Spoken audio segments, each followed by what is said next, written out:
Chapter 1. Oren, don't pout. Wave to them. Maddie elbowed him and waved to the crowds.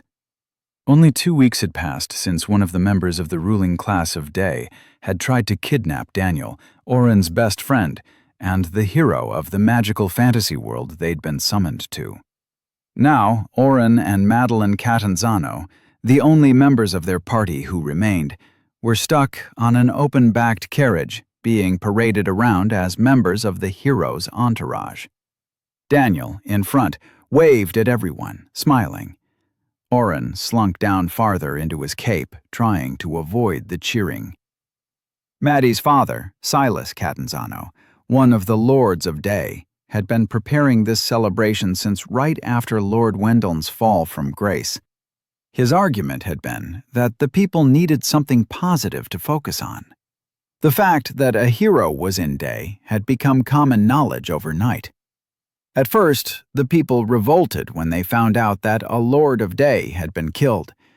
It had taken a few days for the other lords to put down the looting and restore order. The news of what really happened had been circulated.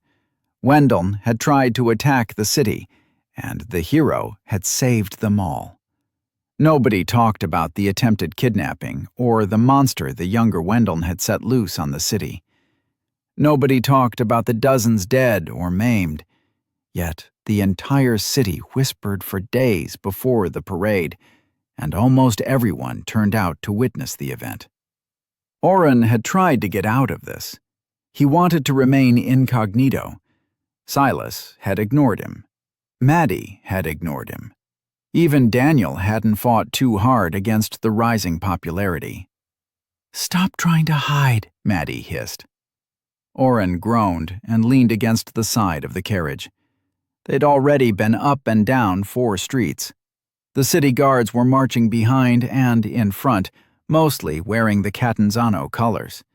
The common folk cheered for the hero and his party. Flowers were thrown. Oren could have sworn he saw underwear tossed toward Daniel, too. Maddie had quickly shoved those under the bench.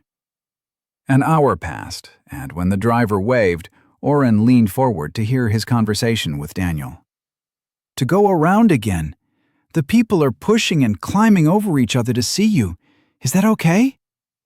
Oren punched Daniel in the side at the lopsided grin on his face. "Don't you dare say yes," Daniel smirked. "Tell Lord Catanzano that we would love to make another pass for the people." Oren fell back and pulled his cape over his head again. This day was never going to end. 3 hours later, Oren pulled himself out of the bath. They'd traveled the streets of Day to let the people catch a glimpse of their savior, the hero. What nobody had told him was how much dirt would get kicked up by the carriage. When they rolled back into the Catanzano estate, Oren was covered in grime. Luckily, the staff had hot baths ready for them. Oren dried himself off and pulled on his backup outfit. He still had the basic clothes that Daniel had bought months ago when they'd first been summoned here. If you call being run over by a truck being summoned, Oren thought grimly. After waking up naked in a forest, the two friends had managed to learn a lot about the system that granted different stats like strength and intelligence, as well as magical abilities. Daniel had been given the class Hero along with quests for him to perform. Instead of being given a class, Oren had encountered multiple loading errors. He'd been granted the ability to create a class, Utility Warder, and had unlocked something called Administrator Access. He was still learning about that. Despite their best efforts, Daniel's status as a hero was quickly discovered. Their relationship with the Catanzanos had started off rocky, with a test to discover Daniel's powers turning deadly. Then Silas had tried to keep Oren and Daniel apart. He still thought Oren was a native of this world, as did everyone except the mind mage Tony. Oren had thwarted one kidnapping attempt targeting Daniel, and the two had decided to go on a mission to rescue the family members of a teammate. Oren had unwittingly helped release a monster on the city.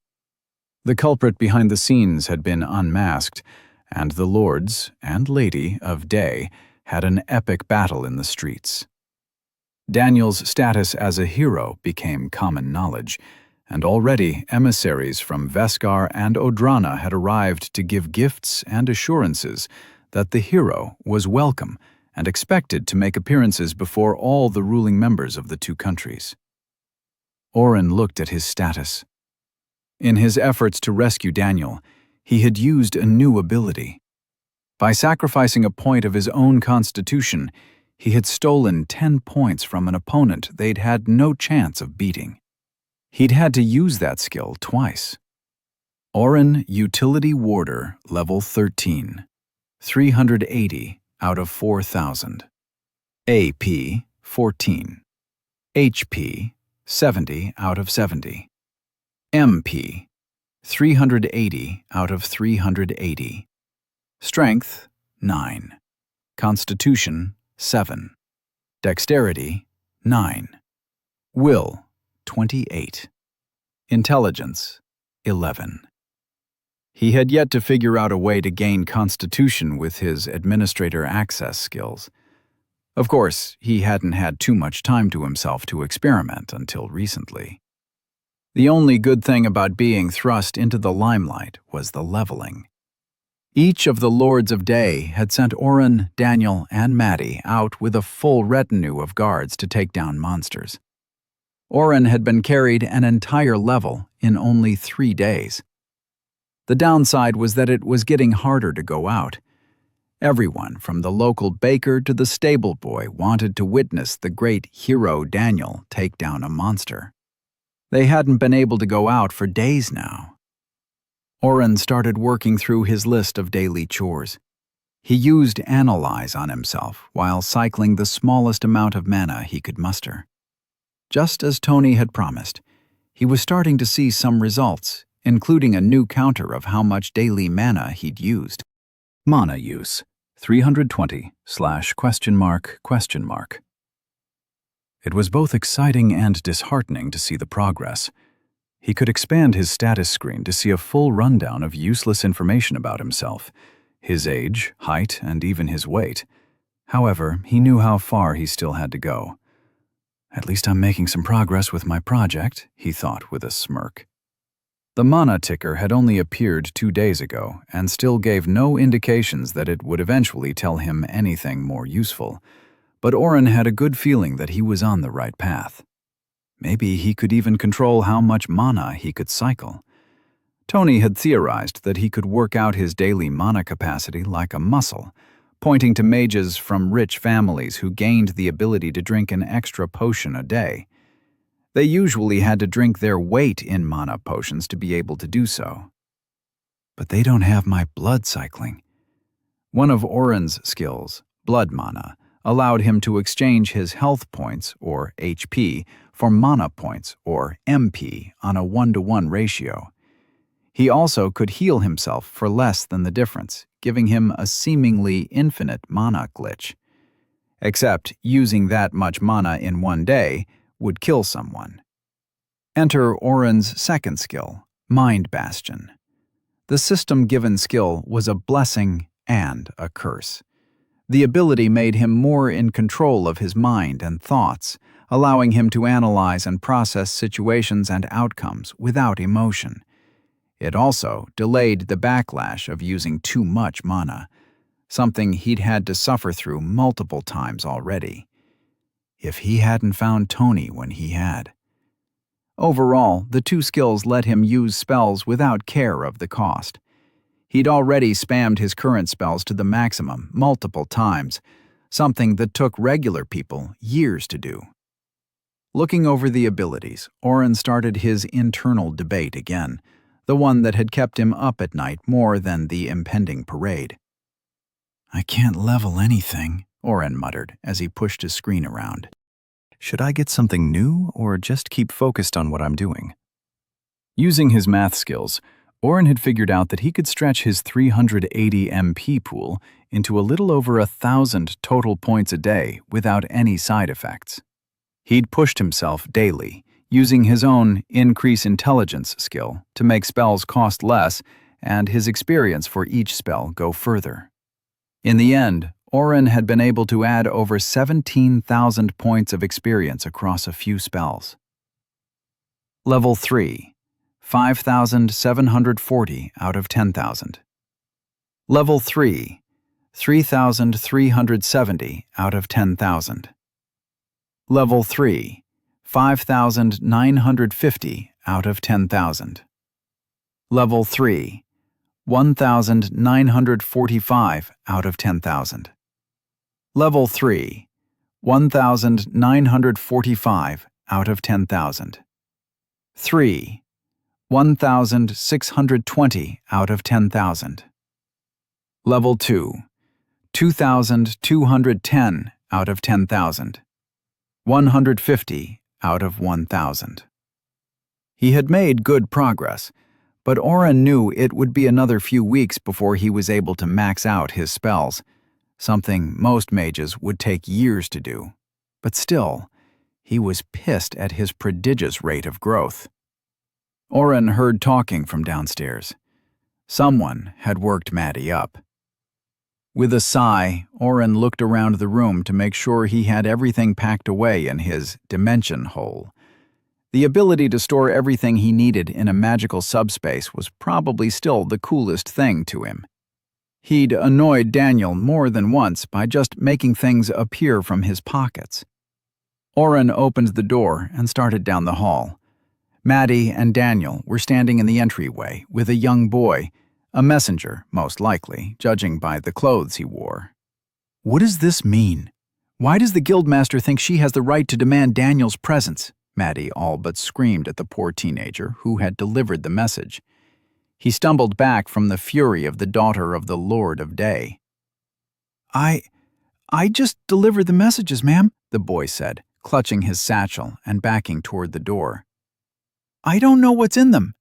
"What's going on?" Oren asked as he came down the steps. The boy squeezed through the open door as soon as Maddie turned her back. "Damn," Maddie spat. "He ran," Daniel chuckled. "I'd have run too." Maddie put her hand on her hip and tilted her head at Daniel. "You do realize that we have been lying low at your request. You're the one who asked for a break from all the politicking."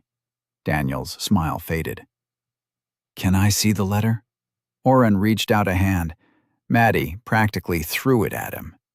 The outside envelope was addressed to Daniel in the care of Lord Catanzano. The letter inside was written in a steady, flowing script. "To the hero, Daniel. Too long have we gone without meeting. I am looking forward to our dinner tonight at 8 o'clock. You may bring your party, as, after pleasantries, a request will be offered. Jennifer Pretis, Guildmaster of Day." "It doesn't really sound that bad," Oren said, folding the paper back up. "Does this Jennifer chick have enough clout that it would be a problem if we just don't show?" "Guildmaster Pretis. She's a relatively good politician, according to my father. She's got almost as much say in the running of the city as the lords do. She's probably on the list of people who have been denied an audience with Daniel."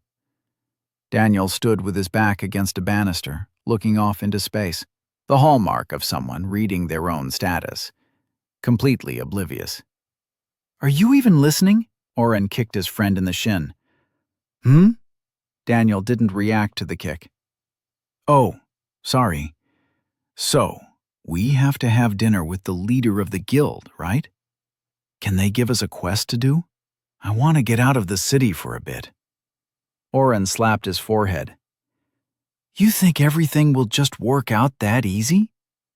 Daniel pushed his status screen away and smirked, a mischievous glint in his eyes. "Doesn't it always?" Chapter 2. Oren groaned at his friend and looked around for something to throw at him.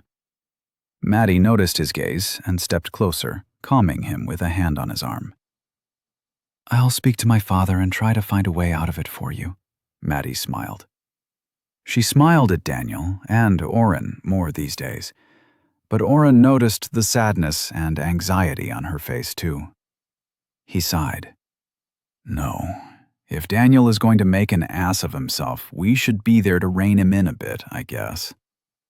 Maddie patted his arm and turned to leave. Is Sir Bennet back? Oren let the words slip out. It had been 2 weeks since Brant had left on sabbatical. Maddie had sulked in her room for an entire day before her father demanded she join them on the outings to Level, sponsored by the Houses of Day and other powerful families. Her savagery against the monsters they'd encountered had given even Daniel pause. Not yet, Maddie whispered. Her eyes looked around the room furtively before she nodded to both of them and excused herself. Come on, Daniel admonished as soon as she was out of sight. You know how much she's hurting. Why rub salt in her wounds? Oren frowned. Brant left to clear his head. If Maddie needs to do the same. Daniel took 2 quick steps and bopped Oren on the side of the head. Maddie grieved for Jude, just like we all did. She's hurt because Brant hasn't come back. They have some weird, not quite boyfriend-girlfriend thing going on. Or did you not notice that? Oren's mouth dropped to the floor. Of course, that made so much sense. Maddie had even called him my Brant a few times. How thick do I have to be? You really didn't know, did you? Daniel crouched a bit to stare into Oren's eyes. You're hopeless, man. Hey, at least I didn't hit on her like you. Daniel's eyebrow went up. When did I hit on her? Oren raised his fingers one by one. You always compliment her on what she's wearing. You pull back and let her win against you in our practice duels. You saved her life in the dungeon. Does that mean you're interested in her? Daniel interrupted him. I can compliment anyone I like. It doesn't mean I'm flirting with them. And I let everybody win on occasion. How would you feel if I beat you every single time? Oren's mouth opened and shut again. You don't let me win. Daniel laughed and pushed Oren's shoulder. Sure, buddy. Okay. He turned and started back up the stairs. I'm going to get a nap in before dinner. All that smiling and waving hurt my face and shoulder. Your face is killing me too. Oren threw one last jab at his friend. Daniel just raised his middle finger as he climbed the stairs and rounded the corner. Oren glanced around. With everybody else gone, the front entrance hall to the Catanzano Keep was quiet. Despite it being nearly time for dinner, no staff was present. Normally, maids or guards would be roaming this central point. After the last few weeks, Oren realized Silas had his house operating on a skeleton crew. He sighed and made his way up the stairs. Tony had sent him a few more books on vampires and blood magic. They weren't fun to read, but Tony thought the more he knew about blood mana and the other skills used by vampires, the quicker he would be able to get analyzed to give more details on his otherwise dangerous skills. The problem was the books were boring with a capital B. Most of the tomes that had been delivered weren't even directly about vampires, but other monster races in general. It was a hunt through what boiled down to encyclopedias. I miss the internet, Oren muttered. 3 hours later, a guard knocked on the door of the library to tell Oren the others were waiting. Oren hadn't changed, and didn't really need to after his earlier shower. But when he saw Daniel and Maddie dressed in their nicer clothes, he began to feel self-conscious. Should I go change? Oren asked. Maddie shook her head. You should fix your hair, though, Daniel answered. It looks like you were trying to pull it out. In fact, Oren almost had. He'd run his hands through his hair in frustration as he'd realized each book was useless. Each contained only small snippets of information on vampires, and no actual useful knowledge on blood mana. He'd worn out his eyes and felt a small headache forming, but a quick healing spell took care of that. Maddie stepped forward and tousled his hair. I think it suits him. The messed up look makes him look a little wild. Daniel quirked an eyebrow. Wild? Maddie put her hand on her hip as she appraised Oren. Unpredictable. Pretis knows me through my father. She'll know everything she can learn about you, Daniel. But Oren will be able to rock the boat. Everybody in town has seen you, but nobody knows much about you. The few rumors about you that I've been able to get the guards to repeat are that you have mysterious magic and an endless mana supply. That's it. I'm not even sure exactly where your village was, but it must have been really remote. She brushed some wrinkles out of his clothes and continued. Pretis knows my father. She'll think you're in his pocket, or the hero chose you specifically. So you're either an obstacle to getting closer to Daniel, or her best chance at getting an ally in the hero's party. Great, Oren muttered. Now I really don't want to go. Should I do anything in particular? Maddie's smile reached her eyes as she took his arm in hers. Be yourself. That'll confuse her more than anything else. Daniel laughed as they walked out the door to the waiting carriage.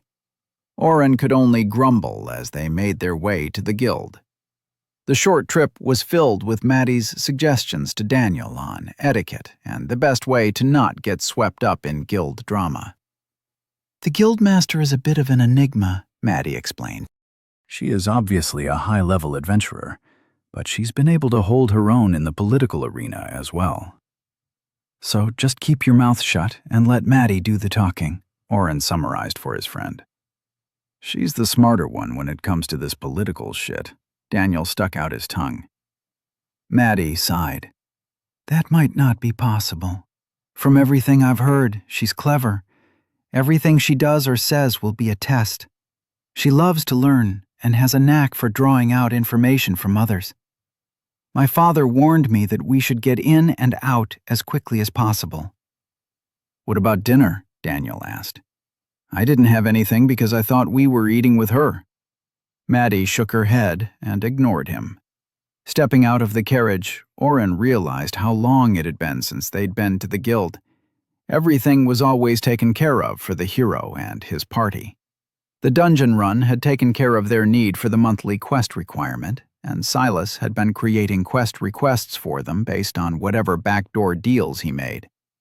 Oren had the suspicion that all the free monster kills they had received were benefiting the Lord of Day more than they knew. Nobody waited outside the guild for them. Maddie shrugged and walked in first. Oren followed close behind. The receptionist glanced up and ignored the two of them, but did a double-take when Daniel followed a moment later. With a sputter, he fell back off his stool and rushed around the side of the small alcove desk to greet the hero, ignoring Maddie and Oren completely. It's an honor to meet you, sir. The lackey pumped Daniel's hand and spoke so fast his words almost slurred together. My name is Jasper. It's an honor to meet you. Guildmaster Pretis is waiting for you. I'll be more than happy to show you the way to her receiving room. Please follow me. Daniel tried to speak, but every time he opened his mouth, Jasper snuck another sentence in. Oren could only smirk as Daniel was essentially dragged down the hall. He followed with Maddie, who also had a hand over her mouth. Jasper led them through hallways Oren and Daniel had never been to. The entire guild hall had small plaques on most corners directing people where to go, and they'd never needed to go to administration before. Jasper stopped before a nondescript door in the middle of a hallway of doors and knocked twice. He opened the door and ushered Daniel inside. Oren and Maddie slipped in behind them. Guildmaster, the hero Daniel has arrived, he announced. Guildmaster Jennifer Pretis was not what Oren had expected. The room spread out in the space-altering way rooms in the guild's hall did, looking much bigger than it did from the outside. A table set for 4 was sitting in the middle of the room, just a few steps away from Daniel, with Pretis already sitting. A desk sat tucked away in the corner, but the rest of the room was filled with other tables or stands holding an assortment of beakers, floating dead things in jars, and books. Books piled up underneath the cushioned armchairs by the small fireplace. Books covered her desk, and a book was in her hand that she put down with a finger holding her spot as she took in the group. Jennifer Pretis was young. Not as young as Daniel and Oren, but not too much older. Maybe her mid to late 20s. She was also beautiful. Dark hair and eyebrows framed her face. She looked over and judged each member of the hero's party. Oren could easily imagine her on the cover of a magazine or in a TV show back home. His heart beat faster as he stood straight, trying to make himself appear a little taller. "Welcome, honored guests. Thank you for accepting my invitation." Pretis stood and placed a bookmark down before closing the book she was reading and placing it to the side. "It is promising to our future relationship that you would make the time for me." "I appreciate it more than you know." The guildmaster bowed her head toward Daniel. "And the hero thanks you for the courtesy," Maddie said, and stepped forward. Pretis's brown eyes followed her like a cat's. "Daniel and his party are looking forward to a dinner with the great guildmaster of Day. The hero has been keeping so busy lately. A quiet and filling meal is just what he needed." Oren immediately felt out of his depth. As the two ladies exchanged pleasantries, he realized more was being said than the surface words alone.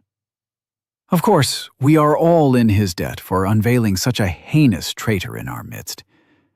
How is your father taking the loss of a fellow lord? A shame he could not be here." Pretis smiled. Oren could watch her smile for days. "My father is working hard to undo all the harm done by Wendell's betrayal, and rooting out all those who conspired with him, or knew of his plans. Of course, he is not a part of the hero's party like I am. I will always be in the hero's debt, and I'm so glad that Daniel has decided to entrust that position to me. We really do make a good team." Maddie's response was quick. "Yes, the hero's party. Young Catanzano and Orville, is it? What of the other? A knight of your father's. Is he not here? I heard he ran away after the entire fiasco. You're sure he wasn't in on it?" Pretis's smile took on a wicked edge. Oren opened his mouth to correct his name, but as the guildmaster continued, he saw a look of pain and anger spasm across Maddie's face. So instead, what came out of his mouth was, "Sir Bennet is taking time off after losing a close friend to that traitor and his goons. Brant fought Lord Wendell and his retainers. Funny, though, I don't remember seeing any other guild members helping. Did Lord Catanzano tell you what was going on, and you decided not to help? Or did he not trust you enough to involve you in the entire fiasco, as you called it?" Oren's anger cooled as he finished his rant. He watched Pretis wince before her face cleared. He'd struck a point for his side. "Oh, but Orville, are you not a member of the guild? So, in a way, I think the guild can take some credit for ending the life of a corrupt leader." She bowed her head and smiled at him with her eyes. "For that matter, I believe even the hero is on our rolls. I'm told you joined together. What a joyous occasion for us all." Oren couldn't be sure, but he could swear Maddie was grinding her teeth. "Since we are all brothers and sisters of the guild, why don't we sit down and eat? I have a proposition for you. One that I'm sure you will accept." Chapter 3. Daniel started to speak, but Maddie quickly stepped on his foot. "We would, of course, listen to a request from the head of the guild," Maddie said slyly. "But whether the hero deems it worth his time is another thing. While we are members of the guild, precedent dictates the hero and his party are free from the restraints of politics and required memberships." Pretis nodded and gestured for them to sit. She glided around the table and sat in the same seat she'd been in when they arrived. "Of course, the hero is not to be tethered by any power. He is to be free to receive any and all invitations and requests, is he not?" Oren squirmed in his seat. He knew Silas had been gatekeeping all the fan mail sent to Daniel. Now he wondered how many real requests for help had been sent. It wasn't like Daniel could actually do anything about them all, but it still galled Oren to think of Silas being in charge of that. Daniel slumped in his seat. Okay, this back and forth you two have going on is getting annoying. Can you just tell me what it is you want? Maddie closed her eyes in frustration, while Preetus smiled. Over dinner, the guildmaster said, with a glint in her eye, and picked up a bell. With a flick of her wrist and a tinkle in the air, 2 servers, or more likely guild members, entered the room and poured wine. Another woman entered and stood at the side of the table. She began to recite a list of possible options to eat. Can I just see a menu? Daniel asked. The woman stopped speaking and raised an eyebrow. Would you like me to write it all down for you? Oren leaned forward. That won't be necessary. He'll have the chicken and roast potatoes. I'll have the same. Maddie? Maddie hid her mouth behind her hand as she turned. Oren didn't see what was so funny until Preetus spoke. Does your party dictate all your decisions? Daniel leaned his chair back and assumed his normal air of being too cool for the room. Oren usually knows what I like to eat. I trust his judgment. Maddie and Preetus gave their orders too, and the servers left. Daniel picked up his wine and swirled it around the glass. He sniffed it and promptly choked. Are you okay? Maddie quickly clapped him on the back, while Oren took a small sniff of his own wine. The dark red liquid had a pungent smell of wood and smoke. It burned his nose. That's not wine, is it? Daniel got out between gasps. It smells like my dad's whiskey. It's a dwarven drofka. They drink it like wine, but it does have more resemblance to a whiskey. Preetus picked up her glass and took a sip. I apologize if it is too much for you. Oren groaned internally, hoping Daniel wouldn't take the bait. He did. While they chatted about inconsequential things, like how Preetus had gotten this particular vintage from a trader for next to nothing, or the rebuilding of the parts of the city destroyed by the monster that Wendell had let loose, the food was delivered. Oren had to spend the next 30 minutes quietly casting Remedabilize on Daniel after he finished glass after glass of the dwarven wine. His friend drank 3 glasses before Maddie pointedly pushed the glass away from him. Oren tried a sip, but didn't like the taste. The chicken was delicious, though. Daniel put his fork down. This has been nice, but why not just ask your question in a letter? Preetus shook her head, amused. Is he always so blunt? Oren volunteered. Focused, Maddie said at the same time. The guildmaster looked between the 3 of them carefully. Daniel, if I paid gold, could I place a member in your party? How much gold are we talking about? Daniel winked at her. For just a day? Do you need some monster killed? Preetus shook her head. No, for good. Someone I trust, placed near you, so you always know my thoughts on an issue. You'll be free to make any choice on matters, but this way, you would know the best path forward for the guild. Any amount you name. Maddie started to say something, but Daniel gave her a look and shook his head. If you pay, my party and I will take on quests for you, Daniel started. We would also take someone along for those missions. But to what you are actually asking, no. I can't trust anyone who would pay to be near me. I'm not for sale. Preetus stared at him for a moment, like a bug beneath a magnifying glass. Then she laughed and clapped her hands. Her entire aloof and calculating demeanor disappeared, and in its place was excitement and fierce intelligence. Good, good. You are an actual party and not some mechanism crafted by the lords. She stood up and walked to her desk, moving books in a very precise manner. I am sorry to test you all like that.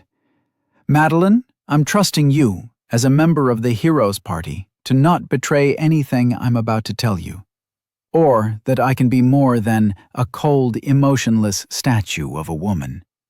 I have a reputation to protect." Maddie choked on a piece of her vegetables and looked startled. Oren guessed Silas must have described Pretis as such. The guildmaster lifted books and placed them on stacks, clearing her desk. Oren and Daniel came near, while Maddie lingered behind them. "I received this report this morning. To be honest, I didn't care one way or the other that a hero was found. Most of you end up dead or captured, or you disappear. But I do know that you are always stronger than the average adventurer." Pretis moved the last papers, and Oren saw the top of her desk. It had been carved and inlaid with a glistening metal design that took him a minute to make out. "It's a map." "Yes, of course, but here, this is where I want you to go." Pretis moved her finger north of the city. By Oren's quick calculation, she was pointing nearly 80 miles north and a little over half the distance to the elven forest. "Why?" Daniel glanced at the map, but mostly watched Pretis. "What's there?" Pretis smiled. "A new dungeon." "New dungeons are the domain of the Terrace family," Maddie said, stepping around the boys and looking closer at the map. "We can inform them and—" "No," Pretis cut Maddie off. "Until I've completed my own audit of the other lords, the guild will not trust dungeon subjugation to anyone else. The recent betrayal and ongoing hostilities to the north are too large a powder keg. Truly, I was about to dispatch my own team when I had another idea." She turned to Daniel. "Is it true that a hero receives twice the power per stat?" Daniel backed away from the intense stare. I'm not sure I want to answer your questions about my class." Pretis nodded. "So it's true. Has your party informed you what happens when you defeat a dungeon?" Oren knew. Extra stats.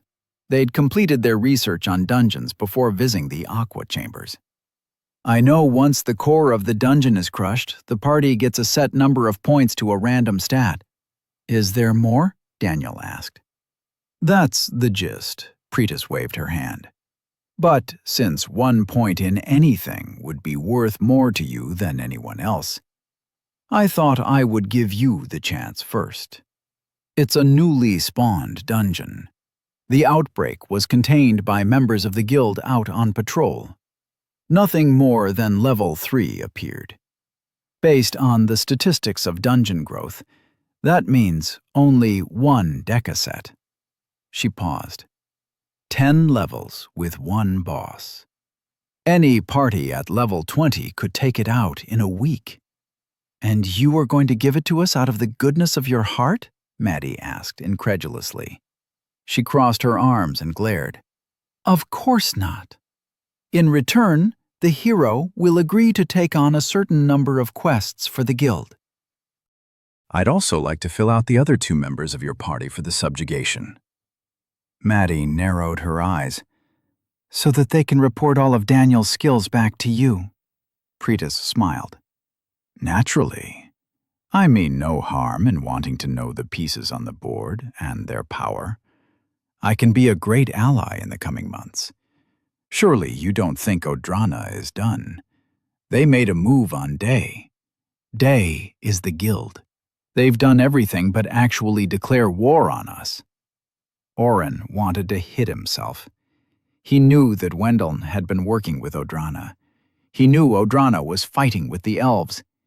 He just hadn't realized that by subverting a Lord of Day, they obviously would make a play for power here as well. Maddie lifted her chin. "All the ambassadors from Odrana have given great assurances that Wendeln acted in his own interest, and the country has no desire to provoke war." Pretis frowned. "And here I was beginning to think you were more intelligent. It doesn't matter what they say. Wendeln's attack on the city was an act of war. The guild will have to answer." At the least, we will be sending teams out to watch the borders and respond accordingly.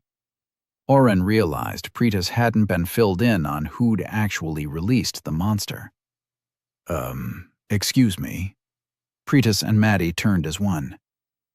I think you might be operating under some false data. Wendell's son did summon the monster, but I accidentally made him lose control of it.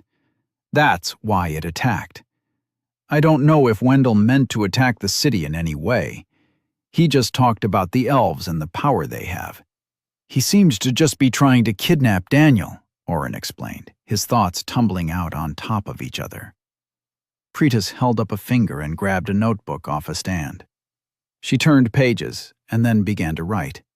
After a minute of scribbles, she set the notebook back down on the same spot. That, indeed, is something I did not know. That makes my concerns of an imminent invasion less likely, but there is still enough for me to know the new Sonorous pup is set for domination of all the lands of enlightened races. Who's that? Daniel asked. The leader of Odrana, Oren answered before the others. He's the one who started the war with the elves after he took power from his mom. Pretis quirked an eye. Where did you say your village was? Oren smiled. I didn't. But you still haven't told us why we should trust you and defeat a dungeon for you. Pretis narrowed her eyes as she watched Oren. He almost put up Mind Bastion. Finally, she answered his question. With the guild taking over subjugation for the foreseeable future, we'll be able to help the hero boost his stats, something I assume he'll need to stop the war. And why would he want to stop the war? Maddie asked. Too quickly. The guildmaster smiled. Why else would a hero be here? The timing is too appropriate.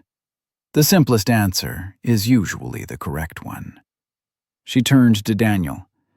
So, Daniel, what do you say? Should I arrange for you to get stronger? Chapter 4. Oren could see Daniel was conflicted. He had promised Maddie he wouldn't make any deals, but the prospect of a new dungeon was a lot to take in. We can give you an answer in the morning, Oren said, saving his friend. Even if we agree, I'm sure Maddie here will want to negotiate some terms. Maddie nodded, mute. Oren knew why, too. Maddie's dream was to destroy all the dungeons in this world. They had taken her mother from her at a young age, and she was determined to make sure nobody else suffered that fate. Pretis had picked a particularly good boon to tempt her with. I'm afraid I must have your answer before you leave this room. Guildmaster Pretis stood to her full height. She was almost as tall as Daniel, but with her regal bearing, it appeared they were eye to eye. If you say no, I'll not risk you rushing to subjugate the dungeon on your own. I have a team standing by. Then, can we have a few minutes alone? Daniel asked, as he slumped into an armchair. I'm still digesting, and tipsy from your dwarf liquor. Oren knew his friend was not feeling the effects of the alcohol at all. Remetabolize would have cleared his system completely. Of course. Ring the bell, and I'll return. Pretis frowned slightly, but left quickly. As soon as they were alone, Maddie fell into the other armchair. She's got us stuck in an alley without a knife for protection. What? Daniel asked. It's an expression. She knows how much a dungeon subjugation could do for Daniel.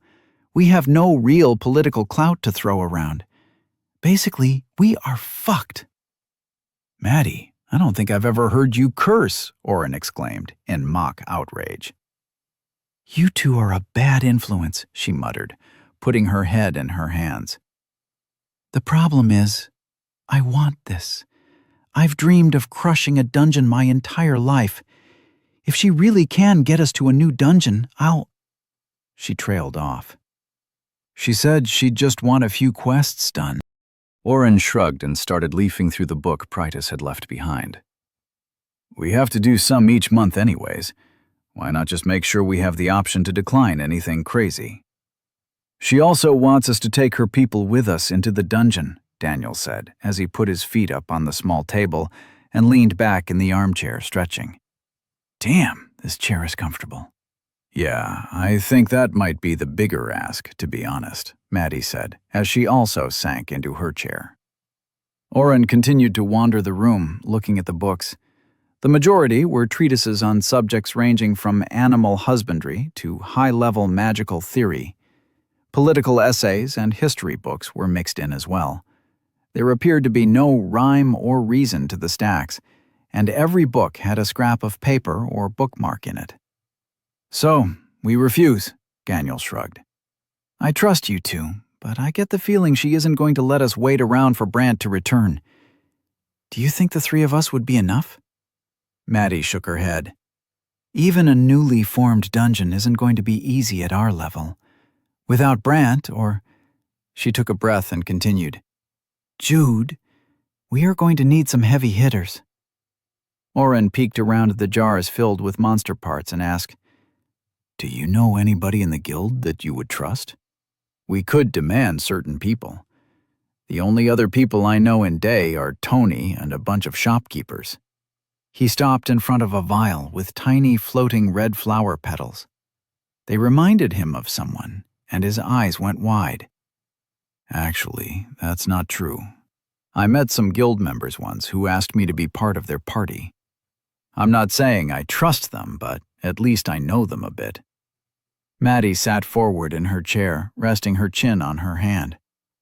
That's better than me. I may be a member of the guild in name, but I've never been allowed to train or interact with them much. Daniel pulled his feet off the table and let them drop. If they wanted you in their party, they must have been desperate. Oren walked up behind Daniel and flicked his ear. Don't be a smartass. There are 3 of them. Tin uses a spear and water magic, if I remember right. Emily was a fire mage. Daniel blushed a little, remembering the 3rd. Garrett is an archer of some sort, but I don't remember more. Maddie tapped her chin in thought. The spear user would be good. We need someone to help Daniel keep the monsters at bay. Either one of the others would be fine. Of course, we need to meet them first, and get Pretus to agree to them. Oren nodded. So, I guess we are going to do this? Should we try to notify your dad, or just escape town for a bit? Maddie smiled maliciously. I'll negotiate the details with the guildmaster if Daniel agrees to it. But no way are we telling anyone. I will not let this chance be taken from me. Her eyes flashed. Daniel laughed and stood up. He grabbed the bell off the table and held it up. I almost feel sorry for the guildmaster. Maddie is going to eat her alive. He rang the bell. Maddie's negotiation skills needed some work. 5 quests? And she gets to choose which of Tin's group comes with us? Oren asked, as they left the guild. What were you thinking? Maddie smiled. But did you not realize the most important part? Daniel butted in, as they walked back to the Catanzano house. Maddie, I'm with Oren here. You gave away too much. And you argued too much over her supplying us for the trip. We don't need supplies. Oren probably still has enough water and food in his dimension for 3 dungeon trips. I do, Oren replied. He'd even taken an inventory of what he had and sold some of the things that were pointless to keep. His little nest egg was pushing several hundred gold again. Maddie stopped walking and looked around before pulling them into a side alley. She said she would supply the entire team. That means the 2 people she chooses as well. As much as we could carry out. She probably thinks we'll take a few weapons or armor, the typical dungeoneering supplies like ropes and sleeping bags, and nothing more. With Oren along, we can treat the 2 temporary party members to their pick of as much as they could ever want. That point is going to cost the guild hundreds of gold, and their loyalty. Maddie poked Daniel's chest. And I had her down to 3 quests when you butted in and asked how hard she thought the quests were going to be. Guild rules wouldn't have let her give you a higher level quest than copper. We could have gotten away with 3 copper quests. She tried pushing for 3 silver, which would have been a death sentence for us right now. I had to go up to 5. Daniel scratched his chest where she had poked him. I didn't know there were different quest tiers. Maddie sighed and started walking again. Of course there are different levels. You are both copper. Look at your rings. I am too. Once you reach level 25, you can request a silver ring if you want. You get control of a small group during horde attacks and can request special quests at the silver level, and it comes with a few more small perks. What kind of quests are silver level? Oren asked. The smells from the food vendors all around still wafted in the air. Most had closed for the night, but a few remained open. Oren even spotted a man carrying around the balloon candies they tried the first day in Day. High-level monster kills, political assassinations, pass explorations, Maddie said, as she threw her hands in the air. Anything the guild thinks would kill someone under level 25. A minute passed as they walked quietly. Daniel finally muttered, "Sorry." Maddie gave him a long look and huffed. If you say you were going to trust me to negotiate, keep your mouth shut. It doesn't matter, though. We got the better part of the deal. Pretis just doesn't realize it yet. I still don't see how Oren ransacking a bunch of rope and torches is going to do anything, Daniel mumbled as he pushed open the door of the Catanzano house. Oren nodded to the guards on duty, receiving a slight nod back. She said we could take anything we wanted from the storerooms, Maddie said with a grin. Of course, we can take all the normal gear we need, but do you know what else the guild keeps in their storerooms? Enlighten me, Daniel said with exasperation. You don't have to drag it out so much. Maddie frowned quickly, but then shook her head. Every monster killed, all the precious ores mined, rare plants, and even relics. So, you plan on looting? Oren laughed. What's a relic? Maddie's frown returned. A relic, you know. Shit, Oren tried to think quickly. A relic must be something common to the world here. Fuck, I screwed up. Yeah, I know, but what kind would the guild have? And would they even let us take one? Oren lied through his teeth. He noticed Daniel standing perfectly still as well. Maddie brightened visibly. See, that's why I argued so hard for us to be able to take anything we wanted. Nobody knows the full inventory of the guild storerooms. They're huge and unorganized. Every guildmaster tries to get them in order, but by the time they make any headway, someone else takes over and changes the system. It's a long shot, sure, but could you imagine how loyal these guild members would be if we got them a bracelet with stats? Or a returning spear? Oren's brain did backflips. Magic items. There had never been a mention of those in any books they'd picked up. But those must be rare, right? Daniel asked. I've never even heard of relics before now. Bless you, Daniel, Oren thought. Of course, Maddie shrugged. Finding something like that won't likely happen, but even if we find some mithril or cold iron, it would be worth it. Getting proper weapons out of those is a lifelong dream of most adventurers. Daniel smirked. Gertrude has both, and a dragon's bone. Maddie rolled her eyes. Yes, you have a beautiful and rare sword, O great hero. For the rest of the normal folk, a cold iron sword would be the boon of a lifetime. They stopped at the top of the stairs. Maddie's room was to the left, while the boys' room was to the right. I honestly don't even know what the difference is, Daniel admitted. I read cold iron makes the weapon stronger, but I didn't really study up on it much. Maddie looked over at Oren and laughed.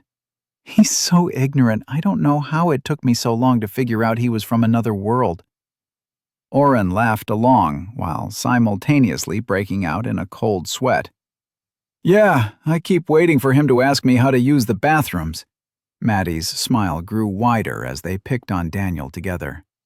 I'm sure Oren can tell you all about different metal types. If you want more information, some of the books in the library cover it too. My mom dabbled in blacksmithing, so unless my father got rid of her books, There should be more in there. But back to the point at hand. If we find good materials, we can have better gear made. For us and the people Pretis is inevitably going to have to spy on us. Daniel mulled it over. Okay, I guess you didn't totally suck at negotiating. Maddie put her hand on her hip. Good night, you ungrateful piece of... Madeline, are you out there? Lord Catanzano's voice drifted down the hall. Come in here. I need to go over these numbers with you. Coming, Father. Maddie stuck out her tongue at the boys and left them on the landing. Daniel grabbed Oren and pulled him toward the library. Just what you're doing for the next hour. Chapter 5. As Oren entered the Catanzano's library, he inhaled deeply. Despite being in a different world, the scent of the surrounding books still hit the same. It revitalized some part of him deep down and calmed him at the same time. Exactly what he needed after the minefield of a conversation with Maddie they had just left. What do you want to look for first? Oren turned back and noticed Daniel backing up slowly. Oh, no you don't. Get back here. If I have to research different types of metal, so do you. He grabbed his friend and dragged him into the room. Daniel sighed in defeat. You try to look up anything on relics. I'll try to find Lady Catanzano's blacksmithing books. I'm kind of excited to find out exactly what Gertrude is made of. Oren grumbled. Of course, Daniel would volunteer himself for the easier task. They'd already read most of the normal primers, and nothing he could remember jumped out as a good starting point. How exactly do you look up magical items in a world where magic is the norm? Daniel started stacking a small pile of books from a corner of the library within 10 minutes. Oren was still searching book title by book title, at least for the books that were labeled, when he had an idea. He used Analyze on the next untitled book. The first half-dozen times he used the skill, all he got was, book. Oren almost gave up, but he had to fulfill his daily quota for the skill anyway. After a few more attempts, something new did appear. Book. Subject. History. Oren pulled the unmarked book out and leafed through the first few pages. A History of Agricultural Development Efforts in Veskar. Flipping through a few pages, he realized it was a history book in the vaguest sense only. The book chronicled multiple leaders' attempts to develop large swaths of Veskar for better farming. It also went into detail about why each separate attempt failed, for reasons ranging from banditry to what sounded like a plague. Oren put the book back and then tried again. The jump in information after he read a few pages was drastic. Book subject: History and Agrarian Sciences. Title: A History of Agricultural Development Efforts in Veskar. Summary: Failed farming attempts in Veskar, detailed by year and leader. You find anything? Daniel asked from directly behind him. Oren spooked and jumped. Don't do that! Daniel chuckled. Oren shook himself and answered, I'm not finding anything on relics, just farming in other countries. Daniel gave him a look. Why were you reading it so long then? I'm working on Analyze. I was hoping that if I get it working right, I might be able to just browse and see exactly what's in the book before even reading it, Oren explained. It's a slow process, though. Daniel gestured to the table. Want to split the books and figure out what we should steal from the guild? Oren shrugged and joined him at the small reading nook. Of the 6 books, 2 were easily discarded. The titles noted they were advanced blacksmithing books. Oren picked up the next one. Daniel put his book down after 10 minutes. This is a dud. It just goes on about the different methods of quenching and hammering steel and iron, but nothing about different metal types. Oren closed his book. This one is the same. It's just schematics for different types of weapons, tools, and such. They opened the last 2, and almost immediately Daniel cheered. Found it! An entire chapter on different metal types and the best applications for each. Oren waited and watched Daniel read slowly. Are you going to read it aloud? Nah, Daniel muttered. You can read it when I'm done. It's only a few pages. Oren rolled his eyes and went back to searching for anything related to relics. He noticed the Analyze skill had evolved a bit and was still giving the subject tab on the book. Silas had organized the books in a certain way, grouping them into categories. However, gave the occasional different reaction. The section he'd been in before was mostly marked history, but sometimes he would also get a biography. One time marked the book as fictional history. Oren pulled that one out to check the title. The Life of Grand Mage Fauni. The library also had a section that returned subjects of architecture, math, philosophy, sciences, classes, magic, and politics. It was in the sciences section where Daniel had found the blacksmithing books. Mapping out the library gave Oren a small sense of achievement, even if they hadn't found anything on relics. I'm done, Daniel said, and waved Oren over. There is a lot more than just mithril or cold iron. Oren read through the few pages quickly. Mithril was a rare metal, mined primarily by the dwarves. It had a few different uses, but the main one was creating an alloy that strengthened any other metal. The book noted that mithril alloys were nearly impossible to break without extreme circumstances. It also noted that working with the stuff was annoyingly difficult. It set quicker than any metal, and a blacksmith would have mere minutes to get the shape correct and beaten to perfection. Cold iron was a black iron found in small veins in the deepest iron mines. It was rarer than mithril, but easier to work with. It could also be separated out again from a mixed metal alloy and reused over and over. The biggest use was in weapons or machinery that needed to keep an edge. A cold iron blade never needed to be sharpened. It also would slowly regrow if a piece was broken off. A new piece of another metal had to be introduced for it to work. The blade would slowly lose this ability as the cold iron percentage decreased, but a sword made with cold iron would still last decades longer than a normal steel or iron blade. The book also mentioned citrandish wood, from an elven tree used in the construction of their bows and wooden weapons. Harder to break and giving twice the pull to a bow, the wood was rarely found except in elven hands. The author went into detail about what had happened to the few people who had stolen bows in the past. Oren felt very grateful that he hadn't chosen the path of an archer. He could see the temptation for a stronger bow outweighing the common sense of a person. Being planted in the ground and having a new tree grown through you while alive did not sound like a pleasant way to go. Another was adamantine, which was so rare that only royals of the past had been able to afford a knife made with the same. It was the only metal that refused to mix with others. Small pendants or rings could still be found, but the exact nature of the advantages of the metal was unknown. There were also irons that had absorbed characteristics from their surroundings. Sky metal was basically meteors that had fallen to the ground and been found. The owners would swear the blades moved faster. Red iron was found near flowing lava. It gave a red sheen to any blade, and had been proven by the author to have a visceral reaction to cold. When pressed against ice, it cut as if warmed from within. The book noted that some ancient shields of red iron had been known to turn ice magic aside if made with a high enough saturation point of other metals. However, that recipe had been lost to time. The author theorized that other irons were possible in high-density magical areas.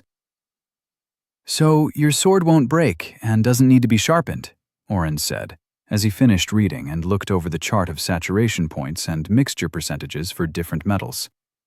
That's handy.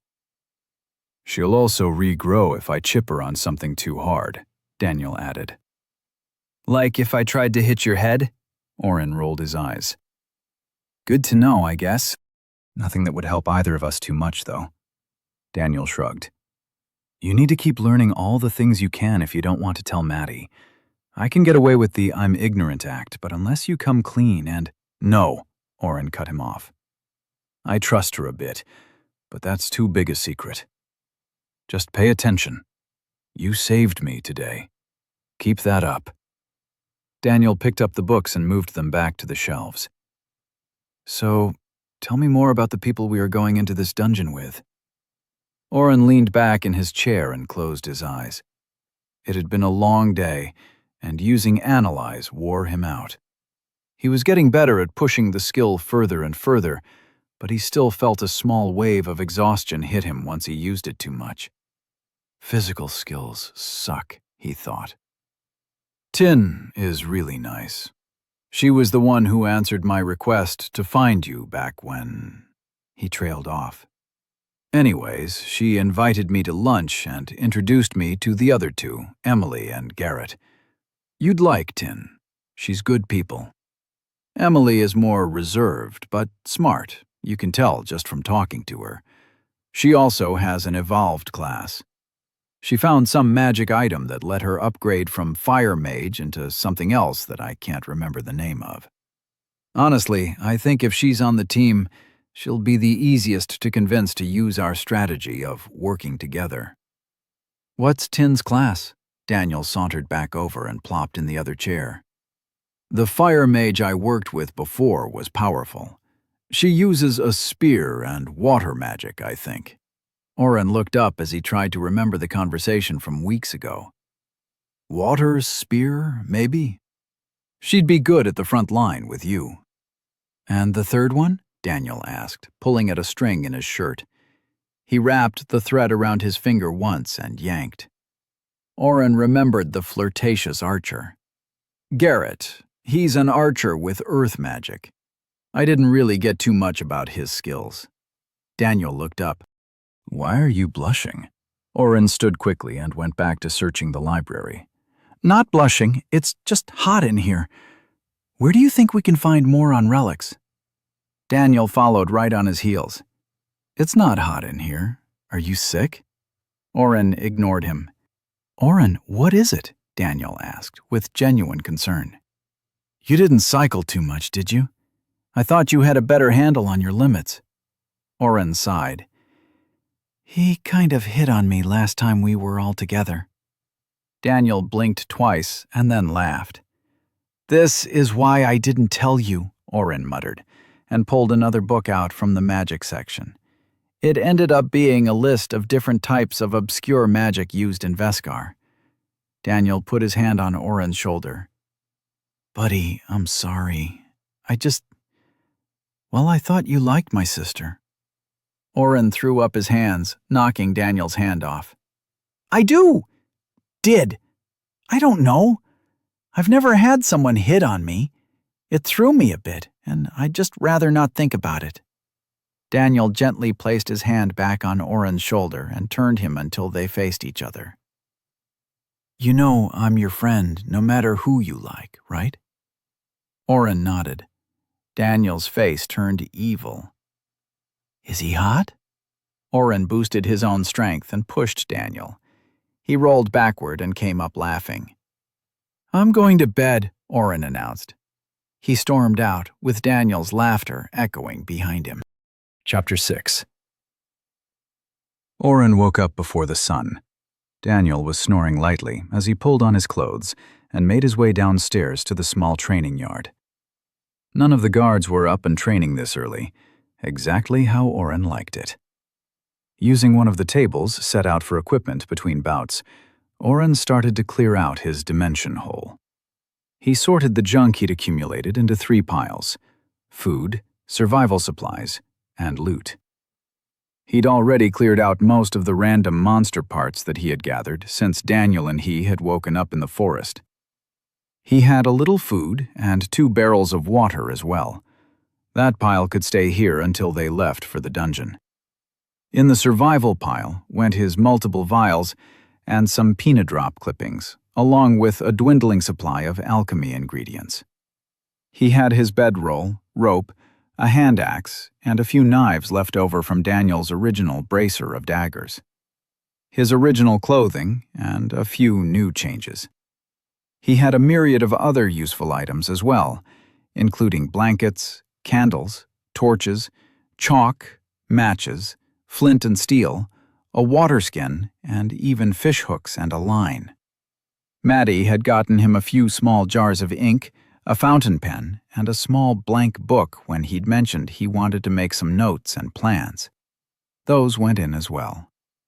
He found a single arrow that had somehow missed his cleanings and put it in a quiver nearby. For loot, Oren had kept Samara's whip. Silas had declined to keep it, and Oren hadn't been able to find someone to buy it yet.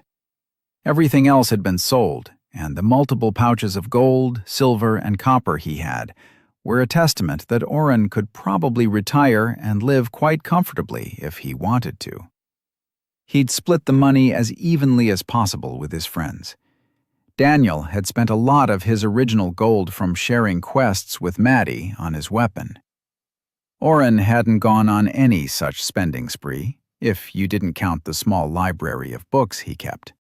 He was planning on leaving most of those behind, except the bestiaries. He slowly pulled one last thing he'd picked up out of his pocket. The large hammer was heavy in his hand, and the damage-dealing end slapped to the dirt with a thunk. Jude's family hadn't wanted the weapon and had asked Lord Catanzano to sell it for them.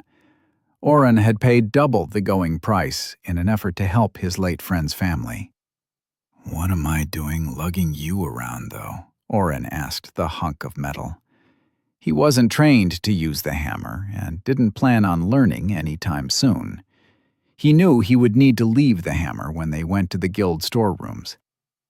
"I'll drop it off in my room," he said aloud. He looked down at all his possessions and started writing in his new journal. Oren knew Daniel would just try to wing things. Maddie was intelligent, but without Brant, there wasn't anybody to make sure they were properly supplied. Oren rolled his shoulders and started planning. An hour later, he thought he'd made a good list of what 5 people would need to survive 10 levels in a new dungeon. "See, Daniel? All those late nights playing D&D in random online groups is paying off." He chuckled to himself. Oren stored away the things he didn't want to bring and then left to put in a few orders. When he got back 2 hours later, Daniel was just making his way into the dining room for breakfast. "Where have you been?" Daniel asked as he grabbed a small green fruit that looked like a strawberry. Oren just shrugged and filled up his second cup of coffee. "Getting ready. The guildmaster is supposed to send over somebody by noon to give us updates on the dungeon and who is going with us. Then we have a few hours this afternoon to raid the storerooms." "Did you really just wake up?" Daniel raised an eyebrow. "Oren, it's like 8 in the morning." Oren filled up a plate with eggs and toast. He'd cleared half his plate when Maddie entered the room. Her hair was curled again and put back into a bun.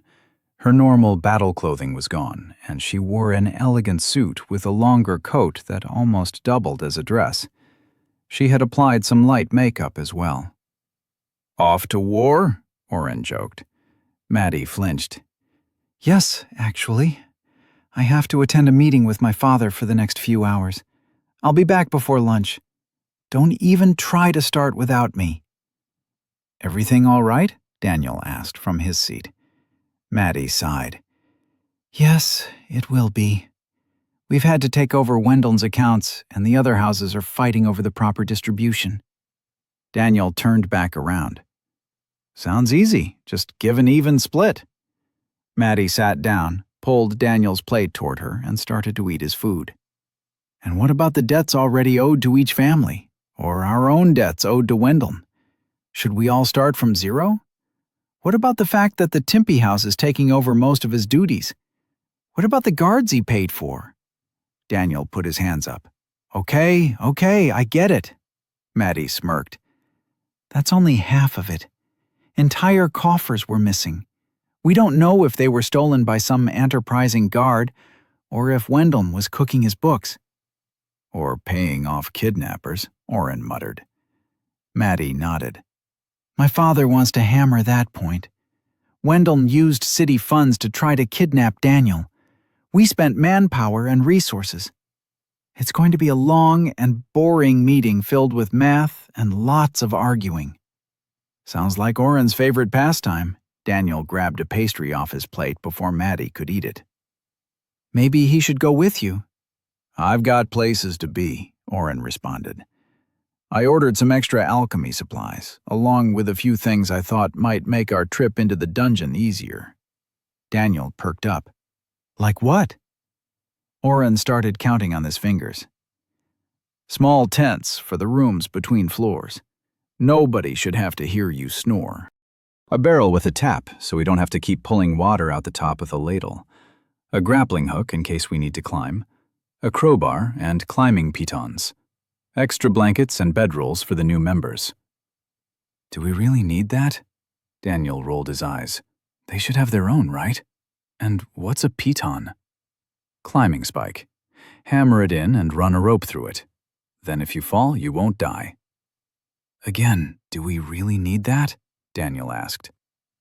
"Better to be ready and have it," Oren said.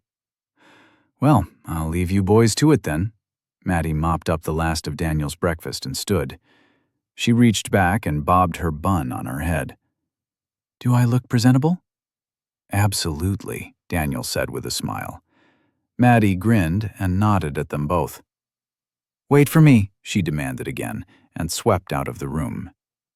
Daniel saluted her as she left. Oren shook his head. "Want to spar a bit?" Daniel asked with a twinkle in his eye. Oren resigned himself to a long morning. After Daniel proved to Oren that he had in fact been letting his friend win, Oren left to pick up the last of his orders. He hadn't gone to Jovi for the grappling hook, crowbar, and pitons. That kind of work was below the weaponsmith. Instead, Oren had found a small forge with a new smith and placed his request. The woman had said she only needed an hour, and when Oren arrived late, she hadn't been happy. "Storing your purchases will cost you extra in the future," she snarled. Oren took his purchases and left without arguing. He had planned on taking the main street back to the Catanzano's house, but had only walked for a few minutes before he had to take a side street. Too many merchants were in town trying to stake a claim after the chaos of the recent Wendell trouble. Men in slightly crisper clothing with their noses in the air passed him by. Oren's nose caught the scent before his eyes fell upon a growing line leading to a familiar corner. Amir's father's coffee shop. Oren hadn't seen his friend in the prior weeks. He felt guilty and worried as he rushed to the line. He didn't really need another cup of coffee, but as he stood in line, he justified that this was another crucial provision for the dungeon. Amir's father ran a tight ship, and the long line moved much faster than he would have expected. Soon, Oren stood in front of an older version of Amir. Oren almost greeted him as his friend, but noticed the crow's feet bracketing his eyes and the slight wrinkles on his forehead. "What'll it be, young sir?" Even his voice had the same smooth calmness and patience. "I'll need a small bag of ground beans for travel, and a cup of your strongest brew to go," Oren ordered first. He watched the man move swiftly about, turning the knobs with a utility of movement that spoke of much practice and love. "That'll be 6 copper." The man was already done. Oren handed the coins over. He picked up the small clay cup and reached for the bag of heaven. "Is Amir here?" Oren's hand gripped the bag of ground beans, but Amir's father did not let go. "Why do you ask after my son?" The shop suddenly felt smaller. Amir's father was huge, towering over Oren. He realized that the father must know more about his son's trouble at the hospital than Amir suspected. "He's a friend," Oren answered quickly, feeling the heat lift some. "We met a few weeks ago, but I haven't been around. I just wanted to say hi." The hand released the bag of coffee, and the smile returned. "Amir is studying. He is always studying. He should take a break and help his poor father more." A friend would remind him of this, yes? Oren grinned and started to back out of the shop. Of course. Will you tell him that Oren stopped by? He should come visit. Amir's father nodded. Yes, I will tell him. Here, take a cookie. He handed Oren a dark brown circle. Calling it a cookie would be generous. It was flat and looked like mud. Oren tossed out a thank you and beat a hasty retreat. After storing the last few purchases in his dimension hole, Oren made his way back to the Catanzano residence. He was almost to the front door when somebody yelled his name. He turned and saw Emily, the Fireflower Mage, wave once at him. She marched toward him and gave him a small smile that barely reached her eyes. Good morning. I hear thanks are in order. She put her hand out. Oren took her hand, slightly confused. Thanks? Oh, did Pretis select you for the mission? Emily interrupted him. Yes. The Guildmaster granted me the honor. I'm hoping to live up to her expectations. It is good to see you again. Tin has been beside herself since we learned you were part of the Heroes group. She pitched her voice higher in mimicry of Tin. We almost had a hero, Oren laughed. I'm not the hero, though. That's Daniel. You'll meet him soon. I was just heading back. I've been out all morning getting supplies. Are you here for the mission debrief? Emily's eyes lit up at the mention of Daniel. Yes, we are all supposed to be there and then head out tomorrow. What kind of supplies? Oren started explaining what he'd gotten and why. Emily's nod of approval as he spoke gave him confidence that he hadn't been wasting his time. Preparation like that is impressive, Emily complimented him. But if you expect us to all carry a huge pack, it'll be dangerous and time-consuming. I've got it covered, Oren answered cryptically. Emily squinted at him and shrugged. Lead the way. Garrett should be along soon. Oren sputtered. Chapter 7. Sure enough, Garrett sauntered into the Catanzano house 10 minutes after Oren brought Emily in. He was in the middle of introducing her to Maddie when the archer announced himself. Oren, where have you been hiding? Maddie's eyes shot up as the tall man walked right to Oren and hugged him. Oren stood very still as he felt the heat rise a few degrees. Oren, Maddie stepped closer. Introduce me to your friend. Oren opened and closed his mouth multiple times before Garrett bowed low, sweeping back a short cape. Garrett Bell, at your service, Lady Madeline. Maddie put her hand on Oren's elbow and positioned herself between the two men.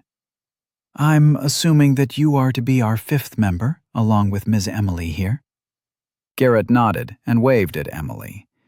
Emily shook her head in dismay at her friend. Good. Maddie gently pushed Oren toward the front dining room. Daniel will be down soon enough. Let's get settled. The Guildmaster sent word that her attaché will be arriving within the hour. That should be more than enough time for us to all get to know each other and set some ground rules for working together. Oren felt the heat in his face start to fade as they filed into the cleared dining room. He's just a flirt. Ignore it, he thought. But when he sat down and Garrett ran a hand along the back of his chair and lightly touched his shoulder, Oren jumped again. Garrett, quit it, Emily demanded. She sat down in the empty chair next to Oren. Sorry about him. He's incorrigible, but harmless. I'll keep him in line. Unless you want me to get out of line, Garrett whispered across the table. Emily pointed at him, and a small crystal of fire formed at the tip of her finger. One more quip, and I'll burn you again. Garrett put his hands up in surrender. I'll behave. Sorry, Oren. Emily waved her hand, and the fire crystal dissipated. After the dungeon, I'll ask you on a proper date, Garrett got out before he fell out of his chair. The smell of burning filled the room. Damn it, Emily, these are new pants. Maddie hid her mouth with her hand for a moment before composing herself. Let's agree the first rule of this party should be to not harm or distract each other during the dungeon raid. Garrett ran his hand through his hair as he sat back down gingerly. Agreed. That includes flirting or trying to get a rise out of each other, Maddie said, and then raised a hand as Garrett started to interject. Yes, Garrett, I heard it. Don't antagonize your teammates. Good rule, Daniel said from the doorway. Rule 2. Everybody listens to what Maddie says, in the dungeon and out. She's going to keep us alive. Maddie kept herself composed at the praise and vote of confidence from Daniel, but Oren could see the words had a great effect on her. Emily went to stand as she noticed the hero, while Garrett had already noticed and was starting to bow. Rule 3. No bowing or posturing. We're a team for this mission. I'm just an adventurer like you. I'm sure I'll learn as much from you two as I have from Maddie here. And, Oren, Daniel added, after only a small beat. That is going to be hard for us, Emily admitted. It's an honor to meet a real hero. To meet you. Daniel sat down at the other end of the table from Maddie and waved a hand. I'm serious. I'm just a normal guy from another world who has some cool magic and shit. A few months ago, I was just going to school and worrying about what I'd wear to prom. Please, just treat me like you'd treat Oren. Oren watched Garrett close his eyes and take a breath. He smirked at Oren, but nodded to Daniel. If that is how you'd like it, Emily said, settling back in her chair. It's still going to be an adjustment. When Tin told us that the guildmaster was requesting us for a mission with the hero, half the guild was in an uproar. Why us? Daniel pointed at Oren. He vouched for your group, and Pritus selected 2 of you to fill the gap in our ranks. Don't disappoint his trust. Emily and Garrett turned back to Oren with renewed respect. Maddie clapped her hands. Before we get the information about the dungeon, I'd like to discuss the 2 of you a bit, Maddie started. Basics first, if you don't mind. Class and level. Have you ever been in a dungeon? Any notable weaknesses? Garrett and Emily exchanged a glance, and Emily nodded. She stood, pushing her chair backward. I'm Emily Ibarra, Fireflower Mage, level 25. I raided the Boiling Swamp before it was cleared, a 2-tier, 2-year-old dungeon south of Day. We turned back after the 6th floor due to losing our main fighter to a pit trap. Weaknesses are mostly water monsters. After her cut-and-dry speech, Oren expected the same from Garrett.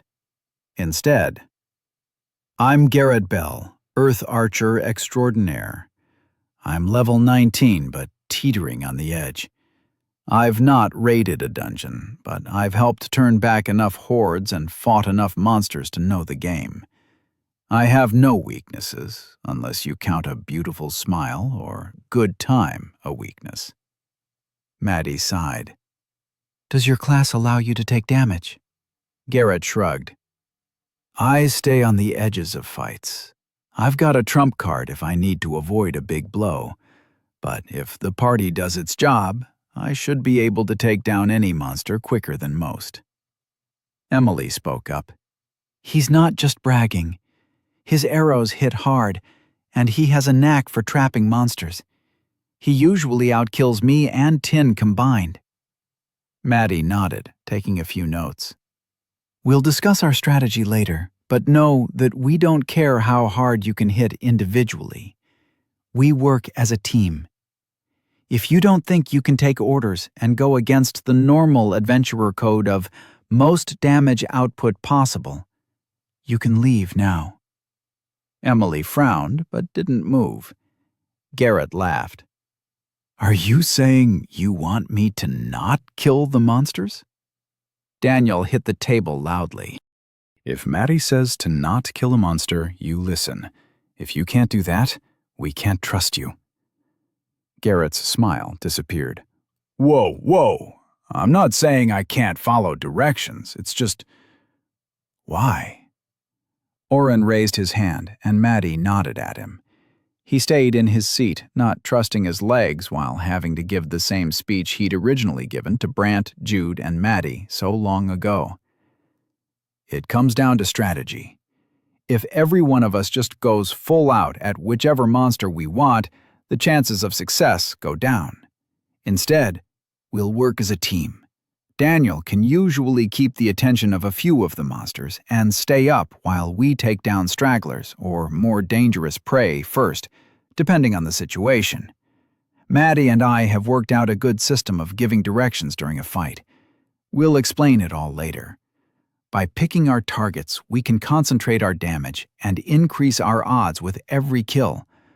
Or escape and regroup if the enemy is too strong. We each have a few tricks up our sleeves too, so using those in a smart way and in cooperation with each other, we don't have to worry about anyone going off on their own and dying. Emily's razor-sharp gaze focused on Oren again as he finished talking. So, Maddie gives the orders? Oren nodded. Most of the time, yes. But if you hear me shouting, or even Daniel, it's likely a good idea to listen. The three of us have fought together enough that we know how to stop any gaps in each other's weaknesses. Maddie spoke next, talking about her own class and level. She even gave a short demonstration of her color-coded messages, reassuring Emily and Garrett that she would go over it again in much more detail at a later point. Daniel also had a chance to give them the general overlay of how he'd fight, keeping his skills vague on purpose, as they'd agreed beforehand. Oren had already gone over his class with the two new members in the past, but so much had changed since that point. While his main skills were still buffing, he could also heal, track with map, give a protective shield of sorts with ward, use teleport, and keep the party supplied with dimension hole. He didn't get a chance to explain that he was a Swiss Army knife, though, before there was a knock on the door. "Ma'am, a member of the guild is here for you." A guard Oren didn't recognize opened the door a bit more, letting the man inside. "Thank you, Sir Perkins," Maddie answered. "Come in, please." Of course, she has already memorized all the new guards' names, Oren thought. With the general upheaval across the city lords, the guards had been shuffled between different positions. Oren had a hard time keeping them straight. The man who entered was not what Oren had expected from a guild member. The man was old, older than Tony. He must be 80 at least, Oren judged, as he glanced at the long white hair and braided beard that reached the middle of his chest. The man clutched two books tightly and gazed around with an almost dazed look in his eyes.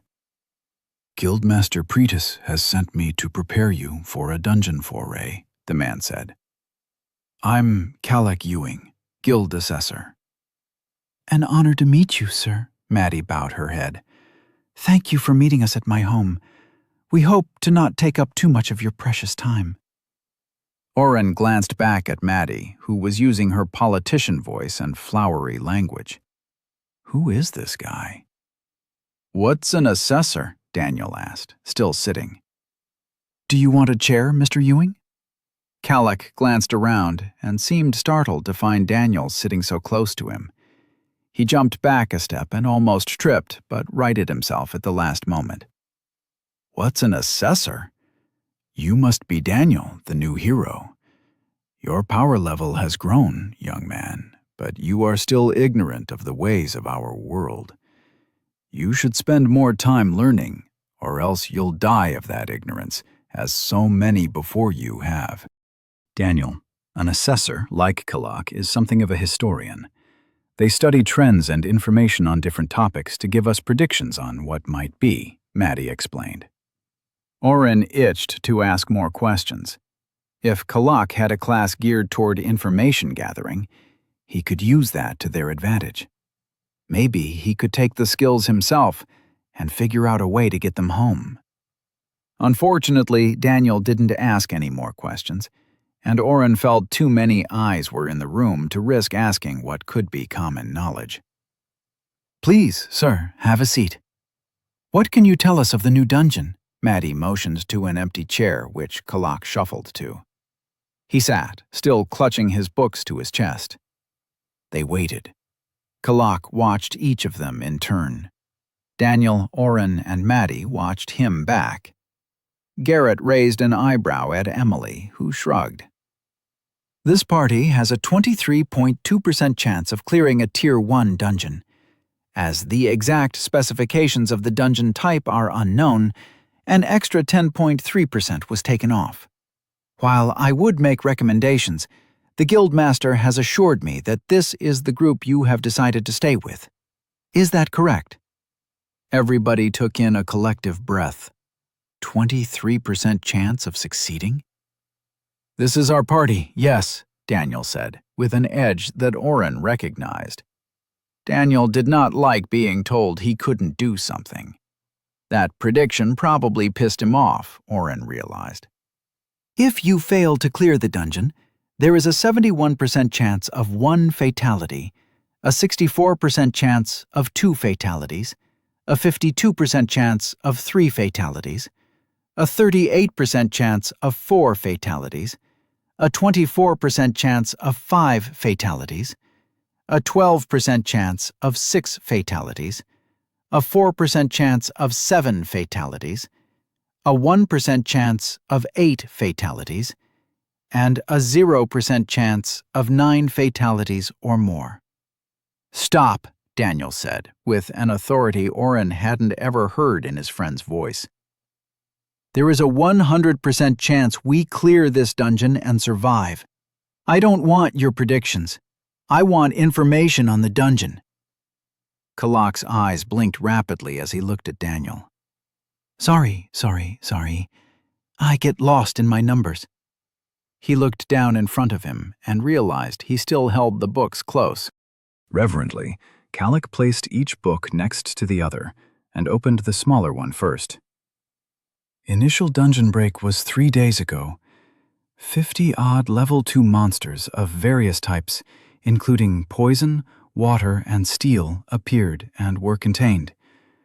23 level 3 monsters of the same assortment were contained. 1 level 3 aberrant escaped, type unconfirmed. Based on this data, the dungeon is Tier 1 with a Deca set predicted. Pretas said our party could take that out in a week, Daniel challenged Kalak. Guildmaster Pretas could have meant a full party at level 20. The recommended level for dungeon subjugation would have a higher success rate. Kalak closed the smaller book and opened the larger one. The pages were yellowed, but the leather binding was pristine and polished. He also took a single piece of paper from his pocket and set it delicately on the table. With the combination of poison, water, and steel, it is likely that the dungeon will include moving traps, rivers or lakes of acid, and monsters of the same type. A list of possible monsters for you, if any of you care to read it, along with some historic traps found in steel and poison-type dungeons. Kalak began to read off the names of monsters. Oren recognized 1 in 10 of them, but hoped he could peruse the bestiaries later. Any questions? Kalak asked, his gaze shifting around the room. None at this time, thank you, sir, Maddie answered after a pause. If we have any questions, we'll reach out. Kalak shuffled his books back together and stood. If you should succeed, please complete a full report. More data helps future generations increase their odds of survival with knowledge and proper planning. Oren watched Daniel. The hero was still glaring at the old man as he left.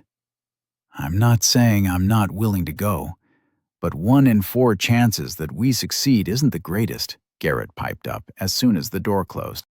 The only information he bases that off is our current levels, Maddie said as she stood up and walked to the folded piece of paper left in front of Kalak's seat. We can improve our own odds by being smart. She smiled up at Oren as she grabbed the paper. Ready to do some research?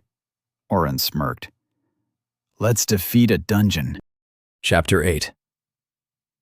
Useless, Oren muttered for the 100th time. Daniel had spent all of 10 minutes trying to plan before taking Garrett and Emily to the Catanzano training grounds to see what they could do. "We do need to know what kind of fighting skills they have," Maddie said, trying to play mediator again. "It's not like either of us would stand much of a chance against outright fighters like them. Daniel can at least stand his own." That at least was true. Emily's fire magic was enough to keep Daniel back, with every additional minute adding heat to the mage's body. She let off bursts of fire so strong that the sand at her feet had been turned into a thin layer of glass. She brought out a small staff, nothing more than a walking stick, really, and proceeded to beat Daniel about the head with it when he got close enough. Garrett was an even worse matchup for Daniel.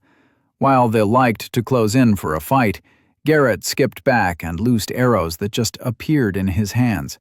He'd explained in between rounds that he could use magic to create an arrow out of any surface his body touched. Even his densely compacted sand arrows packed enough punch to knock Daniel back a step. The few times Daniel had gotten close enough to strike, the archer had deftly dodged every swing. "You telegraph your attacks with your feet and the ground tells me where to move," he'd said with a shrug and a wink at Daniel's frustration. "Don't be too hard on yourself, though. You're like 5 levels below me." Like Oren, Daniel had gained an extra level and was sitting at level 13. However, all his physical stats were double boosted by his summoned hero skill. So, although his strength was at 24, he hit like it was at 48. Daniel, hero, level 13. HP, 280 out of 300. MP, 70 out of 80. Strength, 24. Constitution, 15. Dexterity, 13. Will, 8. Intelligence, 10. Oren sighed and leafed through his bestiary, reading one entry after the other. Maddie had promised to look into traps and had a few books from her father's library on the small table.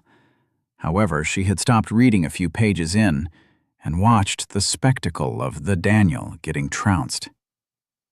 "Steel-clawed toad," Oren read aloud to grab her attention. "They hide underwater and jump on a person as they walk by. They use their claws to shred you from behind and then leap off back into the water." "You've got monster view," Maddie muttered, distracted, as Garrett stretched between rounds. He had taken off his shirt, a totally unnecessary move, as it was quite cold out. "We'll know where they are before they jump," Oren groaned. "You do realize that I can't be expected to keep watch the entire time. We should have plans ready." Maddie turned at the frustration in his voice. "Oren, I swear I get it. I want to be prepared too." She waved her hand at the training ground as Emily and Garrett faced off against each other, letting Daniel have a small break. "But you have to know what they can do. Garrett is great at dodging close, but Daniel already figured out a quick jump throws him off. These steel toads would be able to get the drop on him. His skills only let him read the ground. Emily's fire would probably be weak against them too, which means you would be our best defense." She put her hand on his and gently closed the bestiary. "We don't have to leave right away. We have time to plan. It'll be all right." Oren stared into her dark eyes and saw her concern. He let out a breath he'd been holding and felt a little of his stress fall away. Maddie smiled. "That's match," Daniel yelled, and threw a bucket of water on Garrett. His pants had caught fire and had some very interesting holes.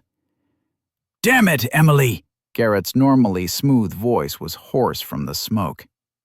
"I liked this outfit," Emily smirked and shrugged. "You're not even wearing half of it."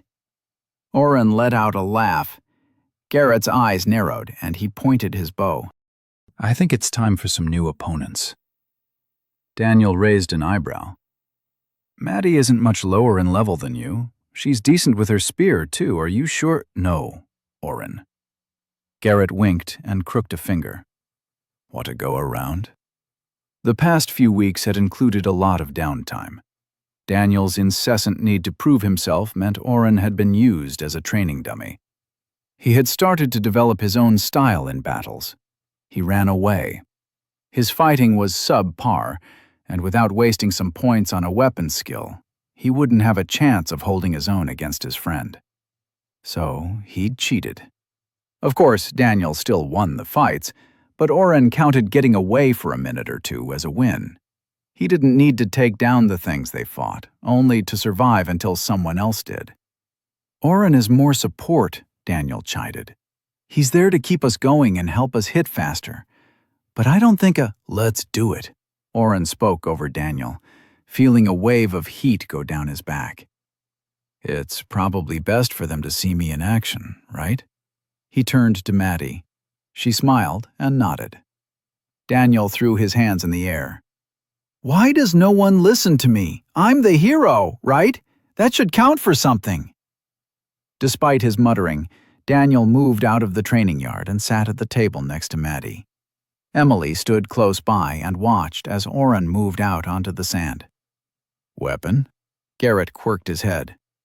Oren summoned an ice sword and held it awkwardly to his side. Garrett nodded and touched his bow to his forehead, the sign he was ready to go. What kind of training do you want to do? Oren asked sheepishly. I mean, how do you want to score things? Garrett smiled evilly. First one to beg? Oren could almost hear Emily roll her eyes. First to incapacitate or draw blood, the fire mage yelled from the sidelines. Oren nodded and put his sword to his head.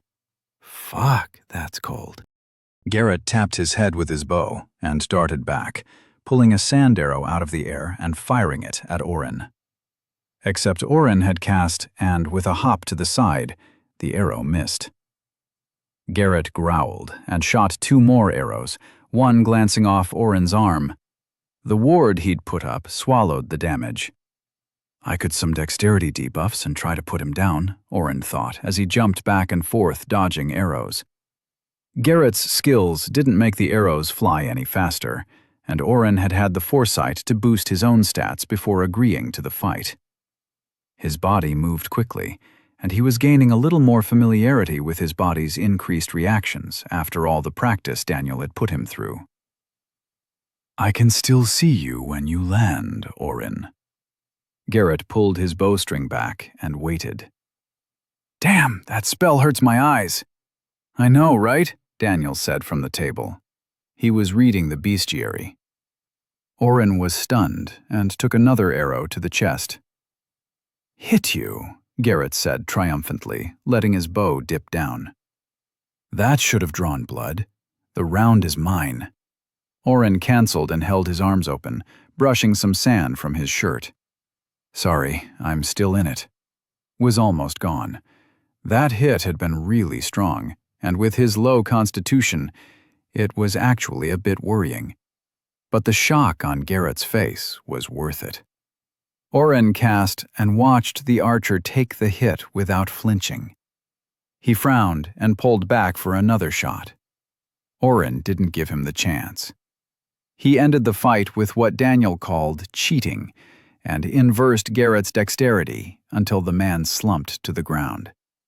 His arrow disappeared as it fell from his fingers. Incapacitated, right? Oren looked over at Emily, who had a stricken look on her face. He's alive, Maddie said quickly, standing up. Oren, can you let him up, please? Oren buffed Garrett until the man got to his feet. You'll be back to normal in a few minutes. It's temporary. Emily let out a half-gasp, half-cry. I thought he went down like his strings were cut, and what was that? Cheating, Daniel said from over the book. He cheated. He's disqualified and Garrett wins. Shut up, Maddie laughed. Oren won. Garrett's face, normally filled with cheer and confidence, was pale. I couldn't move an inch. It felt like every bit of my dexterity had been drained away. It was. Maddie's smile grew wider. Oren's our secret weapon. I know he told you he can increase stats, but he can also debuff them. That's what he calls it when he takes them away. I've watched him make monsters fall to the ground. As long as we are smart and don't rush into anything stupid, he can make anything we fight weaker and slower. Emily and Garrett looked at Oren with renewed respect. "The match is yours, then," Garrett said, his smile returning. "Emily, your turn." "I'm not stupid," she replied. "If he zeroes out my will, I'll have a mana headache. No, thank you." Garrett and Emily didn't stop asking questions, though, and Oren ended up explaining camouflage to them. Garrett scoffed at his light strike, but Emily shushed him. "It's not the strongest spell, but one that a lot of low-level mages take. Sometimes just hitting something can disrupt their concentration or a skill." Maddie was eventually dragged into a sparring match with Emily, who kept the upper hand. After Maddie missed a shimmer sight, Emily stopped the fight. "We need to work on your aim," she said, shaking her red robe to let some of the cool air in. "You could have won. Where did you train?" Maddie squatted on her heels, breathing hard. Fighting with Emily meant a lot of running away from fire. "I've had a few tutors, but nothing formal for magic fighting. My father didn't want me to be an adventurer." Emily put out a hand and helped her stand. "Let's leave the boys to the books. Come with me." Maddie glanced quizzically at the three males, finally worn out and reading. Oren waved as they left. Daniel blinked hard and rubbed his eyes a few minutes later. "Where did Maddie and Emily go?"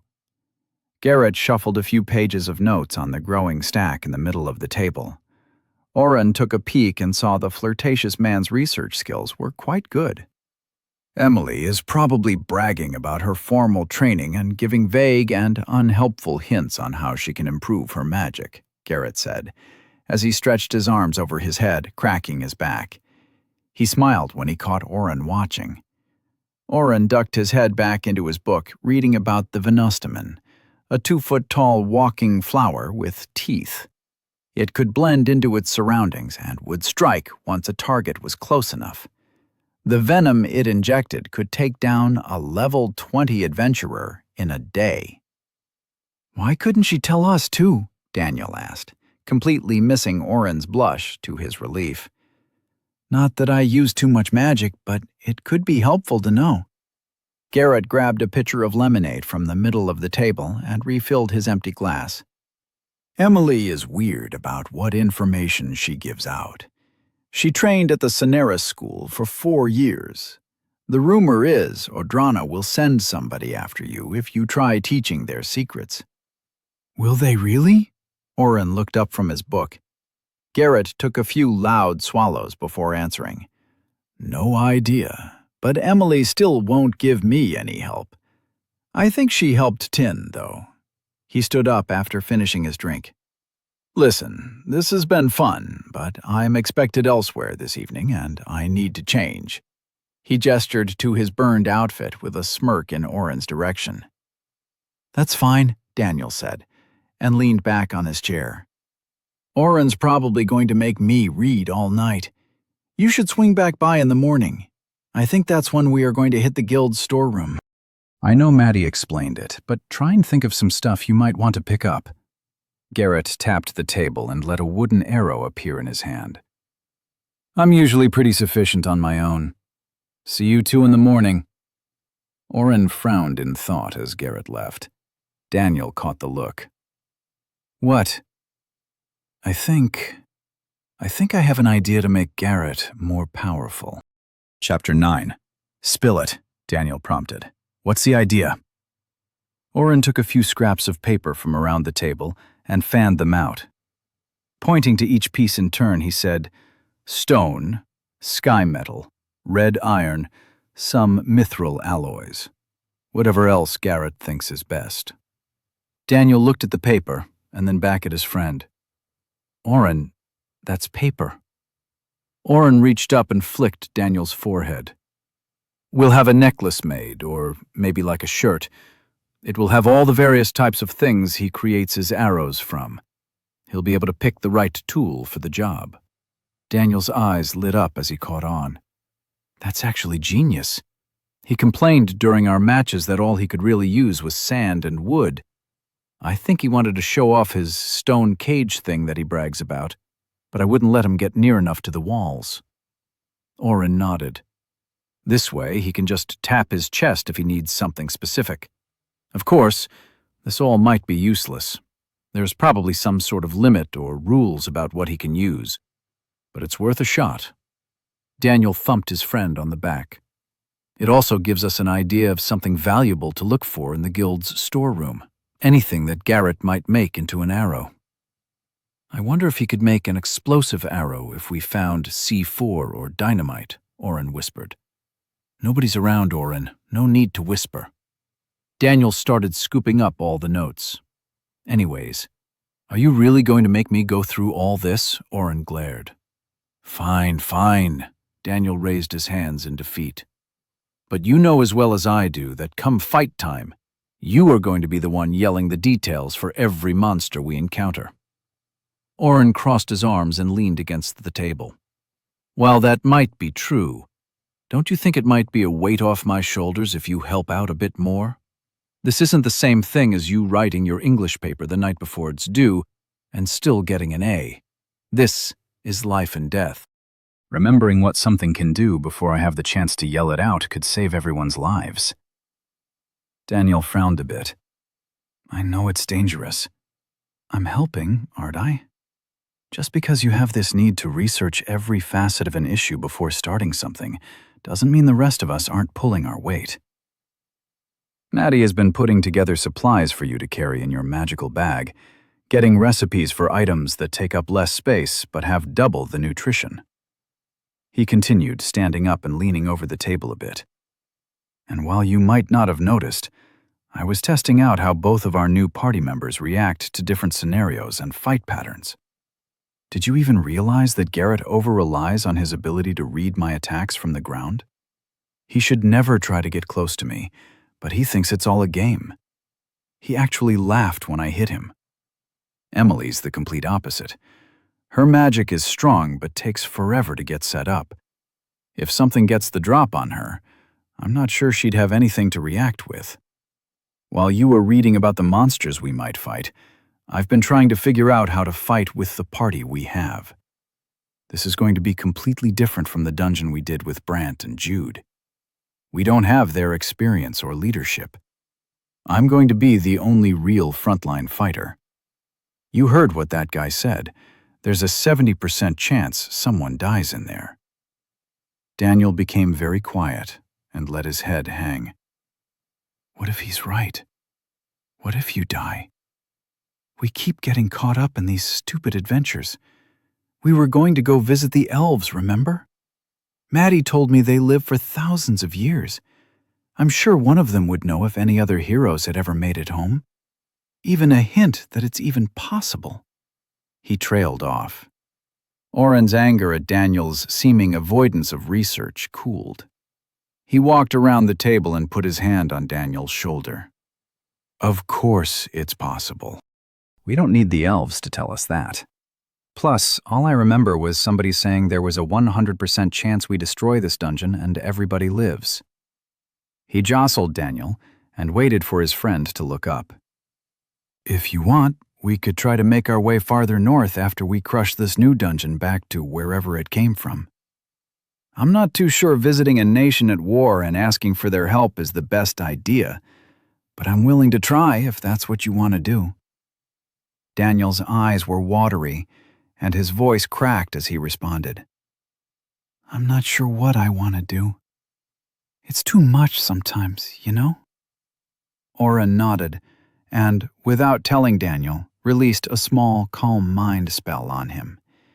He hadn't realized how much the pressure was getting to Daniel. He had always seemed so calm and put together back in their world, too. The Golden Boy. Oren began to wonder if that had been a facade as well. Sorry for acting like you aren't helping, Oren said. You know me. I get tunnel vision when I focus on something and don't think about anything else. Daniel nodded sagely. That is why you keep me around. You need someone to swat you upside the head. Oren rolled his eyes.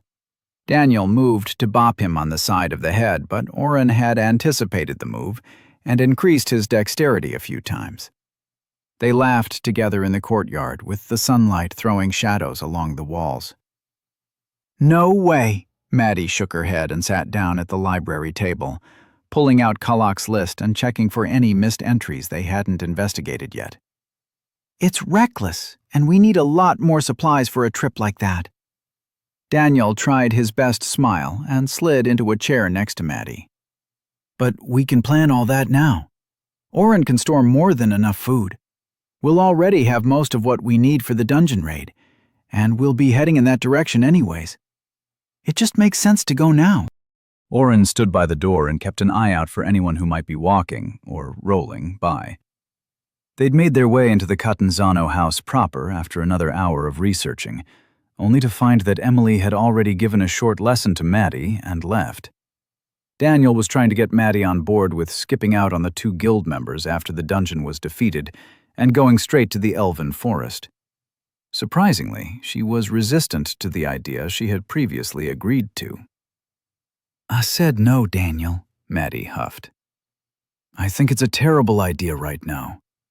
Oren noted her reasons were changing, but left the negotiation to Daniel. But it'll be the best opportunity we'll have, Daniel pushed. He reached out and put his hand on the book she was about to open. Maddie, listen to me. Oren and I are going. We're going to need someone with your knowledge of diplomacy to keep us from getting riddled with arrows. Please? Maddie squinted at his too obvious wheedling. She pulled the book out from under his hand and then smacked it down quickly. Only Daniel's quick reflexes saved his hand from getting squished. Don't try that with me, Daniel. You should know better. Maddie sighed and closed her eyes. Fine. The real reason I'm not excited to run into a war zone is some news I overheard from my father. Odrana has sent a squadron from their fire mage corps to start setting fire to the trees. The war is escalating. All the more reason to go, Oren muttered from the door. What? Maddie turned to look at him. I didn't hear you. Oren pushed away from the door and stood across the table from his friends. I said that is all the more reason to go now. We need to get the hero to where he can do the most good. Maddie tilted her head. And if we get caught? Or the elves decide to shoot us first? Oren shrugged. We turn back. I'm not saying we should go walking into a trap, just that the hero has a quest to solve. If the war really is ramping up, this might be our best chance at finding a way to end it. Maddie turned back to look at Daniel, then glanced at Oren again. You two have already decided. Asking me is just a formality, huh? Yes and no, Oren answered, before Daniel could open his big, stupid mouth. We have decided it is necessary. If you have a real reason other than your safety concerns why we shouldn't go, we'll listen. You are our party member and friend. The hardness in Maddie's eyes melted when Oren called her their friend. She turned away from them for a moment, and Oren thought she wiped her eye once before turning back. It really is mostly safety concerns, but if you both believe this would be beneficial somehow. I do, Daniel said with conviction. Something is telling me to go to the elves. But after the dungeon, right? Maddie said, with an eagerness that Oren didn't miss. She still had her dream of destroying all the dungeons she could in retribution for her mother's death. Daniel nodded. The boys waited quietly while she stared at her hands. She fiddled with the corner of the book she held, enlarging a small hole in the leather binding a bit more. Fine, we'll go. I need to go add some more things to my orders, though. Maddie glanced back up. Promise me something, though. If it gets too dangerous, Oren uses teleport and gets us out of there right away. I promise, Oren replied. Maddie let out a long sigh. You two are so much work. She didn't expand on her thought, just stood and made her way around Oren, leaving the library. Daniel waited until the echo of her footsteps was gone, and lifted his hand for a high five to Oren. "That was beautifully done, my man." Oren slapped his hand out of habit. "What was?" "Calling her our friend," Daniel explained. "She still walks on eggshells with you sometimes." "You gave her the perfect line." "I was just telling her the truth." "It's how I really feel," Oren said, feeling dirty. "I wasn't trying to manipulate her or any—" "Exactly." Daniel stood and moved the books back to their shelves. "You can't lie for shit. That's what really sold it." Oren examined the conversation in his head and tried to figure out how he felt. He hadn't meant to trick Maddie by using mind games. He also hadn't wanted her to feel forced to side with them. He genuinely wanted her input on whether it was too dangerous to go to the elves. Daniel's gut feeling that they could help end the war in some super-secret special way wasn't enough. Oren's stomach dropped as he had a thought. "Daniel?" "Yeah, buddy?" Daniel's back was to Oren as he reached up to put a book on the highest shelf. "What's up?" "Remember that movie that you liked so much you bought the special edition? The one that we watched over and over at your house for like a year?" Daniel's body stiffened for only a minute before he pushed the book into its resting place and dropped back down off his toes. "Doesn't ring a bell." "Are you sure no rings at all? Not even one ring?" Daniel turned to face Oren, wearing his most disarming smile. "What are you—" Oren interrupted his friend and asked point blank, "Are we going to the elven forest just so you can try and sleep with an elf?" Chapter 10. Daniel blushed as he denied the accusation. "No way. We need their help to stop the war." Oren stared at his friend. "It just makes sense. They're the ones being oppressed, so they'd be more likely to accept some help, right?" Oren continued his dead-eyed glare. "And you already said you'd go. You could stay here if you're scared." "Finish that sentence, and I'll drop your dexterity to 0 and kick you," Oren threatened. Daniel gave up and smirked sheepishly. "Jude told me they are absolutely gorgeous. If we save them, and one wants to thank me—" Oren rolled his eyes in disgust. "You know they had an elf slave down at the market. You'd be saving a lot of time and effort if you just bought one." Daniel paled. "That's not what I meant." "It's the same thing," Oren argued, and lowered his voice an octave in a bad imitation of Daniel. "Hi, I'm the hero and saved your species. Do you want to come to bed with me, or should I get mad and leave you undefended and alone for the next invader?" Daniel's head dropped. That's not... "That's exactly what it is." Oren's voice rose as he stepped closer. "Damn it, Daniel. There's an entire section of psychology devoted to savior complexes and white knight syndrome. Do you know how often my mom complained about the paramedics who bring in girls and leave their phone number with them? It's fucked up. That's without bringing into play the entire hero aspect. You realize you are essentially a rock star to these people, right? If I find out you have groupies, I don't know what I'll do, but it'll be bad, okay?" Daniel nodded along at his scolding. "I didn't think of it like that. Seriously, I swear." Oren's temper cooled at Daniel's repentant tone, and he stepped back. Daniel caught his eye and cringed a bit as he said, "I still think we should go, though." Oren didn't respond, but pierced Daniel with another stare. "From everything we know, Odrana isn't going to want to work with the guy they tried to kidnap. We can at least gain some goodwill with the elves and try for diplomacy if that's the way Maddie thinks we should go. We can't sit here and do nothing. Silas's reports have the elves lasting another month or two before the Odranan army forces their way into the forest. We need to help them now, not after the war is over." Oren watched Daniel's impassioned speech closely. He decided that despite believing his intentions to be mostly pure, he wouldn't let him out of sight if and when they got to the elven forest.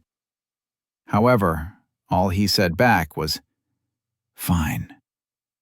Daniel appeared shocked. "Fine? That's it? You're not going to argue that we should try some other harebrained plan?" "I trust you," Oren shrugged. "You made some good points. Plus, I know you'd try going yourself if me and Maddie said no." Daniel at least tried to look offended, but just broke back into his grin. "You know me too well." Oren tried to hit his friend, but Daniel's sidesteps activated. Oren tripped over his own feet and slammed his knee into the corner of a chair. Daniel laughed. "You deserved that." Oren groaned and rubbed his knee. "Asshole."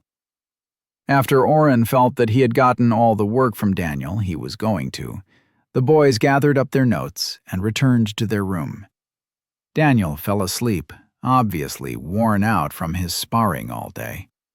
Oren rolled through his skill lists again. He had been pissed to find no treasure view option for the map skill, but figured that would have been too easy anyway. He was still scrolling through his skill options, trying to find any spots for improvement. All his boosting skills had grown a little more in experience from the few spars, and his habit of keeping his dexterity boosted around Daniel. However, it was going to take another few weeks of dedicated leveling to hit that 10,000 mark for each. Oren had almost used up his 14 ability points to bring teleport to the next level. Would you like to upgrade teleport for 10 AP? Yes or no? He'd decided not to yet. He still wanted to buy Merge as well. He had lots of interesting ideas for that skill, but at a cost of 20 AP, Oren couldn't make himself save the points. I should get some new skills related to poison, water, and steel to see if I can get new wards, Oren mumbled to himself, careful to not wake Daniel. Extra wards specific to the new dungeon would probably be invaluable. He narrowed down a few low-cost spells related to each area of magic to discuss with Daniel tomorrow. For poison, he narrowed his options to 2 spells, Venom Bite or Toxic Touch. Both fell under the poison heading and only cost 1 or 2 ability points. Venom Bite. Become the predator. Coat your teeth with venom and bite your enemies. Intelligence modifier attack damage, -1 AP. Toxic Touch. Your touch becomes toxic. MP cost variable to toxicity, -2 AP. He was leaning toward Toxic Touch, even with the higher cost. He didn't think biting was going to become his new attack method, and although the intelligence damage modifier sounded powerful, especially for him, Oren couldn't see a situation where he needed to get close enough to bite someone. He also didn't think he'd need to touch someone, but Toxic Touch was only a point more. Slapping someone with poison sounded better than going full vampire. Oren smirked as he imagined Daniel and Tony freaking out about vampire skills. While water magic had more options, including a lot of water attack spells, Oren was pretty sure he wanted to get Water Reservoir. For 1 ability point, he would be able to make water. It would free up lots of space in his dimension hole, letting him carry more food. In addition, the water magic would probably give him a water ward. He'd considered some sort of water-breathing spell as well, but the cost for those types of skills was more than a few AP, and the descriptions mentioned air and water magic. Spending that number of AP and risking not getting a water ward wasn't exactly a safe choice when the end goal was the ward. Also used a very small amount of mana for a gallon of water, so he wasn't worried about running out of MP. Steel magic was the most expensive of the 3 fields of magic. The store had nothing that cost fewer than 3 ability points. He'd found a few things that made him think of Ira, the member of the Dragoon team he'd saved. The base spell, Control Steel, allowed manipulation of the metal at a basic level. Additional options were grayed out, with a notification that the base spell was required before purchase. Spells like Sharpen Steel, Quench Steel, Temper Steel, Steel Pull, Steel Push, and many more made Oren wonder just how many spells Ira had had to buy to get his flying, shredding knives of death. While Control Steel cost 5 ability points, each additional option cost another 3 AP. Oren continued to scroll through the add-on abilities that all seemed to stem from Control Steel, looking for anything that jumped out. He really didn't want to spend 5 points on something as useless to him as Control Steel. He'd also searched for Light Strikes, which he knew existed thanks to completing the Obtain Level 10 quest. He hadn't taken the upgrade at the time. Now, he couldn't find a way to upgrade his base spell, as the system store gave no indication that such an upgrade even existed. He kept going over different options until the day crept up on him, and he fell asleep. When he woke up the next morning, Daniel was already half-dressed. He had strapped Gertrude to his back holster and then tried to put on his pants. Oren chuckled when Daniel's sword caught the fabric and bent him backward as he tried to finish putting his clothes on. "Shut up," Daniel muttered, taking his sword off and putting it back on its stand before getting dressed like a normal person. "I'm just tired," Oren stretched and didn't make a move to get up. "Are you ready to hit the storerooms today? Anything you're looking for in particular?" Daniel finally got his pants on and sat on Oren's bed to strap up his shoes. "That's the plan. I'm not really looking for anything. I thought you were just going to take everything of value and we'll figure it out on the other side." Oren groaned as he sat up and started pulling on his clothes. "Yeah, but also, we can grab anything we might need for the dungeon. Do you have anything packed for the trip?" Daniel patted Gertrude on his back. "What else do I really need?" Oren put his head in his hand and sighed. He double-checked that everything from his dimension hull was stored away in their room and headed down for breakfast, ignoring Daniel's question as they left. Emily had already arrived and was nursing a cup of something. Oren's hopes of another coffee-drinking friend were dashed when she poured some more tea for herself. Maddie was eating a plate of eggs. There was no sign of Garrett. "Good morning," Daniel chimed in as he started loading a plate with food. Living at the Catanzano's house always meant a free breakfast, and Daniel was taking advantage of that fact. Emily just nodded at him. Maddie waved her fork in greeting. Oren tried to make conversation. "Garrett's late?" "He's always late," Emily replied, sipping more of her dirty water. Oren loaded up a plate as well, although with much less than Daniel. He also grabbed the entire carafe of coffee and put it within arm's reach. The party of 4 ate quietly for a few minutes. Oren was on his third and final cup of coffee when Garrett strolled in. "What a fine day it is!" He grabbed an orange and started to peel it as he sat near Oren. "Everybody already here?" "We were supposed to be here half an hour ago," Emily said with a frown. "There's no harm done," Maddie tried to mediate. "We still need to go over the final preparations. Have either of you given any thought to what sort of things you'd like to requisition from the guild's stores?" Garrett popped in a slice of his orange and spoke around his full mouth. "I'm really not picky. Anything I can carry out and sell is what I'd like." Maddie shook her head in disappointment and turned to Emily. The fire mage shrugged. "There really isn't anything that I could think of either. I saw the list of supplies you're planning on bringing, and I know you explained Oren can carry some things in his storage skill, but unless we find books on fire magic theory, I'm with Garrett on taking valuable stuff. The guild doesn't really sort anything in those rooms. I'm sure we can find some rare monster parts and make some extra gold. I still think it'll be mostly a waste of time, though." "What if we find a relic?" Daniel asked, too casually. Oren rolled his eyes. "We won't," Emily answered confidently. "Even with the guildmaster turnover rate, anything of real value would have been found. It's more likely we find a few small scraps of red bison hide or some precious metals. Relics would mean paperwork. Paperwork doesn't just disappear." Maddie coughed. Paperwork does disappear sometimes, if somebody wants it to happen. Emily turned slowly to appraise Maddie. Do you have some information we don't have? She shook her head. I just know how administrations work. People mess up. By accident or on purpose doesn't matter. We don't need to find a relic. A few pounds of cold iron or mithril and we can make some amazing weapons or armor. Even a sliver of dragon bone, and we can get some enchantments made. You can enchant dragon bone? Daniel looked up from his plate.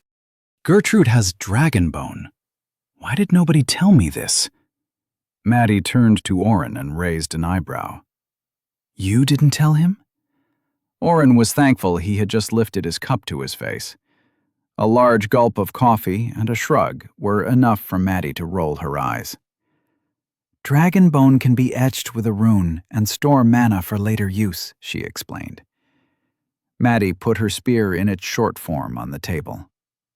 I have a thumbnail-size flake of dragon bone in here.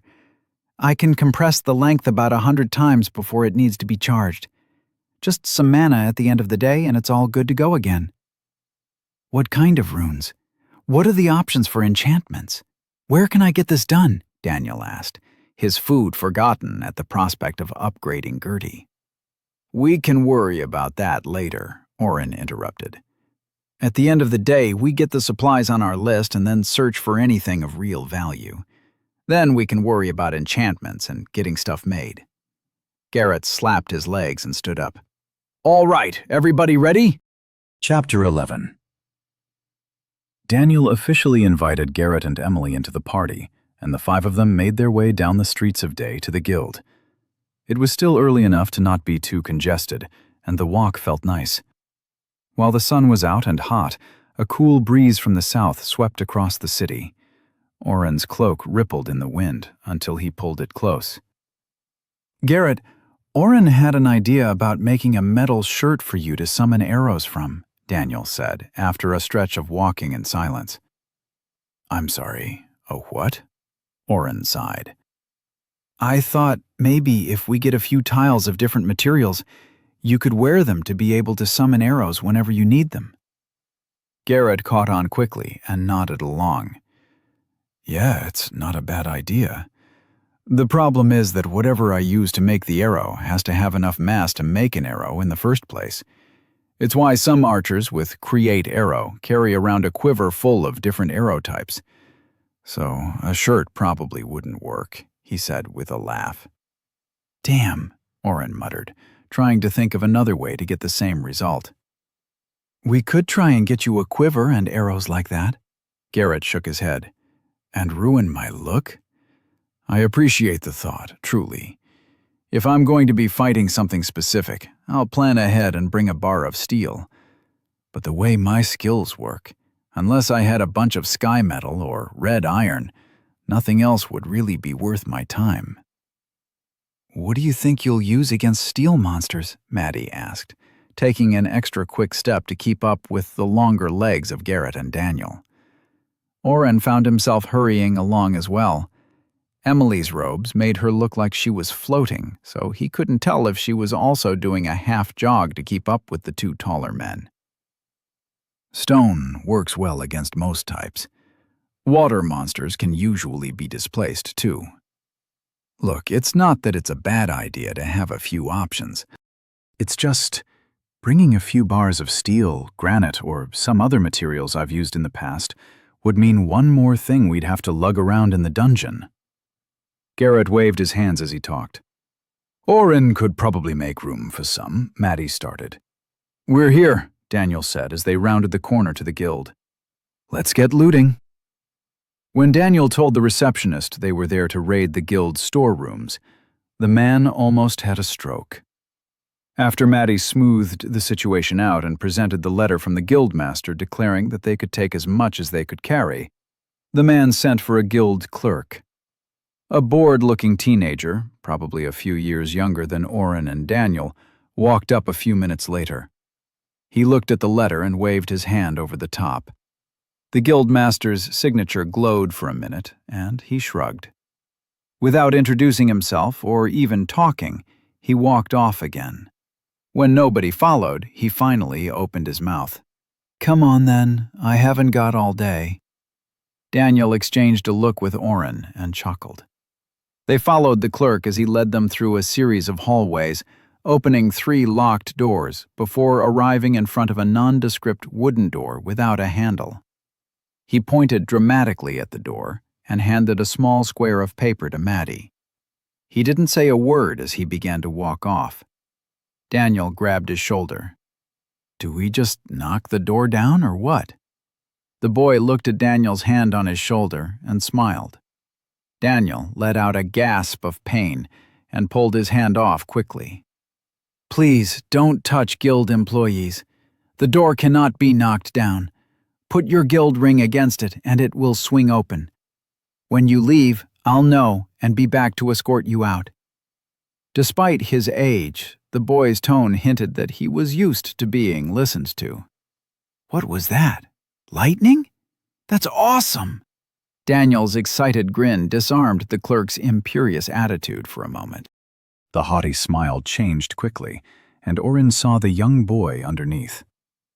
Electric touch, but close enough. The boy's cold demeanor warmed markedly. "I didn't really hold back either. That would normally put a guild member on the floor." "I'm going to remember that one." Daniel reached up to slap the clerk's shoulder, but pulled his hand back at the last minute. "Maybe I won't touch you again." Oren rolled his eyes. Daniel's easy nature at work, making friends again. "Let's get to it then," Maddie nudged Daniel. The clerk waved and made his way back down the hall. "What an asshole," Daniel muttered as soon as he was out of earshot. "He fucking tased me." "You could have just asked him how to open the door. You didn't need to grab him," Oren said, not really trying to defend the action, but still feeling some satisfaction as Daniel shook his shocked hand. "My hand is numb." Emily let out a snort of laughter. Maddie was reading the small piece of paper. "It's a map, sort of. It's really just 4 squares positioned against each other and an X to show this door. At least, I think that's what the X is." She looked up and motioned for Daniel to open the door. He was still absent-mindedly rubbing his hand and didn't notice. Maddie closed her eyes and took a deep breath, letting it out in a dramatic fashion. "I'll go first then." Her ring flashed in the air as she rapped against the door. It slid up, and she walked into a room larger than the guild hall. "Magic fuckery," Daniel muttered as he stepped into the room, glancing at the 30-foot ceilings. Oren couldn't make out the sides of the storeroom. It had to be a few 100 feet in every direction. A space this large should have been overwhelming when he knew the entire guild hall was smaller than this room. That wasn't what nearly broke his mind, though. The storeroom was filled with junk. Right next to the door was a pile of broken wooden practice dummies. 3 steps in, a weapons rack had been erected. Every item stored on that rack was rusted and crumbling. A broken table and 2 chairs were haphazardly placed against the wall. "What a dump," Daniel said, speaking Oren's thoughts out loud. "How are we going to find anything worthwhile in here?" Emily moaned. Maddie smiled. "Teamwork. We're going to comb 1 room at a time." Oren and Garrett groaned at the same time. 2 hours later, they finished the first room. Other than a half-burned quiver that Garrett turned his nose up at, they found nothing of real value. Oren's analyze hadn't been any help, only showing him what his eyes could already see. The room was full of trash. Maddie wasn't too deterred. She'd been able to scavenge enough camping materials to save some gold. But Oren didn't really see the point in the daughter of a Lord of Day saving pocket change. "Let's try the door to the left first," Maddie said, as she piled up the extra sleeping bags and 2-person tents near the door. "It's a standalone room. The 3rd room has a small antechamber, so we can hit both of those last." Daniel, eager to do anything but stay still in the room of detritus, opened the door and stepped in. His voice echoed back as if he was in a cavern. "Hey, guys, this might take longer than we thought." Maddie and Emily were on his heels and blocked Oren's view as he tried to get through. When he nudged the women to the side and saw the room, he was shocked. They had spent the last 2 hours doing a methodical search of the first storeroom. It was a big room, filled with narrow passages burrowed between the heaps of thrown-together junk. The new room was easily 3 times as large. 2 small paths broke left and right from the front door. Mounds of pelts were stacked up to the left. A few had fallen down and blocked the small alley between the animal skins and the sagging bookshelf filled with various bottles. The right path was not better, with bones, teeth, and skulls stacked in a manner that made Oren fear the entire thing would come crashing down. Farther in, he could just make out more shelves, stacks of what looked like weapons of all sorts, a few dummies with armor strewn about, more piles of animal parts, and what looked like cords of firewood piled to the ceiling. "This is ridiculous," Garrett whispered in awe behind Oren. "We could spend months in here." Maddie clapped her hands. "Search for metal or anything obviously magical in nature. Oren, I hate to ask you, but can you try going through the bones? Maybe we'll get lucky and find one that's from a dragon. Emily, can you use mana sense to pick up on any traces of magic?" Daniel started walking down the right path. "Daniel," Maddie stepped quickly after him. "You're with me." "Huh? Sure, I want to see what's in those jars," he said, pointing at the far wall. Oren couldn't make out what he was pointing at. "I can't see that far," Maddie said, confirming Oren's suspicion that Daniel was using his telescope skill. "It looks like something's floating in the jars," Daniel said, starting off again. Garrett laughed and began picking through the hides like they were rugs. "Are we really going to go through this entire room?" Maddie turned back, then glanced at Daniel as he was walking forward again. Just do a sweep. We'll meet back here in 30 minutes and decide," she said to the archer, then ran after Daniel. Emily sighed and tapped Garrett's shoulder. They started walking down the left path. Emily winked at Oren as she dragged Garrett away. He mouthed a silent thank you at not being stuck with the incessant flirting. He would need to concentrate while using Analyze. At first, the skill only returned a single word. However, after 5 minutes, he started to receive additional information on the different items, but learning that this stack was femurs and this stack was incisors didn't really help much. Finally, the skill upgraded enough to show him what he really needed. Filium, femur, bone. Torchclaw, incisor, bone. His allotted 30 minutes passed too quickly, and Oren found no dragon bones. He didn't hear Maddie and Daniel returning. Instead, he smelled them. "Many times do I have to apologize," Daniel was saying as they came into view. "Wait there!" Oren plugged his nose and took a step back. "What is that smell?" Maddie's entire front side was covered in a gooey blue slime. Daniel had some along the bottom of his legs, but looked like he had mostly evaded whatever it was that hit Maddie. She was glaring at Daniel. "I touched something after she told me not to," Daniel said sheepishly. Maddie turned on Daniel with a fury normally reserved for charging monsters. "You grabbed the chest after I specifically told you it was trapped. I didn't know it was going to burst out with whatever got us." Maddie's anger cranked up another notch. "Whatever got us? You have some itchishal stink on your shoes. I'm covered." She was screaming toward the end of her sentence, just in time for Emily and Garrett to round the corner. Garrett stepped back and held his nose. "What happened?" Emily asked as she approached with a small bundle in her arms. "Daniel decided to trigger a trap and evaded it while I took itchishal spray all down my front," Maddie said, tears in her eyes. Damn it. It's even in my eyes. Oren, I need some water. Oren paled and shook his head. I left everything behind so I'd have more room. Maddie looked from person to person as they shook their head. Nobody had planned to take this long in the storerooms. Wait, I was going to get this anyways.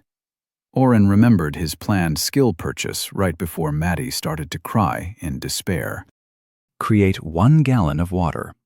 10 MP, 1 AP. Would you like to purchase for 1 AP? Yes or no? Yes.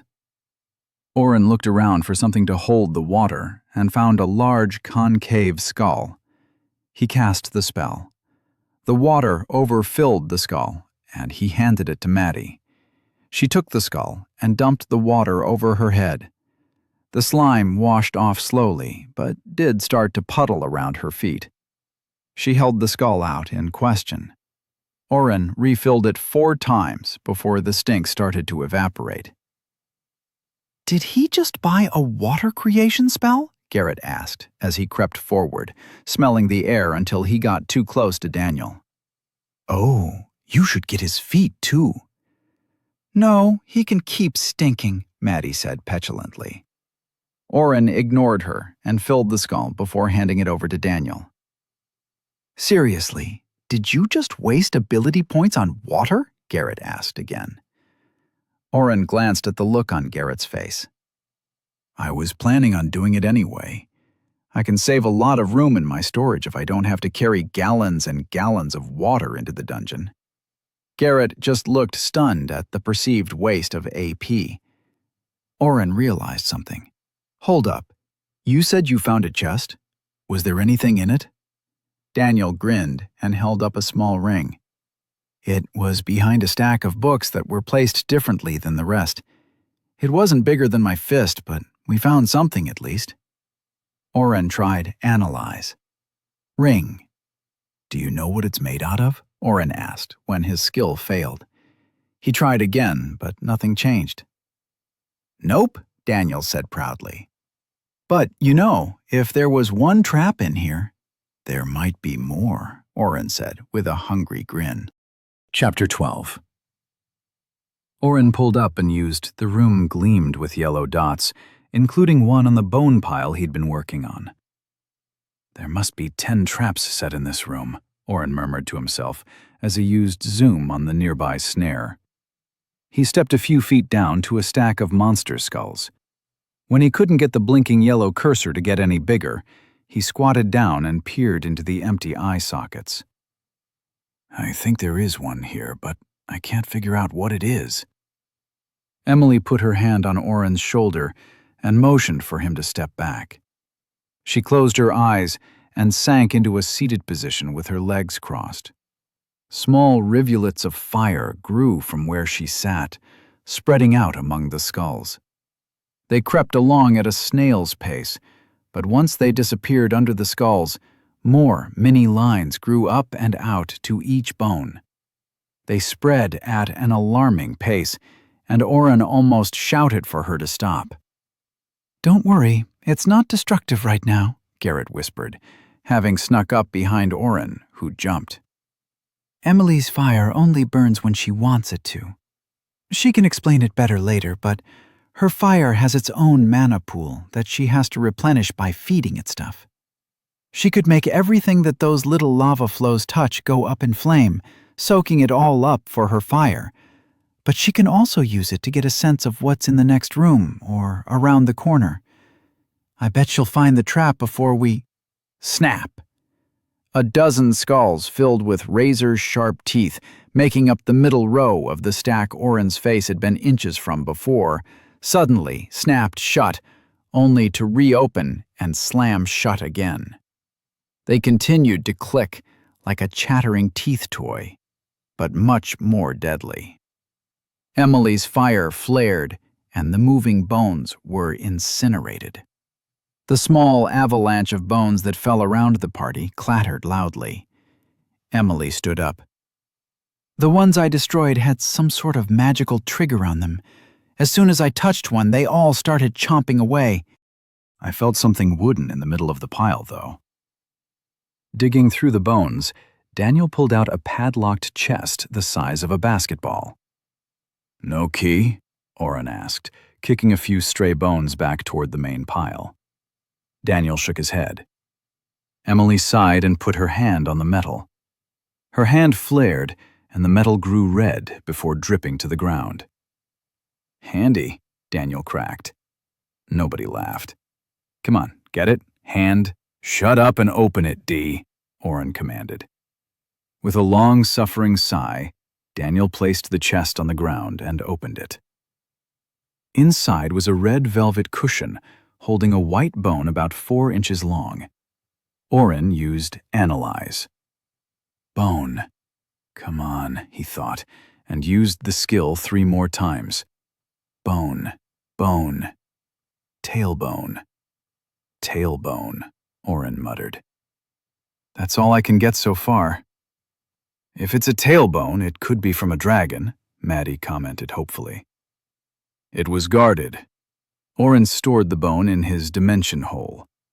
We can get it looked at later. Let's find a few more traps. Why would the guild trap their own storeroom? Daniel asked as they walked toward the nearest yellow spot on Oren's map. It doesn't make any sense. Prytus didn't do that, Garrett offered. From what I've gathered, about 30 years back, the guild went through so many guildmasters in so short a time, factions started forming. Rivalries and blood feuds ran amok. The clerks were all loyal to different factions and didn't recognize the current guildmaster as the rightful ruler of the guild. Pranks turned to deadly traps. There's a reason nobody has fully explored these rooms in decades. Daniel and Oren were quiet as they absorbed that information. Oren stopped and pointed at the next trap on his blue box. Something is behind that bookshelf, I think. Or the bookshelf itself is the trap. Everybody looked at Emily. She sighed. I can't do this 10 times. It does cost mana. Oren chuckled and cast a few increase will and increase intelligence on her, hopefully at a low enough level to not trigger any side effects. Does that help? Emily's eyes widened. You doubled my mana pool. I tried to keep it low, Oren explained. If I boost your stat by too much, you'll get sick. We should try and find the sweet spot before going into the dungeon. I'm pretty sure that Constitution affects it somehow too, but we can get into specifics later. Emily just shook her head and sat down again. Her fire vines grew quicker and thicker from her seated body. What had taken 30 seconds before took 20 seconds this time, and soon she pulled her vines back to her body. What's up? Did you not find anything? Daniel asked, hopping from foot to foot impatiently. There is something on the back of the shelf, but it's in a container of some sort, Emily said as she stood and dusted her pants. Luckily, my inferno veins didn't trigger anything. Daniel glanced over at Maddie. Can I move the shelf? How do you think you were going to do that? Oren, buff me! Daniel flexed his arms and waited. Oren didn't move. Come on, man! Daniel dropped his pose and frowned at his friend. Oren sighed and hit Daniel with a few increase strength buffs. Daniel grinned as he double-checked his stats. Putting his hands to the side of the shelf, he pulled. The deafening shriek of the heavy wood scraping along the stone floor filled the hall. Emily and Garrett covered their ears, while Oren and Maddie just grimaced. Once he had moved a corner away from the wall enough to allow someone to squeeze through, Daniel dropped his hold, taking a step back. Fucking hell, that thing is solid. Even boosted, that was a struggle. Oren ignored Daniel's whining and stepped around to investigate the back of the bookshelf. Strapped with leather and metal bands against the very middle was a 6-foot-long cylinder. Oren started to reach for it, but Daniel yanked him back. Dude, what are you thinking? Daniel pushed Oren behind him. You just said that thing is trapped. Think!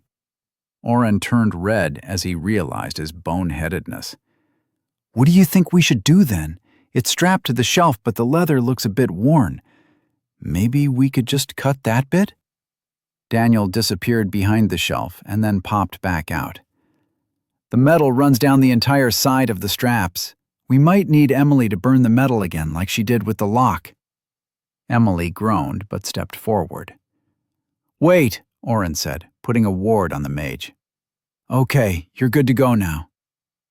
What was that? Emily asked curiously.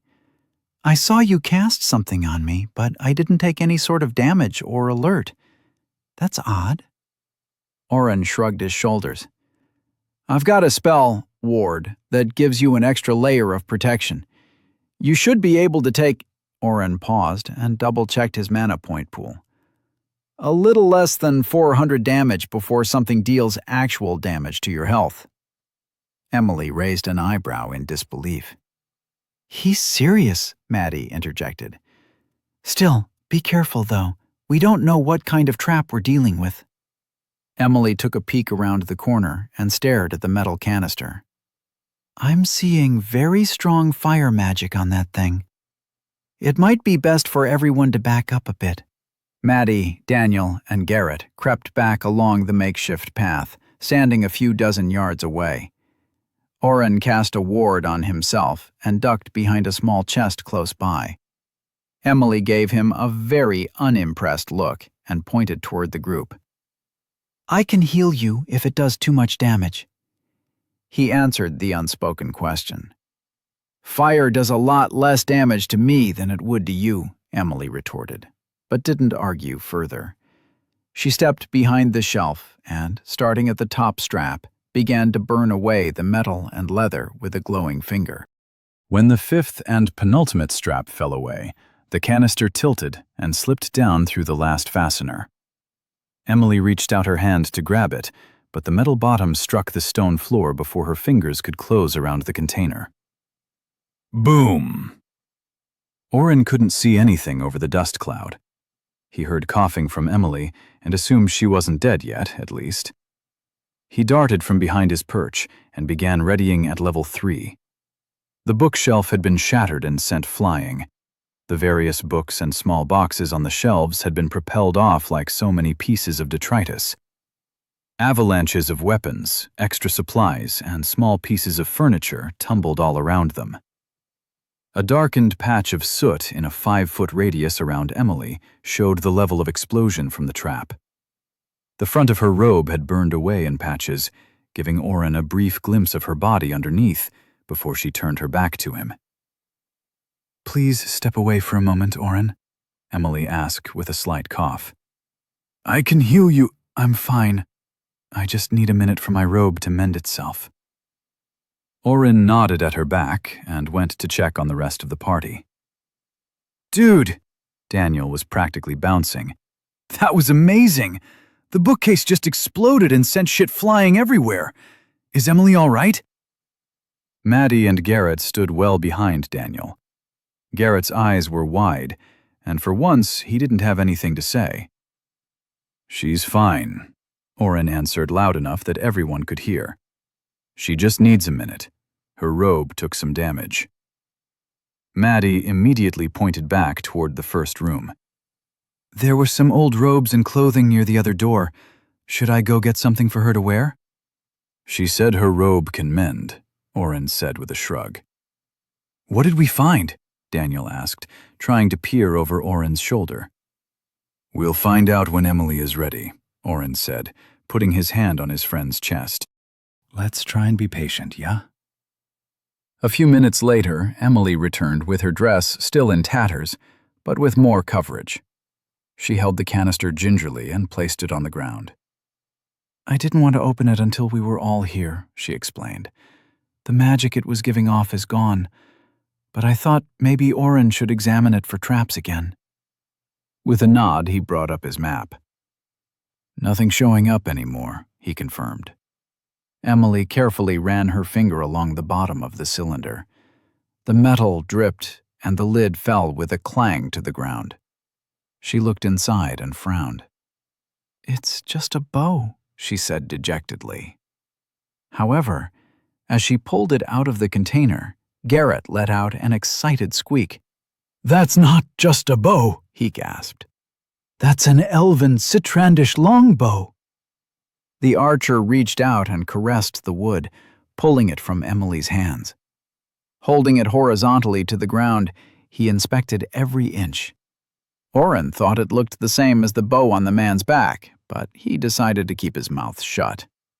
Daniel opened his big mouth instead. "It's just a piece of wood. It doesn't even have a string." Garrett rocked the bow in his arms. Elves use the hair of a loved one to string their bows. If this one was stringed, it would mean it was stolen. Of course, it still could be, but it's supposed to be near impossible to snap an elven hair bowstring. "Won't the elves want it back?" Oren asked, remembering the passage from their research about the consequences of being caught with a stolen Citrandish bow. Garrett nodded. "But that doesn't mean I can't try it, right? Maybe even take it to the dungeon?" He glanced up at Daniel. "Just holding this is a dream come true." Daniel shrugged. "Give it to Oren. He can store it where nobody can see it until we get to the dungeon." Oren reached his hand out to take it, but Garrett recoiled. "Maybe I can hold it until we leave?" Oren noticed Maddie's grin in the background. This was exactly what she had been hoping for. "All right," Maddie said as she clapped her hands. "We've got a few more traps to disarm. Hopefully with fewer explosions this time." Chapter 13. Oren counted the traps carefully this time. They had 8 remaining to examine in this room. The next 2 hours were spent finding each trap, having Emily assess them with her, and then figuring out different ways to neutralize or set off the snares. Daniel and Garrett ended up being the best at setting off the traps. Daniel simply tanked or dodged the damage. When he took the lid off a trapped urn, he was hit with an acid that burned into his skin, letting them see the red muscle underneath before Oren quickly healed him back to full health. He swore he only felt the pain for a second and hadn't even screamed. Despite the deadly trap, the urn was empty. Daniel kicked it, punting it against a wall where it shattered. "I hope that wasn't a priceless work of art or something," Oren muttered as they walked away. Daniel was also hit with an electric shock from opening a trapped drawer, but simply shrugged it off. The drawer contained yellowed and faded paperwork that none of them could make out clearly. Oren thought it was a disciplinary action, but either way, it had no real value to them. They left it behind. Daniel's next go seemed easy enough. A small wardrobe had been tilted against the back wall. After they cautiously righted it, Daniel opened the doors. He only narrowly dodged the swinging axe that fell out like a pendulum. After standing up and cursing at the long-dead pranksters, Daniel pulled a shoebox-size container out of the closet. "Wait," Oren said as Daniel started to grab the lid. "Let me check if it's trapped too." Daniel ignored Oren and popped the top. "Clothes?" Daniel picked up a corner of the cloth and held it up for all to see. Somebody used a spring-loaded axe to protect clothes? Emily hesitantly reached out and ran the fabric between 2 fingers. "That's dwarven silk. It's woven with strands of metal to deflect glancing blows from sharp weapons." "That's worth a few dozen gold pieces to the right buyer," Maddie grumbled. "If there's even enough fabric to make a shirt, that looks like it was made for a dwarf." Oren glanced around at the angry faces. The trap exploring hunt was not going well. "Let's try one more and then take a break," Oren suggested. "I think Daniel has a few more minutes on my last buff," Garrett spoke up from behind them. "I'd like to try one of the traps." Oren and Daniel looked at each other. Daniel shrugged and waved a hand. "Sure," Oren answered. He led them to the nearest remaining trap.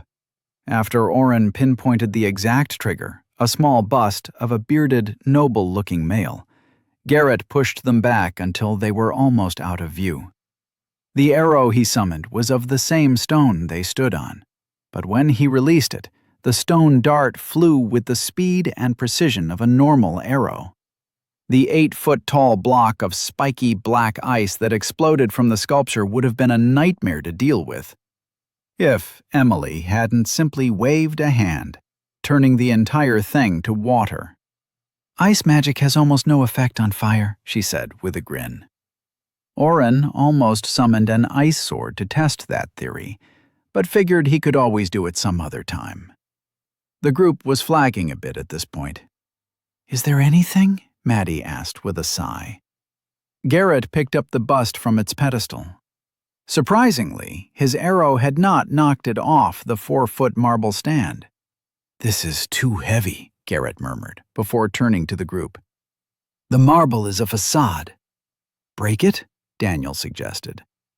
Garrett lifted the bust above his head, but Emily quickly stepped close and plucked it from his hands. "Let me try first," she said, running her finger along the edge. Oren caught a glimpse of a fire crystal sitting on the tip of her fingernail, acting like a small blowtorch. Emily left a scorched black line along the white marble as she worked a small circle around the bust's scalp. "That should do it," she said, taking out a knife and trying to work the edge into her burn mark. She slipped only once before the dagger caught. Emily twisted her wrist, and a skull cap of marble popped off, revealing a black material underneath. "That's cold iron.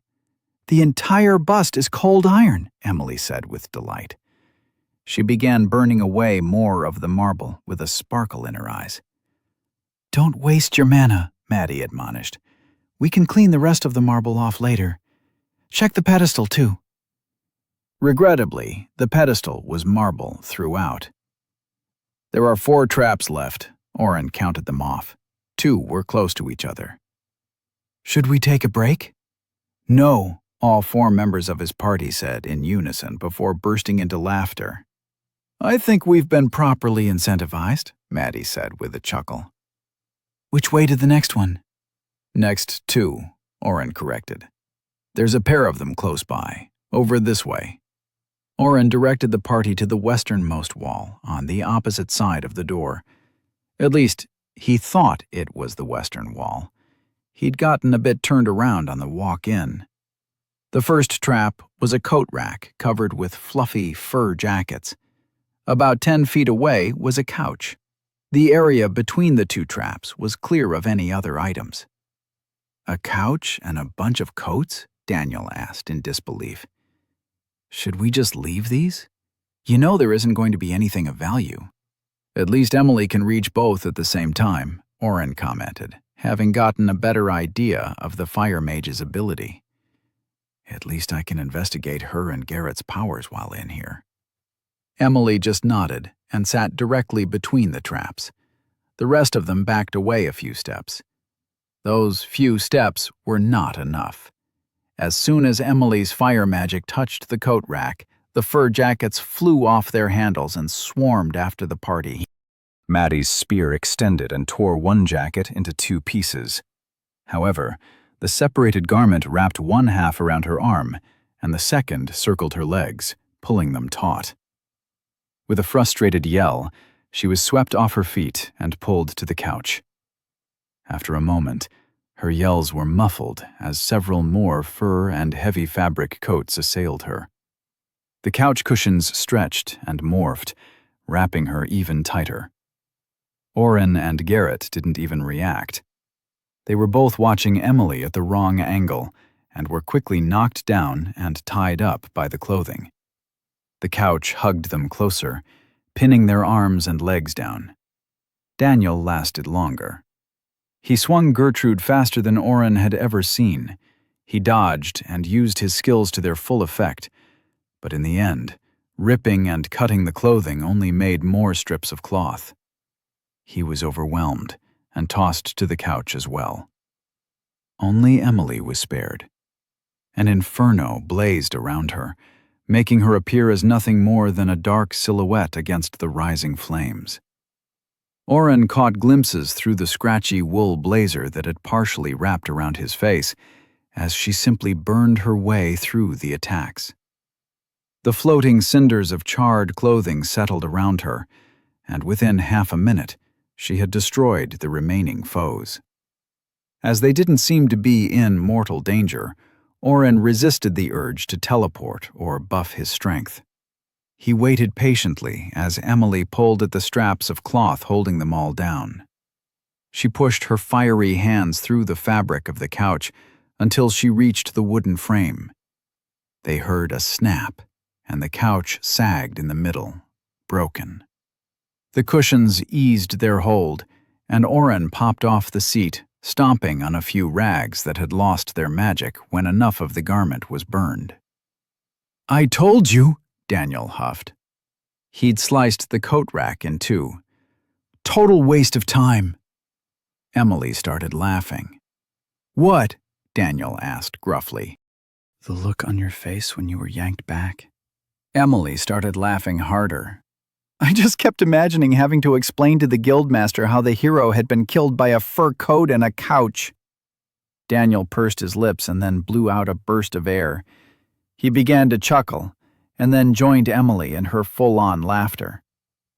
Garrett nudged Oren. "They're both crazy, aren't they?" Oren nodded. After confirming neither trap had been guarding any prize, Oren pointed out the last two marks on his map. Piles of broken desks and old tent canvas separated the last two traps with the waving paths carved out by past guild members. One centered on a sword stored in the middle of a weapon rack, with no other weapons hung in the brackets.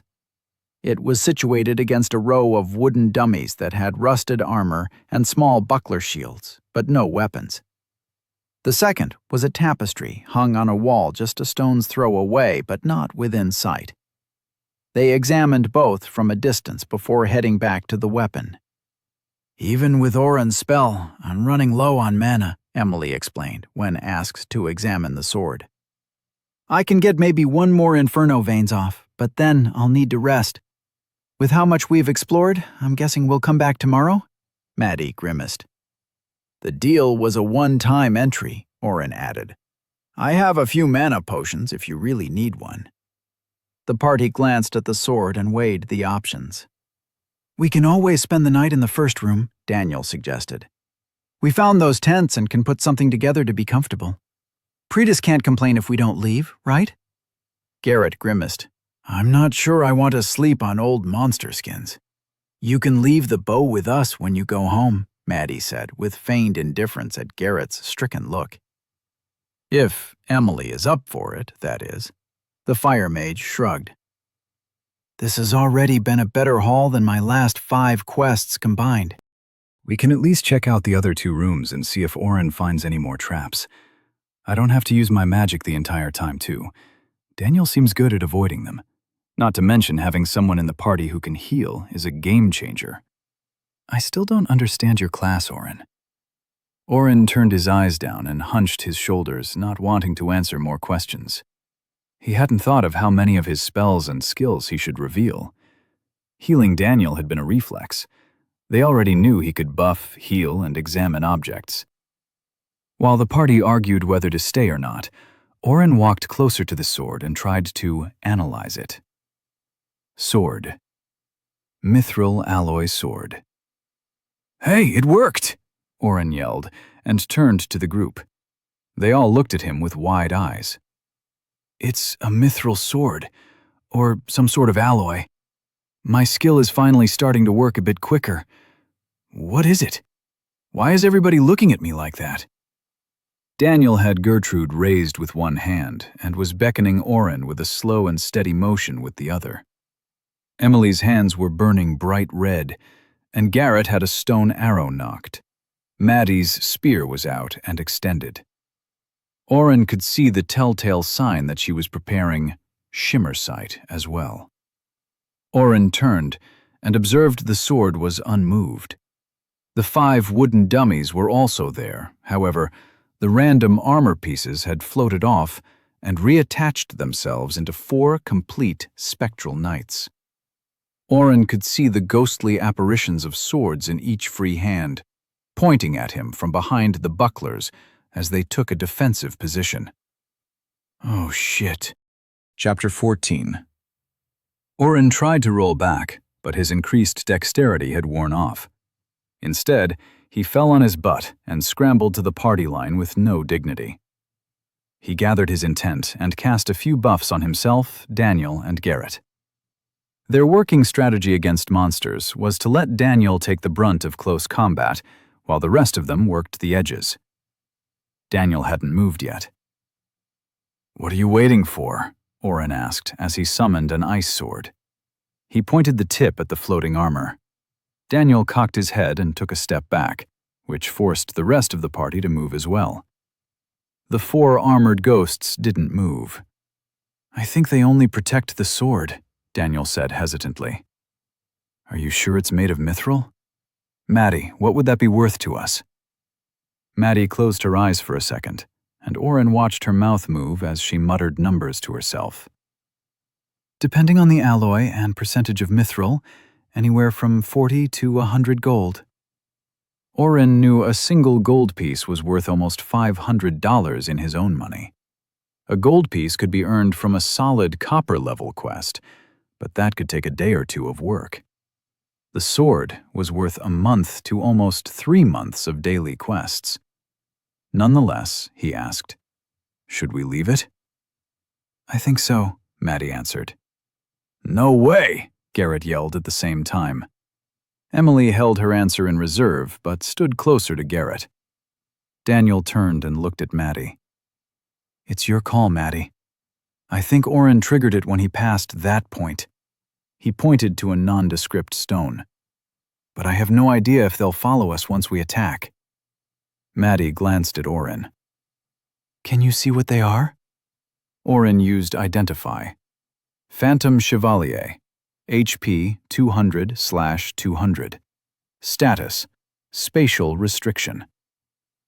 Phantom Chevalier. 200 HP, and they are spatially restricted, whatever that means, he answered. "They can't leave a certain area," Daniel answered. "Don't ask me how I know that, I just do." Oren shrugged and pulled out the one thing he'd left in his dimension hole, the bestiary book. "This is totally not the time to read a book," Garrett said with a quick glare over at Oren. He ignored the archer and swiped page after page. "Found it!" Phantom Chevaliers are ghostly creatures that are immune to most regular weapons and must be dealt with by means of cold iron or magic. They attack with group tactics, usually targeting one member to the exclusion of all else until defeated.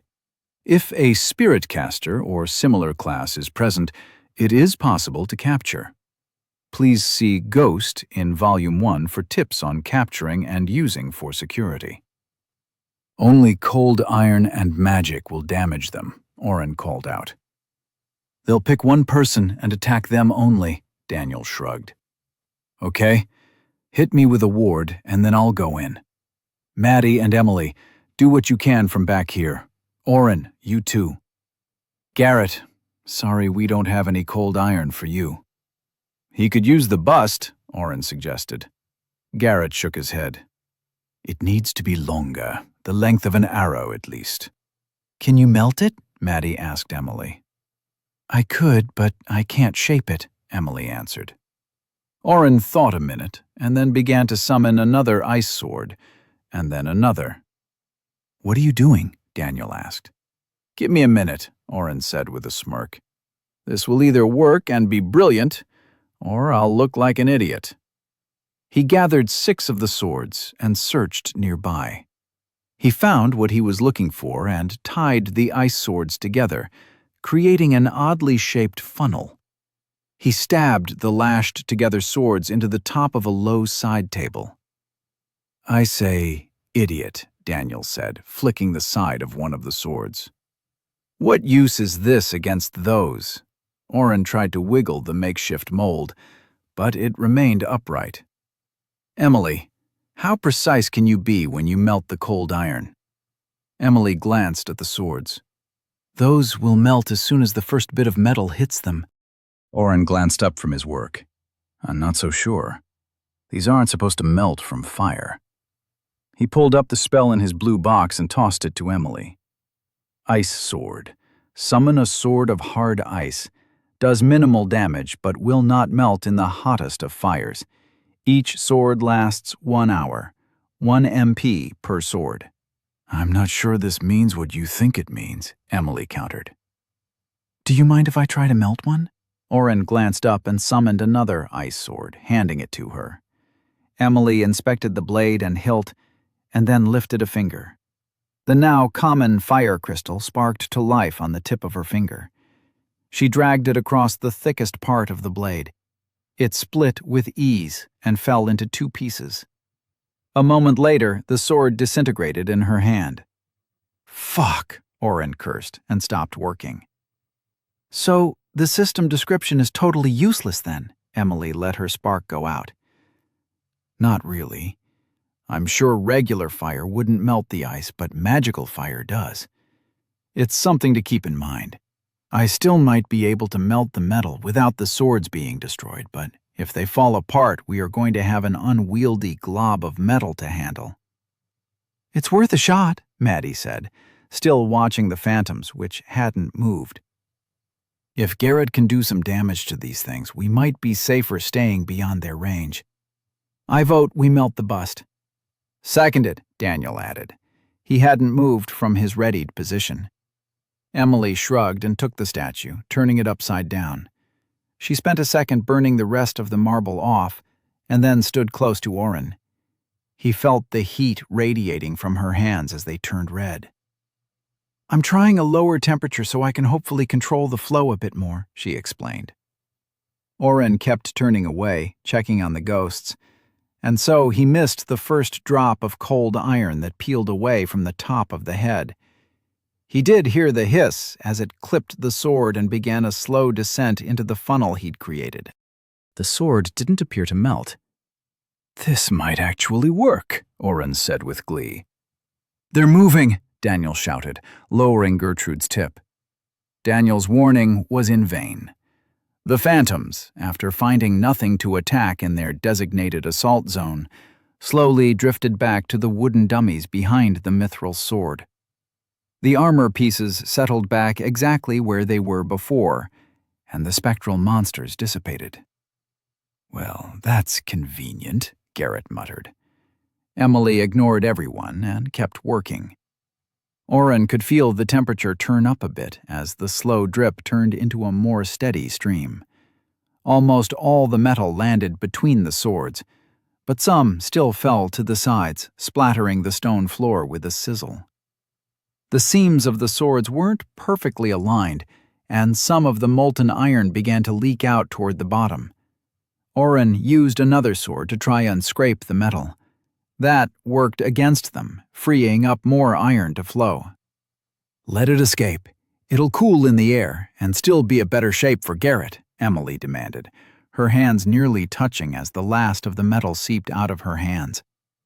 Oren wanted to kick himself at the dumb idea as he saw so much metal piling up around the base of his little experiment. He couldn't even see the top to check if they'd made a long enough pole of cold iron for Garrett to work with. Emily knelt by the contraption and began picking up pieces of splattered cold iron, dropping them directly into the top of the sword funnel. Did it work? Garrett asked, having let his stone arrow disappear. It looks like a lot of wasted gold to me. Emily glanced up with a smirk and held up her finger. The crystal appeared, and she drew a circle around all the swords, cutting them in half. As they disintegrated, they all looked back at what was underneath. A blackened cylinder, or at least close to a cylinder, of iron, still glowing red in small streaks, stood like a melted candle. The puddle at the bottom made the entire thing appear wider, with a tapered point. Garrett took 3 quick steps and tapped the bizarre metal art with his foot. An arrow appeared in his hand. Good enough, Garrett grinned. Emily cut the stick of cold iron off at the base and handed it to Garrett before melting the rest into a puddle. We can grab that when it cools. Let's get that sword. Oren made the party trigger the Phantom Chevaliers 3 more times. The first 2 tests were to pinpoint the exact parameters within which the phantoms would appear. It turned out that a semicircular perimeter of 10 feet would summon them to defend the sword. The third test was a little different. Hit one and then run? Daniel asked again. Can't I just kill it? Oren double-checked the buffs he had put on everyone. Garrett was moving his hand through the air like a little kid practicing karate. His increased dexterity was approaching the borderline of what Oren felt comfortable giving him, but his arrows were going to deal a big chunk of the damage if the current plan worked. Not this time, Oren explained again. If it follows you outside the border, we all go on the offensive, and you can swing Gertie to your heart's content. I hope they do, Daniel muttered. Oren sighed. He hoped the phantoms would operate like a proximity ward and only attack within the borders of the trap. If they followed people outside that, well, Oren was pretty sure somebody else would have triggered the trap before now if that was the case. He was banking on there not being bodies around to support his theory. He wanted to have Garrett simply snipe the phantoms one at a time from a distance, keeping everybody safe. Daniel rolled his shoulders and stepped forward across the pile of miscellaneous junk they'd set along the trigger line. The 4 phantoms appeared the same as before. Oren's friend darted forward, bringing his huge sword down directly on the phantom on the far left. All 4 pivoted toward Daniel and floated with more speed than they'd expected. Daniel sprinted back and leaped over the line, turning with his sword raised. He waited as they approached and held Gertrude above his head. The monsters stopped at the border. Oren let out a sigh of relief and used Identify. HP 164 out of 200. You did 36 points of damage to it, Oren announced. Garrett, hit the same one. Yes, sir, the archer said with a smile. He held the string of his bow to his cheek for a moment before he released a cold iron arrow. HP 146 out of 200. 18 damage, Oren announced. Maddie and Emily, you can try casting spells at them too. Keep at it. The phantoms stirred inside the bubble that contained them, with Garrett's arrows striking over and over. Emily sent small bolts of fire flying along with Maddie's beams of light. Oren tossed a light strike at each one, but didn't waste any more mana, just in case. With a final arrow from Garrett, the last phantom shrieked and melted into a fizzle of lights. The armor fell to the floor with a clatter. Experience gain, 285 XP, 60 XP times 1, 75 XP times 3. Daniel rested his sword on the ground and groaned. I guess I'm going to have to share all the experience. Maddie nudged him. Don't complain. It's safer this way. Oren smirked and pointed to the sword. You can get the loot. Daniel rolled his eyes and stepped over the fallen armor pieces. With a sarcastic flourish, he drew the small sword and whipped it over his head. As he neared Oren, he knelt and presented the mithril weapon on his arm like a knight presenting to his liege. You're an ass. Oren rapped his knuckles on the hero's head. Chapter 15. The party appraised the tapestry. The last trap hung behind a stack of crates filled with empty potion bottles. The glass had yellowed with age, and a fine sheen of dust settled across everything. What's with the wall rug? Daniel asked. Wait, is a dragon going to come out of that? The wall rug depicted a man and woman in full plate armor attacking a two-legged, winged monster. Maddie corrected Daniel. It's a wyvern. See how it only has 2 legs and wings? A dragon has 4 legs. Does anyone know the story? Emily asked. It must be important to have been made into a tapestry. Nothing comes to mind, Maddie said with a shrug. Garrett shook his head, and Oren stayed quiet. I definitely do not, Daniel said, as he stepped closer to examine the embroidered scene. Maddie gripped Daniel's sleeve and gently pulled him back. Let's not trigger another trap. Emily cracked her fingers and took up position in front of the group. Her inferno veins crept along the bottles and crates, slipping up the wall and over the fabric. Her eyes were closed in concentration, but Oren noticed the furrow deepen as she left the veins up longer than she had before. "Is something wrong?" Oren asked quietly. Emily cracked one eye open to respond. "The tapestry isn't trapped. I think there's something behind it, but I can't find a way in to see. Does anyone object to me burning it?" "It might have some sort of historical significance," Maddie began. "Burn it," Daniel and Garrett said at the same time. Emily gave Maddie a sympathetic grimace, and the fabric went up in flames. "Maddie, I thought you said there were only 4 rooms," Daniel said as he peered through the smoke. "There are only 4, she replied. "The first one and the double room we haven't gone in yet are the 3 most explored. But every record I found said this is the last room. And a 5th one here." Daniel waved Gertrude side to side in an attempt to clear the smoke. Although it seems like the door is kind of small. As the smoke finally dissipated, Maddie and Emily inspected the small hatch. The tapestry had adhered to the wall in a perfect outline, hiding the door completely. It was about 2 feet tall and 3 feet wide, with a long metal handle in the middle. "Oren, can you check if the hatch is trapped?" Emily requested. Oren pulled up his map. The trap light was gone. "I don't get it," Oren said. "It's disappeared. Did you burn the trap away?" Maddie shrugged and grabbed the handle of the hatch, pulling down. The door grated against the stone, and the hinges screamed as she opened it. Oren ignored it as he pulled up his skills list and found Trap View.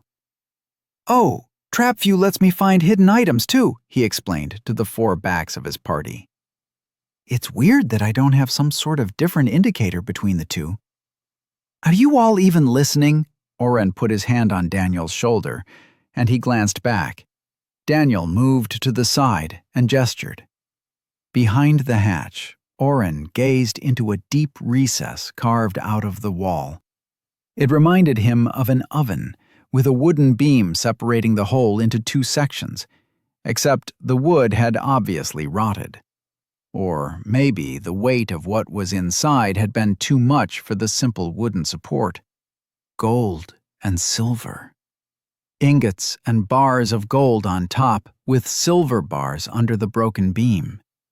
The stacks of precious metals merged in the middle of the vault. Oren's mind stuttered. "Maddie, how much is in there?" Daniel asked.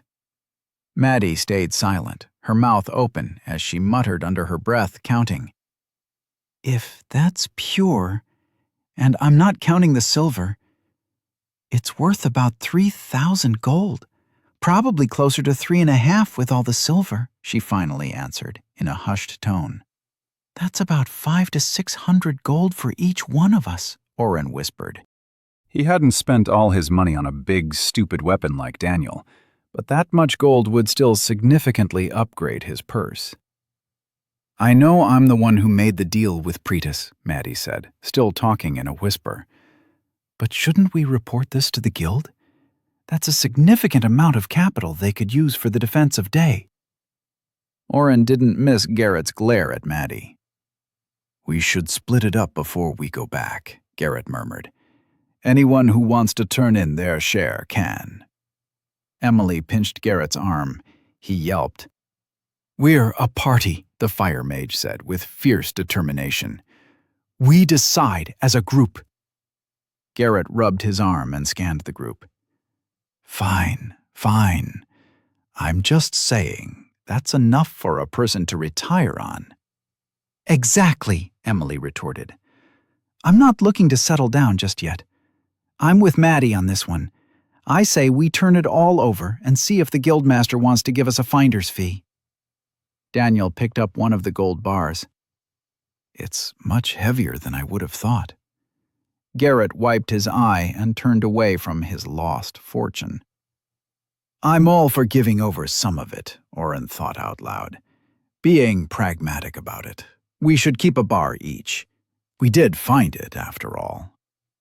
They argued the merits of handing over the entire hoard, or what percentage would be believable for longer than they should have. Finally, Oren started putting ingots in his pocket, storing them away in his dimensional space. "We can figure it out later," he said. Garrett watched his actions with envy. "We've been going for hours and are exhausted. Should we move back to the first room and try to get some sleep?" "Fine with me," Emily said. She was blinking a lot, and Oren noticed her sway a bit as they stood there. "I used a lot of mana today." Once Oren had stored the last of the silver in his dimension hull, the party quietly made their way back to the first storeroom. Daniel pushed a pile of chairs under a table to make enough space for 5 bedrolls. Everyone crawled in, but they all stayed sitting up. Oren noticed Garrett and Emily watching him a bit more than normal. "What's up?" he asked. "Nothing," Emily said, too quickly, and started playing with her fingernails. "They're worried you are going to sneak off," Maddie answered his question. Oren was surprised. "I won't." Maddie smiled patiently. "I know that. Daniel knows that. These two," she hooked a thumb in their direction, "don't know you as well as we do." Daniel yawned. "Oren wouldn't do that. He never buys anything anyways. I bought Gertrude and he complained for like a week." Emily and Garrett had the decency to look apologetic, but didn't say anything. Oren slapped his head. "Gertrude. Daniel, let me see your sword." "What? Why?" Daniel picked her up from his side and went to hand the giant sword to Oren, despite his questioning. "The hilt is dragon bone," Oren explained, grabbing the sword and promptly dropping it. "Shit, I forgot how heavy it is." "She is a perfectly normal weight," Daniel grumbled, lifting Gertie back up for Oren. Oren used Analyze. "Dragon femur, crafted." "Yes!" Oren shoved his hand into his pocket and pulled out the tailbone. "Dragon tailbone." "Ha! It is a dragon bone." "Can somebody explain what is going on?" Emily asked, pushing her sleeping bag a few feet away from Oren's. "My skill works on my own knowledge. The more I know about something, the quicker I can pick up what it is. But I don't really know anything about dragon bones," Oren explained, shoving the bone back in his storage. "Daniel's sword is made from dragon bone, so once I've used Analyze on it, the skill learns what it is. If it kept telling me just that it was just a tailbone, no big deal. But if it was a dragon bone, my skill knows what that is now. And would tell you what it is," Maddie continued the thought. "We should go back and check those bones again. Maybe we missed more." Garrett groaned. "Tomorrow, please." Oren agreed. "We can check it tomorrow before the other rooms. It shouldn't take too long. You did say that was the biggest room, right?" Maddie nodded. "It's also the most uncategorized. This first room is a dumping ground for the past 15 years, with no real organization. Any good crafting materials are brought into the next room, the first one we'll explore tomorrow. I think that's where Pretis assumed we would really hit. It has a small room for random items not classified but deemed mostly harmless. I'm hoping we find something worthwhile there, too." "I'm fine with gold," Garrett muttered. "You could take your cut and leave, but then you wouldn't get to try the Citrandish bow," Maddie said temptingly. Garrett's eyes widened. "I didn't mean, I just—" "She's messing with you," Daniel said with a laugh. "This is our party. We'll figure out the loot and destroy a dungeon. Maybe we'll find something better in there. If we survive and actually destroy it, a few stat points are worth more than a bow long term," Emily agreed.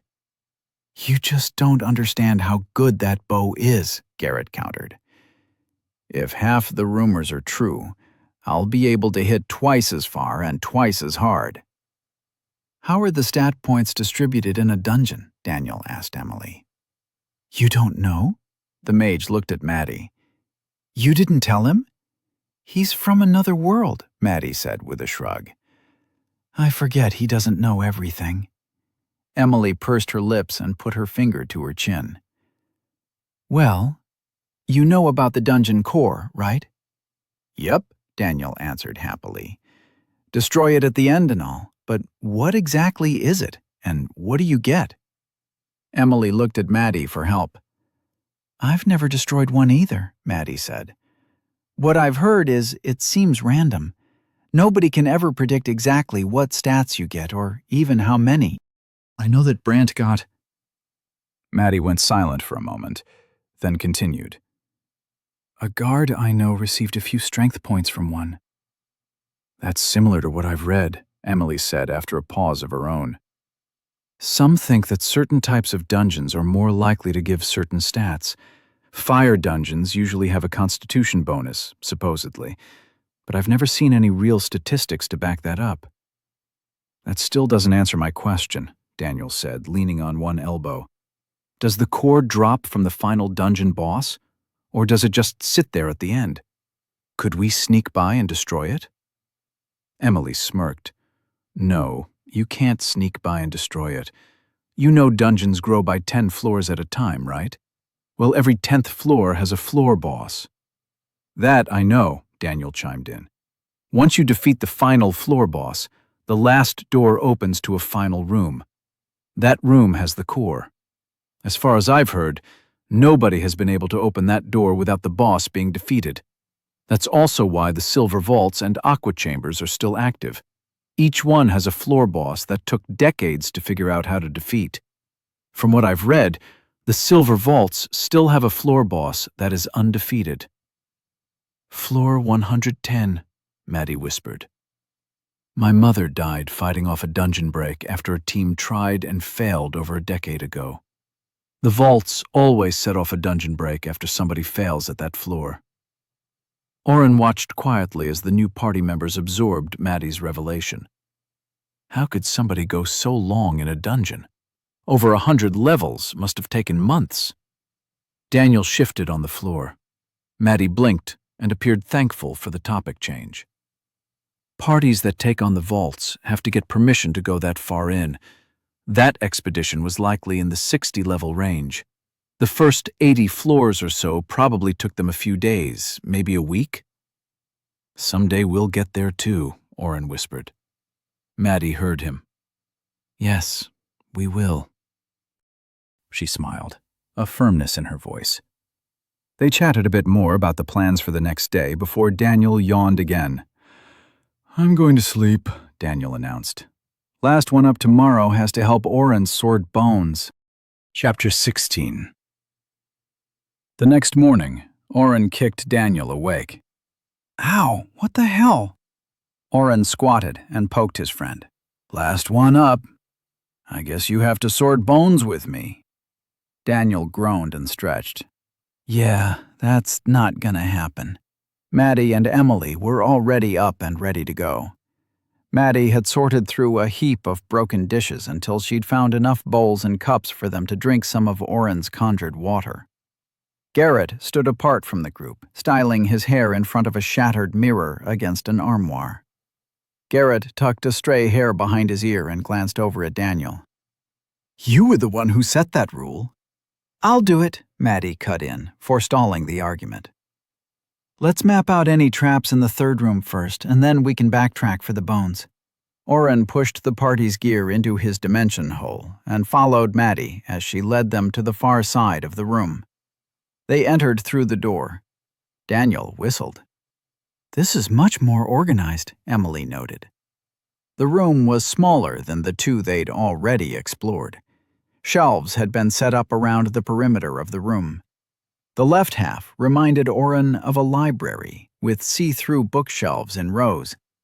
While some had books, most shelves were covered in stacks of various monster bits: claws, teeth, hides, jars filled with clear liquid and floating bits, plus alchemy tools, smith tools, and labeled flasks. An enormous table spanned the length of the right half of the room. A stand in the middle contained a single book and a jar of ink. The rest of the table was clear but split into small alcoves that would provide only the bare minimum of privacy from the next seat. Maddie nudged Oren. Check for any traps, please. This room must be the one the new guildmaster has been working on organizing. The rumor is she tossed everything out into the main hall and had them start from scratch from here. Anything that comes in has to be recorded in her master logbook there. While Oren pulled up his map, Garrett walked up to the book and flipped through the pages. Oren frowned and tried again. The same result. "There are no traps or anything in here," he announced. Garrett turned away from the book. "You sure? After all the ones we had yesterday?" Oren shrugged. "Maybe they set off anything they found. Should I check out the last room before we go back?" The final door was in the back of the room, the only stretch of the wall not covered with shelving. "We might as well," Maddie agreed. The door looked no different from the others, but as Daniel pulled it open, he grunted. "This door is heavy," he muttered. "Way heavier than it should be."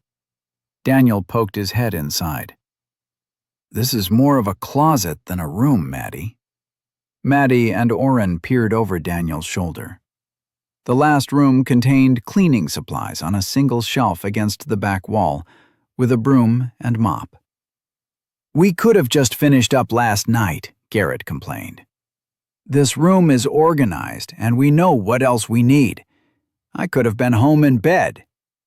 Even Emily let out a disappointed sigh and returned to the record book. "Might as well double-check," Oren said, and entered the cupboard. He ran, closing it out as quickly as it popped up.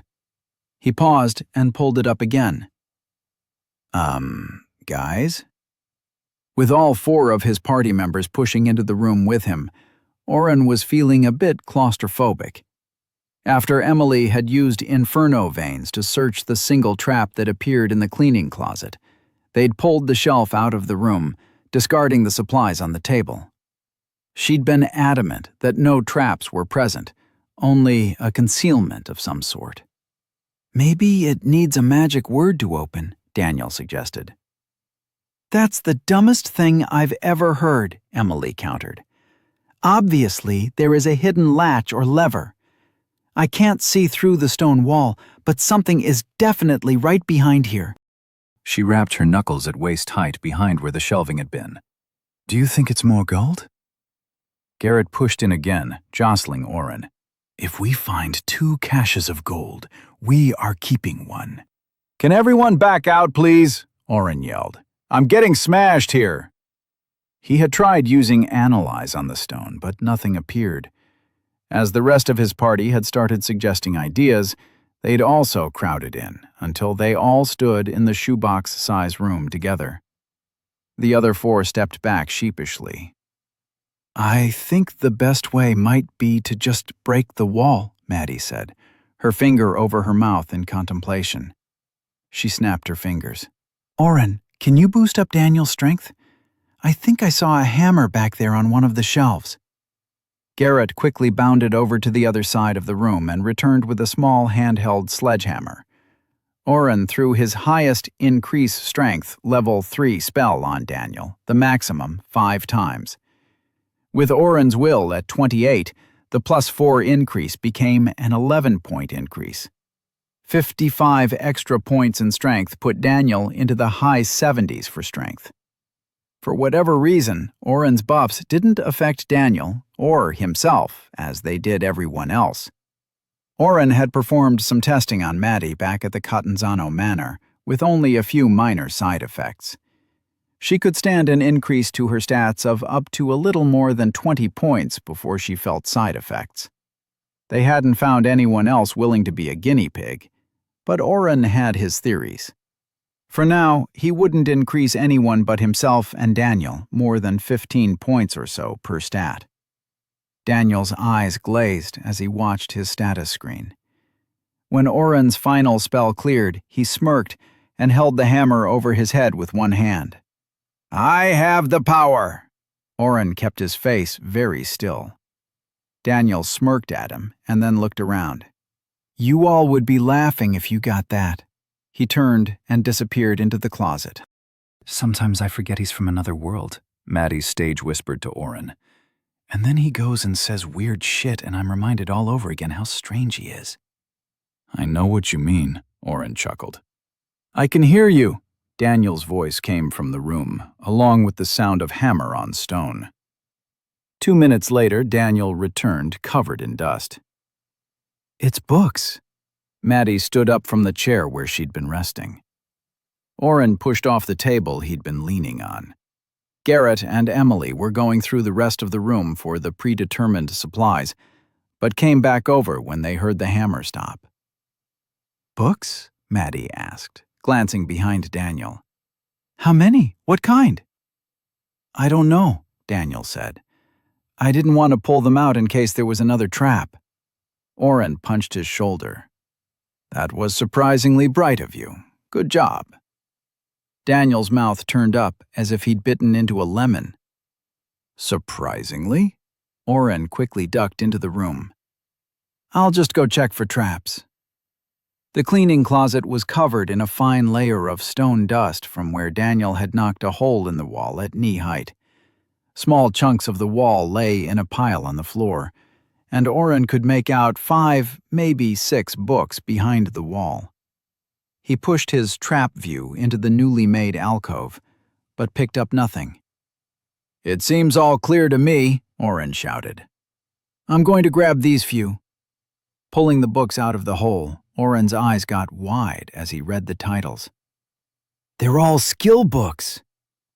10 minutes later, Daniel had finished destroying a perfectly good hidden wall, and the party had spread the 10 skill books out on the table. These are all pretty good, Maddie said in a low voice. Most are rare enough that we could sell them and make a lot of gold. Some I haven't even heard of.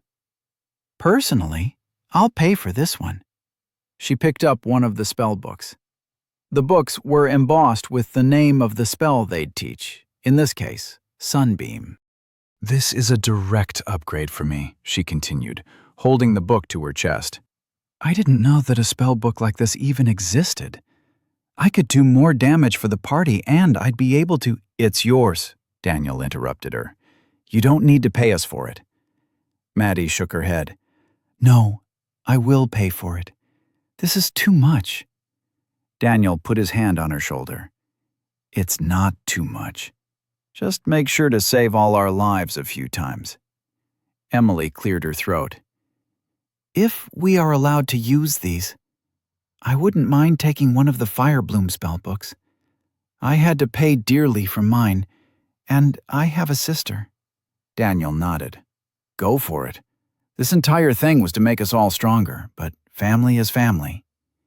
Emily's smile lit up the room. Thank you, really.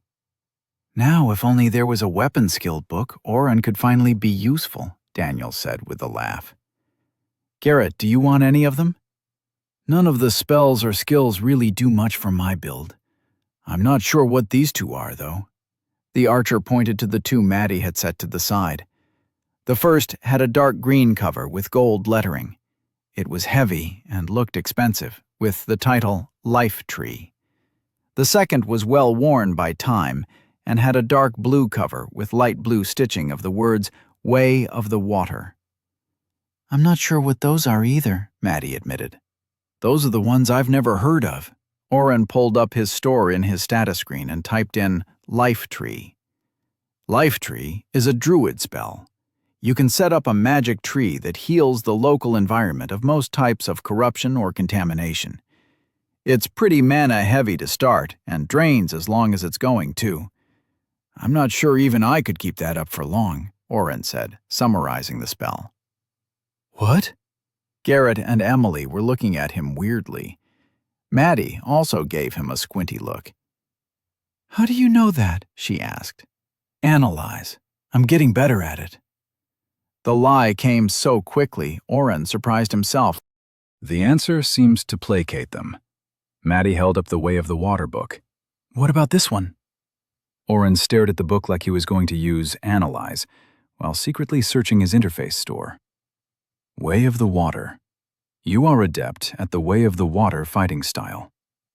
It's a fighting style, he answered. I'm not sure what kind, though. I've never heard of that one, Garrett said.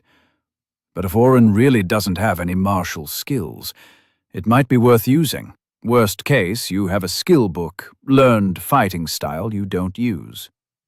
Maddie shrugged. We can get it appraised if you want.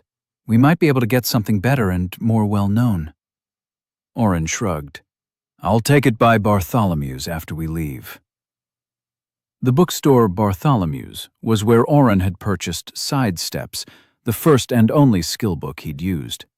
The small selection of skill books Bartholomew's had cost a silver coin to peruse, so Oren knew he'd likely get bilked for the information, but everybody in Day purchased their skill books there.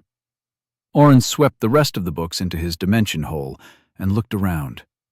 If you guys want to finish up here, I'm going to go search those bones for more dragons. Maddie, you coming? As they left the other three behind, Maddie was quiet. Are you okay? What? Oh, yes, sorry. Oren slowed his walking speed in the main room, turning to her. Maddie.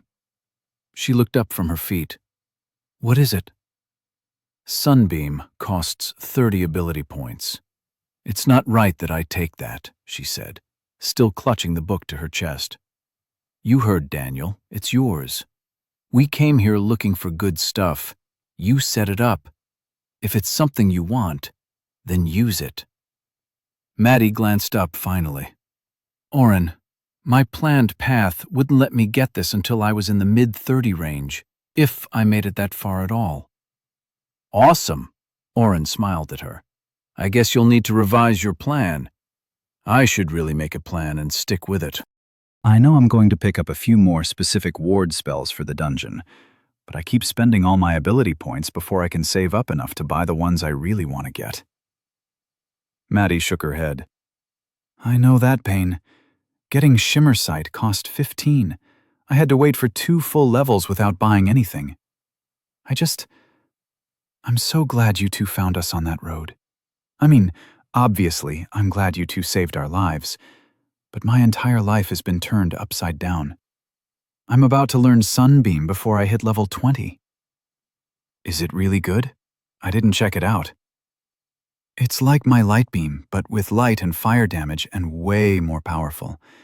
It's also part of my core spells, so getting it will unlock more high-level spells I can plan around. Oren started walking again, checking to make sure she followed. Her eyes were still glued to her book. That sounds pretty cool. All I want to get is merge. I'll be able to smash different spells together and make new ones. Maddie started laughing so hard that Oren had to stop walking. That's funny. Oh, damn, you really caught me off guard. What? All I want to get is merge, Maddie mocked, wiping her eyes. As if that hasn't been a lost spell for hundreds of years. Everybody and anybody would kill for that spell. Oren forced a laugh. Yeah, ha ha. You caught me. Now can we please get back to searching for dragon bones? He felt the sweat dripping down his back. Maddie let out a long breath. Okay, thanks. I needed that. Let's see what we can find. She walked past him to the side room door and opened it. Are you coming? On my way, Oren said shakily. Chapter 17. While Oren's ability to use Analyze multiple times in a row had increased, the number of bones in the side room ended up being too much for Maddie and him to go through. When the rest of the party came searching for them, they hadn't found one additional dragon bone. Did you get everything on the list? Maddie asked Daniel as he pushed a rolling cart into the room. Almost everything, Daniel answered. We couldn't find arrow leaf root or any ghost essence. Emily picked up a small bottle from the cart. I'm quite sure a competent tailor can use captured shade instead of ghost essence. She kicked the pile of bones Oren had already worked through. But I'm not confident enough in alchemy to suggest an alternative to arrow leaf root. We might just need to pay for those potions. During their planning session for the dungeon, Emily suggested a few items that might help combat water and steel monsters. Potions of water breathing were expensive, mostly due to the multitude of rare ingredients needed. The plan was for them to all carry at least one at all times, in case a monster attempted to seal them in a watery grave. Another item she'd suggested was sigil thread. A tailor could sew a specific spell or design into a piece of clothing for quick casting. Emily wanted an incorporeal escape spell for each of them. Sigil thread itself wasn't expensive, but the ingredients for each specific spell differed. Incorporeal escape, just like it sounded, turned an adventurer intangible for a handful of seconds, letting the person escape from situations that they deemed too dangerous. Emily was adamant the sigil was necessary in dungeoneering. Other than that, Daniel had fully stocked the cart with the remaining ingredients for potions of healing and mana they'd wanted, along with a few better-known poison antidotes. Although they'd discussed possible armor upgrades, Garrett had declined. His current leather was from a steel-tooth bristlebear, and he doubted the guild would have anything stronger collecting dust. Emily wore her red robe with some tactical pieces of armor underneath during actual quests, but most eschewed more formal types of protection. Maddie, of course, was outfitted better than anyone in the group, although her house colors of golden, yellow, and green clashed with the more muted armor Oren, Daniel, and Garrett wore. Only Emily's red robe had more color. Oren and Daniel still had their armor from Esme, the quietly scary seamstress/armorer Silas Catanzano had hired to outfit them. Oren's half-sleeve cuirass appeared to be fully leather but had layers of metal under it for added protection. The cloak he wore also had metal links sewn into it to deflect strikes. Daniel would be using his magic chainmail, with a twisting design that drew the eye, and, hopefully blade, away from vital areas. He rarely wore the full getup unless they were going out monster hunting. "We'll find what we need," Maddie said, turning back to Oren. "How long until you can look again?" Oren rubbed his head. "I'm getting a headache. I might be at my limit for the day on. These bones have all been for 2 to 3-star monsters anyways. I really don't think I'm going to find another dragon bone in this mess." Maddie sighed. "Okay. Can you fit everything on the cart into your storage?" He groaned as he stood and cracked his back. Picking up a potion in each hand, he started to stuff items into his pockets. His cloak had a lot of them. Each item disappeared into his dimension hole. Garrett was standing by the door, flipping a long arm bone up in the air and catching it. "If we need to carry some stuff, I saw a few extra packs in the front room." "It shouldn't be a problem," Oren answered. He pushed the narrow end of a large flask into a cloak pocket. Items seemed to shrink at one end as he put them away, getting sucked into wherever he stored things. "I took out the water barrels, so... actually..." Oren turned and started to pull the cart toward his pocket. The cart and all the remaining bottles, flasks, containers, and loose alchemy ingredients disappeared. The bone clattered to the floor as Garrett missed his catch. "That's not something you see every day. Do you have more room? Why don't you just push all the bones in? I saw a stack of pretty decent swords and maces back in the front room. We could sell those for quite a bunt." "We aren't here to raid the guild," Maddie cut him off. "We are only taking what we need, and the things of value that we found that were trapped." "And the gold," Garrett said with a smirk. "I thought we were turning that over to Pretus." "Emily, whose side are you on?" Garrett cried, his hand on his chest. The fire mage rolled her eyes. "We don't need that as much as the guild does, and you know it. With the Lords of Day in disarray, and so soon after coming off a horde, the guild is stepping up in a big way. Guild members are being sent out on reconnaissance of the pass and helping plug the holes left by the deaths of so many guards. Not to mention finding new dungeons and letting nobodies like us," she pointed at herself and Garrett, "tag along with a real hero to defeat it.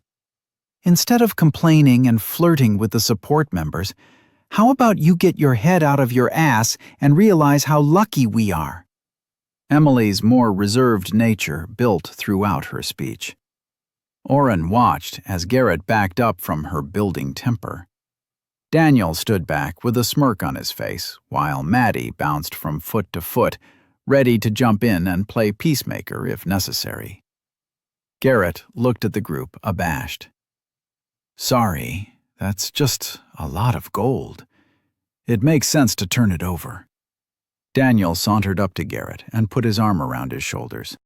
You know, we don't have to raid the guild, but maybe we can pick a few choice items to resell for other supplies we definitely are going to need. I think that's fair, right, Maddie? Oren stood silently by as Daniel slowly convinced Maddie to let him and Garrett sell off a few of the random but rare items sitting around the main room. When did I become the pack horse? The functionary who had led them to the storerooms arrived within minutes of them leaving the first door. "I thought your trip inside would take less time and be more fruitful," he sneered. "I'd say we found what we came for and more," Maddie retorted. "However, we do need to speak with the guildmaster as soon as possible. We found something we'd like to give her." The clerk's eyes rolled dramatically. "If you'd like to make an appointment with her receptionist, I can show you the way. But know that she is very busy and—" "What the fuck is that?" Oren had pulled one of the bigger gold bars from his pocket. Like she said, Oren slipped the precious metal back into his magic storage pocket. As soon as possible. They were ushered to a meeting room, and within 10 minutes, Pretis arrived. "Why is one of my clerks telling everybody that you found gold in the storerooms?" Her piercing eyes glanced at Garrett and Emily before they settled on Maddie. "The agreement was whatever you carried out was yours. But if you really want to try and steal tangible money from the guild, then you—" "Guildmaster Pretis?" Maddie stepped up and spoke over the head of the guild. "While we were clearing out the storeroom, at your direction, of the multiple traps and threats left unchecked by previous heads of the guild, we discovered a safe containing gold and silver behind a tapestry in the westernmost room. Oren, if you will." Oren stepped forward and started slowly pulling the gold and silver bars and ingots out of his dimension hole, just as they'd discussed before leaving the storerooms. He could hardly contain his smile at Pretis's shocked face. "Of course, as upstanding members of the guild, we immediately sought you out to turn over this small fortune for the use in guild activities supporting Day," Maddie continued. Pretis glanced at Maddie. No words were spoken, but Oren felt an entire conversation happen in the quick eyes of the two intelligent women. Oren slapped the last bit of gold down and faded back into the line the rest of the party had created. Good soldiers delivering a boon to the commander. "Such a magnificent treasure would surely need a commensurate reward," Pretis said, testing the waters. Maddie smiled serenely. "The reward was in clearing the storerooms of traps for the guild. Now, staff can safely catalog their contents, sell off the excess, and return that profit to helping Day rebuild after all the recent troubles." Pretis narrowed her eyes. "I'm assuming that Lord Catanzano would be best at distributing those profits." Maddie shook her head. "I would trust you, as the guildmaster, to put the people of Day first." Maddie's voice changed from her politically suave tone to a friendly and more personal tenor. "Jen, no strings here. Use it to help the city." Pretis raised her eyebrows at Maddie's use of her first name, but swiftly clamped her shock down. "The guild and the people of Day owe you." She opened the door and barked orders. 3 of her people, one the young man with the shocking power, entered and stared at the heaps of gold. "Now," Pretis ordered. The table was cleared in minutes. Daniel rolled off the wall where he'd been lounging. "If that's all, we've got a dungeon to get to." The guildmaster held up a hand. "If that's what you turned over, I'm hesitant to ask what else you found," she sighed. "A deal is a deal, though. When do you plan on leaving?" Daniel glanced at Maddie, who shrugged. "Maybe this afternoon? We have a few last-minute errands, but I'd like to get there sooner rather than later." Pretis nodded. I'll send a portal specialist over to the Catanzano Manor. Good luck to you all." She swept out of the room. "That saves us some time," Maddie said, clapping her hands together. "So, who wants to go shopping?" The party spent the next few hours selling a few items discreetly, paying for an alchemist to make as many potions as he could with the ingredients they supplied, and spending a hefty amount on the ingredients they still needed, along with an incorporeal escape sigil for each member of the party. Oren fingered the thread running along the bottom corner of this cloak. "This isn't going to ruin my clothes, right?" Emily chuckled. "No, once it's used, the thread disintegrates. Your cloak will be fine." The final place they visited was Bartholomew's. The clerk had gladly bought 3 of the skill books they'd found, along with 2 of the spell books. He didn't have enough knowledge on the Way of the Water or Life Tree books to give a fair offer, and didn't need the extra copy of the last skill book, Artificer, Level 1. Garrett and Emily went their own way around lunch, promising to meet back at Maddie's house in 2 hours. Oren and Daniel returned to their room, pulling Maddie in as well. With all of Oren's stuff on his bed, he dropped the rest of the loot they had on Daniel's side. "Garrett is going to want to keep that bow," Maddie announced. Oren had no doubt she was right.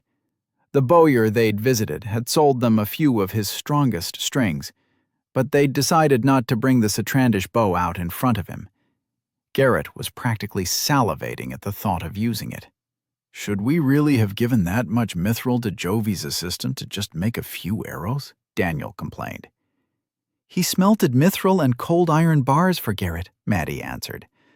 "That was a major reason we went in the storerooms, to look for rare metals for him to use." Loren didn't really smelt the mithril, Oren said, picking up items and sorting them into keep and leave piles. It just sort of melted into a puddle.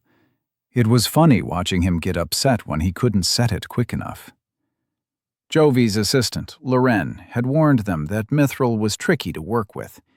He'd barely gotten 1 arrow-sized length of metal out of the sword into the proper shape. They'd left the rest of the metal with him to work with as payment. "I think I have everything sorted here," Oren announced. "The only thing left for me is to buy a few spells and hopefully get specific wards." Oren had already spent the 1 ability point on Water Ward. After he'd purchased Water Reservoir, the new ward had appeared on his status page with the customary blinking cursor. "Maddie, maybe you can help." Oren pulled up the spells he'd been looking at for a potential poison ward. "Venom Bite is cheaper, but Toxic Touch just seems like it would be the better purchase, right?" Maddie looked at the blue screens Oren tossed her and shook her head. "You realize you're never going to be specialized if you keep buying things randomly like this." Oren shrugged. "Who needs specialized? I protect you guys, you protect me." "I told him Venom Bite," Daniel said.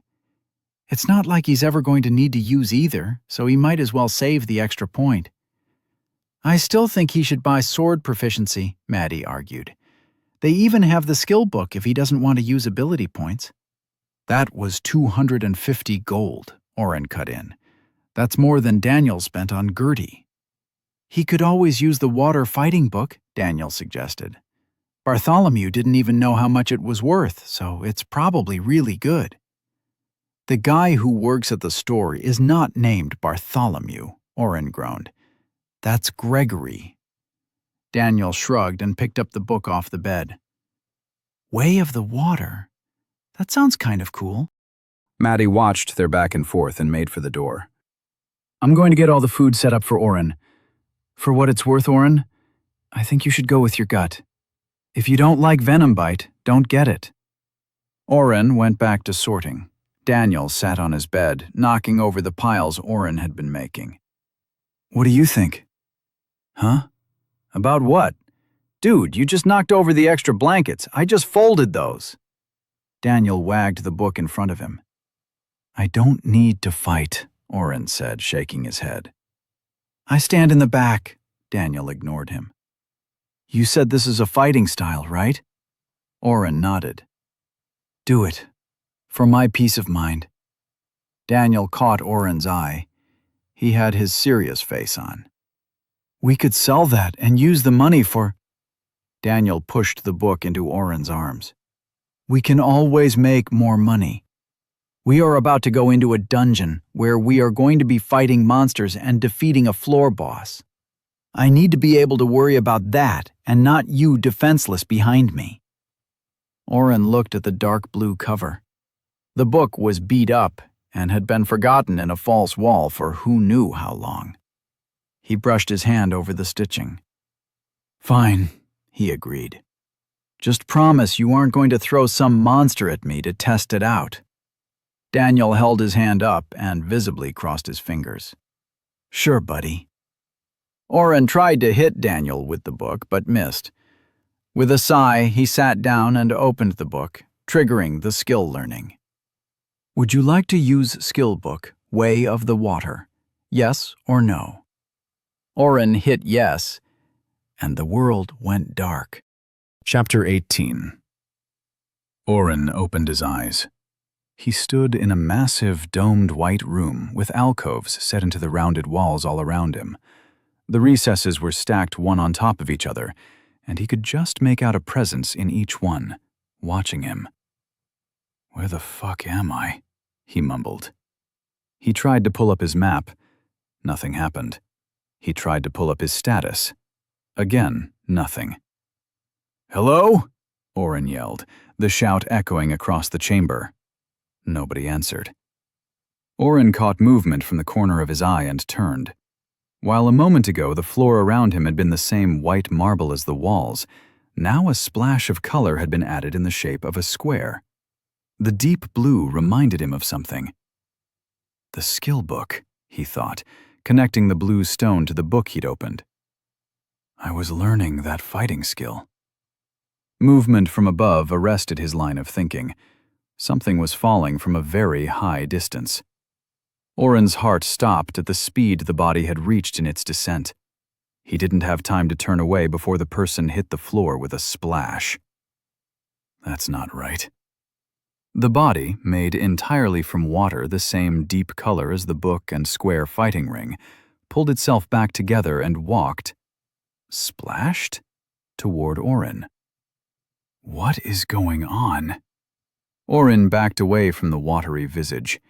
When the watery figure flopped its way across the square fighting line, it took up a stance, its elbows tucked back with its palms facing Oren. A slight bend of the knees with both feet pointing toward him. A wrestler pose. Oren kept backing away until his foot went out of the blue square. Would you like to quit learning Way of the Water? Yes or no? Re-enter the fighting square, or be forcibly ejected in 10 seconds. 9 seconds. 8 seconds. Oren stepped back in quickly. Why did nobody warn me about this? He complained to the watery figure. I'm stuck in here until I learn an entire fighting style? The watery man did not respond, his stance unchanged. Oren was stumped. In all the research he and Daniel had done, nothing like this had been mentioned. Daniel had definitely not been forced to swing his weapons even once before knowing exactly how to use them. He also had no idea how to even begin whatever it was he needed to do. He'd been in exactly one fight in his life before coming to this world. The few people he'd needed to attack had been instances of opportunity and sneak attacks mostly. The one time on Earth that he'd thrown a punch at somebody, he'd been beaten badly. His anger at the insult about his missing father hadn't helped him connect the punch. It didn't matter that Daniel had retaliated against the other boy a few days later. Oren was not a natural fighter and knew it. The water blob stepped forward. Oren took a step toward it. Are you supposed to teach me? The head nodded. I'm a terrible fighter. The figure shrugged. You can understand me? A nod. How long does it take to learn? A shrug. Damn, Oren said, and scratched his head. Wave your left arm for yes, and right arm for no. Does that work? The figure's left arm snaked out in something between a wave and strike. Let's start easy. Oren walked closer to the figure. You have to teach me the way of the water, right? The same left arm movement for yes struck. Should I just try to hit you? The left arm waved non-committally. Is this going to take all day? Both arms waved. Is that a maybe? The right arm waved. No. You don't know? No. Oren thought about how quickly he'd used the Sidesteps book. Something was different here. Is this a simulation? Both arms waved again. Oren felt he understood this one a bit more. If I finish learning the book, does the same amount of time I spend here pass in the real world? No. So I'm stuck in here until I learn an entire fighting style? Both arms moved, but with a delay. Yes and no. I'm stuck, but not until I learn everything? A slight delay, then yes. Oren paced as he thought. He needed to fight the waterman to learn the skill. He was stuck until he learned whatever amount of fighting it had to teach him. If I quit learning before I'm allowed to leave, can I come back? He asked hopefully. No. So, I have to learn the fighting style, but it's allowed to be in parts? The delayed yes and no response appeared again. This is so dumb, Oren complained. Why? Are all skill books learned this way? No. Oren paused. He hadn't meant that as an actual question. What's the difference? Could I learn this fighting style without all this? He asked, gesturing around. The waterman nodded. How? The form's shoulders slumped a bit, and its head tilted. It looked like it sighed and flicked its hand at him. Oren's screen appeared. Bypass learning, way of the water, naturally, and use as skill book? Yes or no? Oren's brain raced. There was something odd happening here. While he wanted to use the book to pick up a fighting skill, something new had presented itself. The only difference between him and someone else using a skill book was his admin powers. Mr. Wateryman, is learning a fighting skill naturally better in some way than learning it as a skill book? The figure's head nodded empathically. And I have the option to do this because I have admin powers, right? Yes and no. Oren slumped on the ground. Why can't anything ever just be easy? The figure shrugged. That wasn't a question. He sighed. Do you have a name? Or should I just call you Mr. Water? No. No, you don't have a name? Or no to Mr. Water? No. Number. Oren laughed. Okay, I'll think of a name for you. I'm just going to need a minute to get my mind around this. You know, ever since I arrived here, nothing has ever worked like I thought it would. Why should learning a stupid fighting skill be any different? When no response came, Oren slowly got to his feet. Please don't laugh too hard, he said, putting his fists up. I'm really bad at fighting. The first fight lasted 3 seconds. The watery man ducked under Oren's wild right swing and lifted his own right leg in an upside-down kick that smacked into Oren's face with the pressure of a small wave. It didn't hurt, but did knock him back on his ass. As he sat there, stunned, Oren simply knew the name of the attack he'd just been subjected to.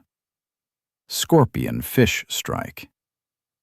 You can't talk, but every time you hit me, I'm going to learn the name of some stupid attack, aren't I? Yes. Oren could have sworn the figure laughed, its shoulders shaking. The figure, which Oren decided to call Styx, never attacked him. He always waited for Oren to make the strike before retaliating in a fluid motion, using Oren's own momentum against him. Every punch was dodged or ducked under, while every kick just missed as Styx surged back or slid into Oren's space to push him off balance. The attacks were all named things like Returning Tide and Dolphin Blow. Not surprisingly, everything was water-related. "Styx, we've been fighting for an hour," Oren said, pushing himself off the ground. He'd just had his foot swept out from underneath him by Crab's Sweep. "Is there some specific amount of time I have to spend getting my ass kicked in here?" Styx gestured no. "Am I any closer to getting out?" Styx shook his hand no. After hesitating, he pointed at Oren again, and his floating blue box appeared. In this room, Styx had all the power. Oren didn't even know long he'd been in here. He'd tried counting every time he'd been knocked down, and counting each fight as half a minute, but after losing count at about 100, he'd given up. Way of the Water, 0. 3%. Seriously? Oren groaned. This is going to take forever. Are you going to just use every attack possible on me until I give up? The water in the middle of Styx's chest churned, and he swept up close to Oren. A finger poked his head, the first attack Styx had made. Oren rubbed his forehead.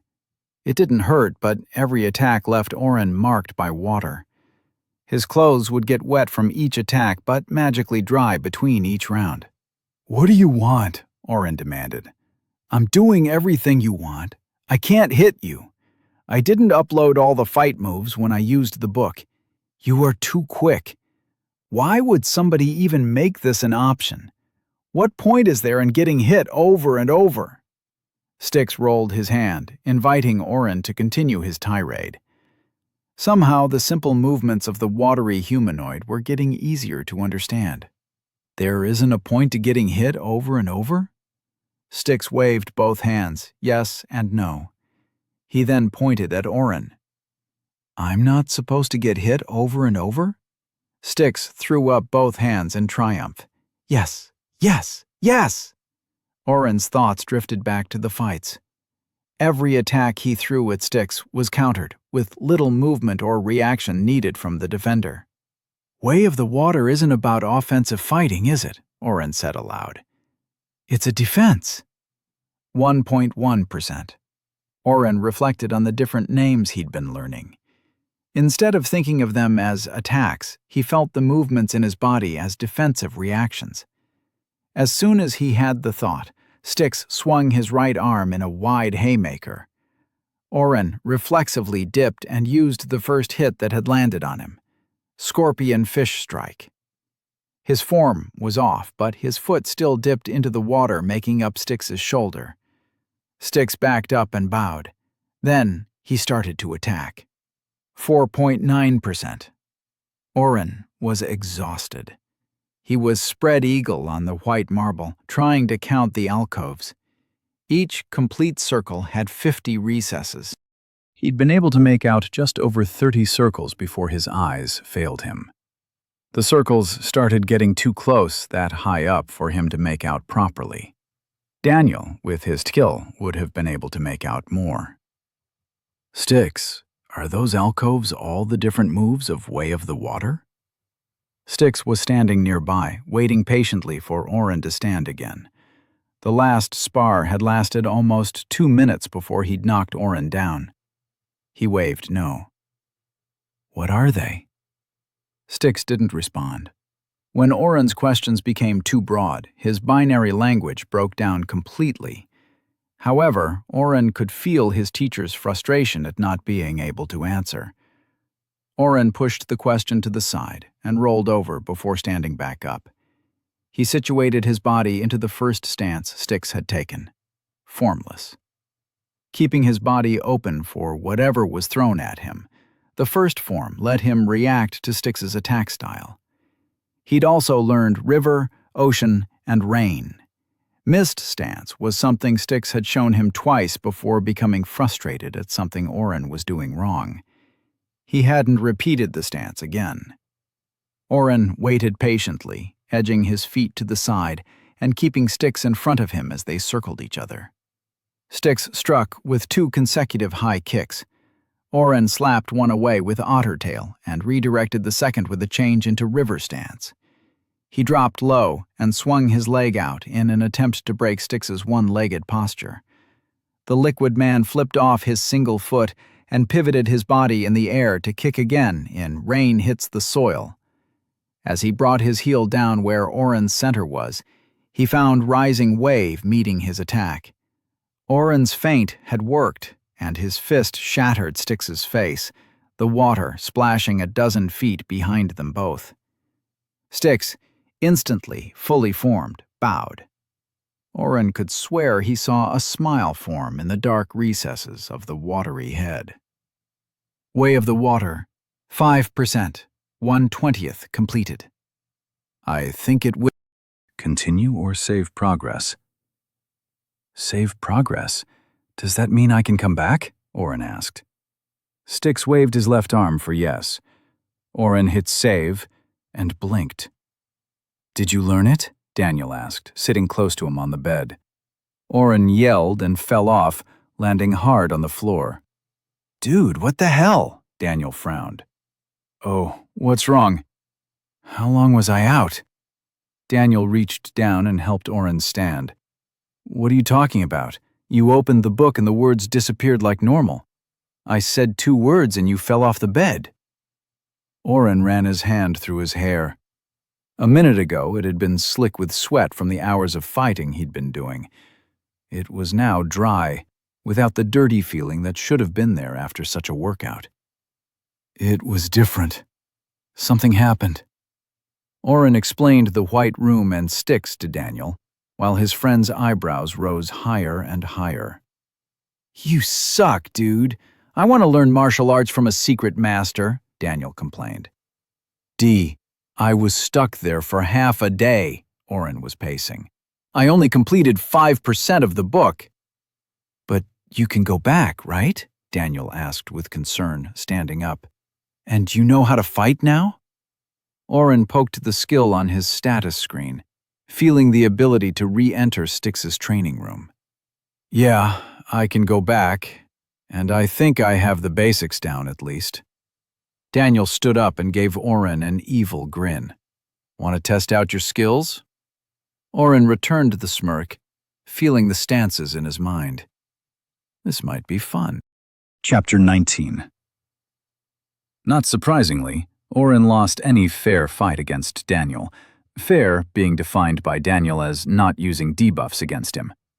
The difference was in how long it took. Stop moving, Daniel demanded as he swung the practice sword at Oren. Oren, standing in formless pose, ducked under the horizontal swing and danced away. He cast a few light strikes at Daniel before his friend charged him again. The rules of the fight with Daniel were simple. Whoever hit the other first with their sword won, unless Oren could strike him with 10 casts of the weak light beam spell. Oren had increased his dexterity this turn and focused solely on evading and retreating. He was up to 7 hits. Daniel jumped into the air with his sword raised overhead. The vertical downswing was easy enough for Oren to avoid, even without his new fighting style. Despite being at only 5%, the Way of the Water was proving to be a game-changer. Oren sidestepped the attack and pointed his finger to win the match. It had been the longest duel they'd ever had without Oren debuffing Daniel into a crawling mess. Except when he stepped, Daniel's body twisted in the air with him. Oren quickly moved into river pose and tried to dodge, but it was too late. Daniel bonked him on the head. "Match!" Daniel shouted in triumph. "You cheated," Oren argued. "We said no spells." Daniel smirked. "Gravity Well isn't a spell, it's a skill." Oren shook his head. "That's not what we agreed on, and you know it. I had you." Daniel shrugged and replaced the small practice sword on the weapon rack. "Someday, young Padawan, you shall surpass the master." Oren groaned. "Seriously, though, that fighting skill is slippery. It's perfect for you." "What does that mean?" You need to be able to avoid getting hit. I only got you because you went for the attack. If you'd backed up another step or two, you would have been able to slip by me again. You did it twice before when I tried to draw you in. Oren paused as he put his sword back, too. He didn't use a summoned sword while sparring. You did? I didn't even feel it. I've been using gravity well to change my own momentum instead of someone else's, Daniel explained. Maddie got a few tips on spells and skills from Emily and passed them along. Speaking of Maddie, Oren started. He explained his earlier screw-up by mentioning merge. So, don't talk about it. I need to figure out how to get it and keep it a secret. You already know my thoughts on that, Oren sighed. We are not having this conversation again. You are a hero. I'm not. The more people who know our secret, the bigger chance I get kidnapped to blackmail you, or worse. Daniel shrugged. We've dealt with that before, but I'll respect you and drop it. If you do get merge, I'm sure we can chalk it up to one more weird thing about your class.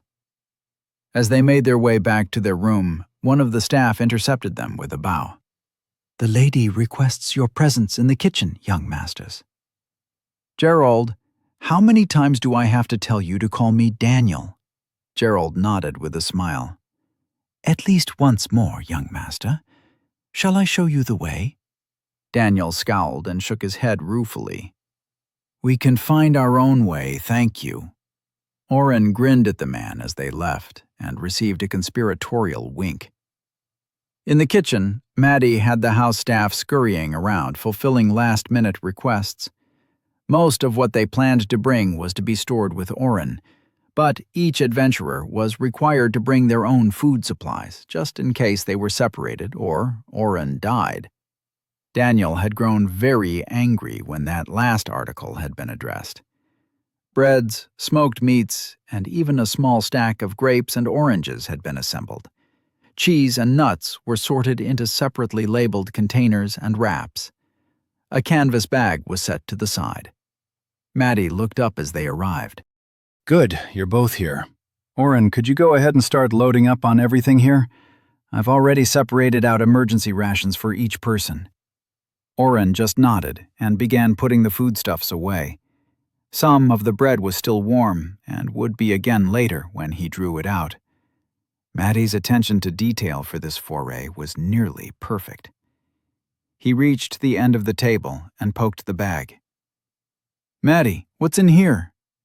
Coffee, she replied, without looking up. Oren smiled. You are amazing. I only bought a small bag. This should last us quite a while. I didn't get that. Somebody dropped it off for you, and I thought you'd want to bring it along. If you are going to bring it, make sure it's ground.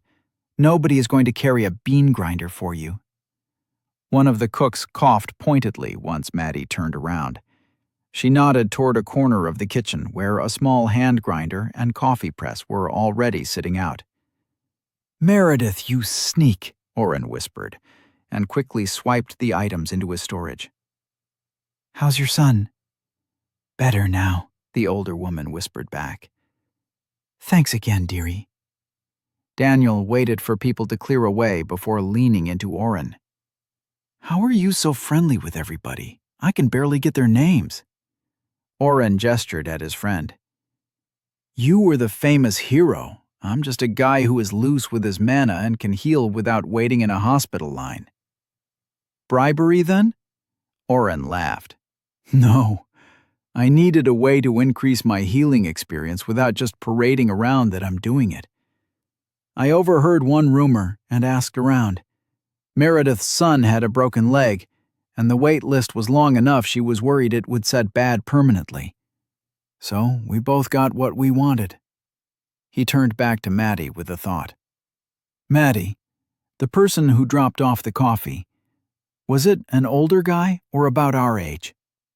Maddie didn't even spare him a glance. Our age. He said to apologize to you for something? Oh, and he asked if you could stop by his shop at some point. Wouldn't give a reason. I'm not going to have time before we leave. Maybe I'll send a message. Oren turned to find some paper. I already told him, Maddie said, catching his attention before he left again. He said he'd expect you when you could make the time. Daniel grabbed an apple out of a basket on a different shelf. Oren noticed Meredith's quick frown. How long before we leave, then? Daniel said between bites. We should at least say thank you to your dad for all the supplies before leaving.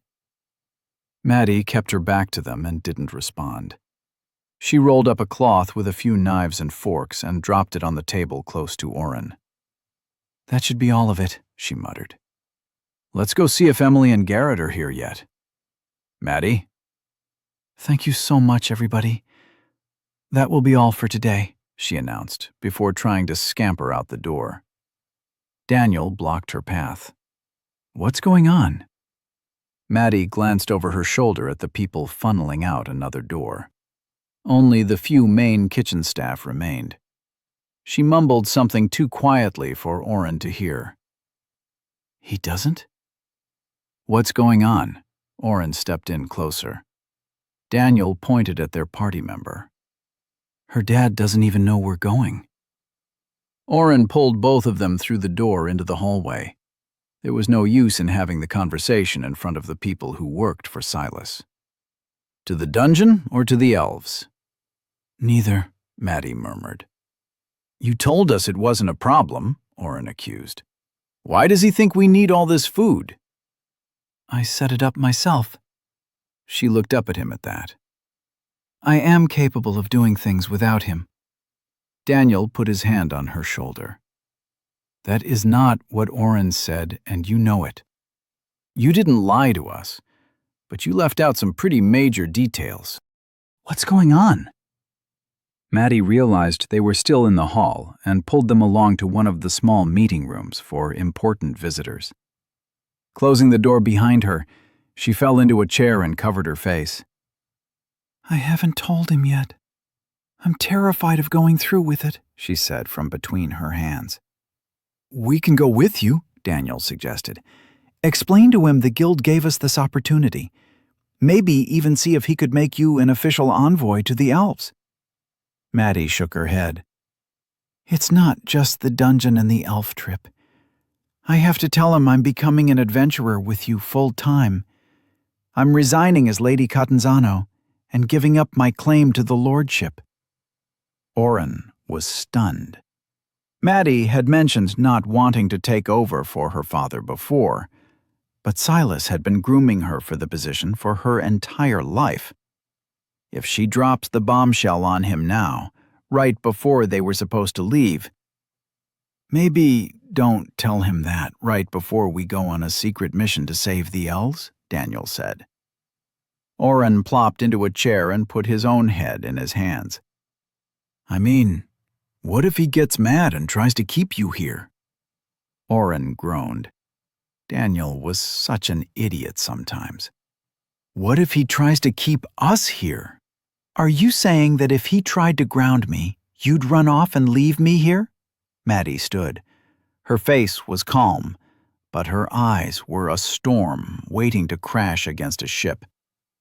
Not at all, Oren said as he stood up, stomping on Daniel's foot. We'd just hate to have to break you out and teleport away.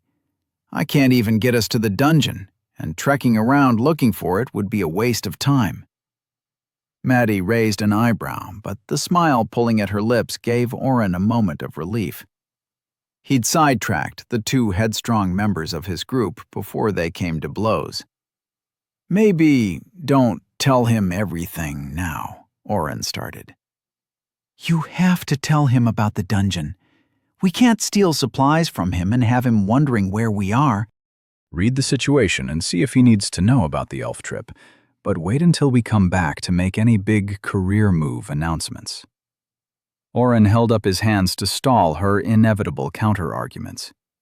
We support you, you know that. He might be fine with it, but let's not tempt fate right now. Maddie sat back down. You're right, both of you. I shouldn't have tried to run off without telling him. But he's so good at seeing right through me sometimes. Sorry for not telling you. Daniel wisely stayed quiet and just nodded his head. A knock at the door interrupted their conversation. Lady Catanzano, Ms. Ibarra has arrived for you. Please bring Emily through to us, Maddie called back. After a moment, she turned to Daniel and Oren. Can you stall for me? I have to find my father and explain. Go, Daniel said gently. We'll wait. Maddie punched his arm as she walked by. What the hell? Maddie laughed. Oren does it all the time, just testing it out. As she left the room, Daniel turned on his friend. You are a terrible influence on her. Emily arrived first. She and Daniel chatted about provisions and supplies for a bit after he explained Maddie was running a last-minute errand.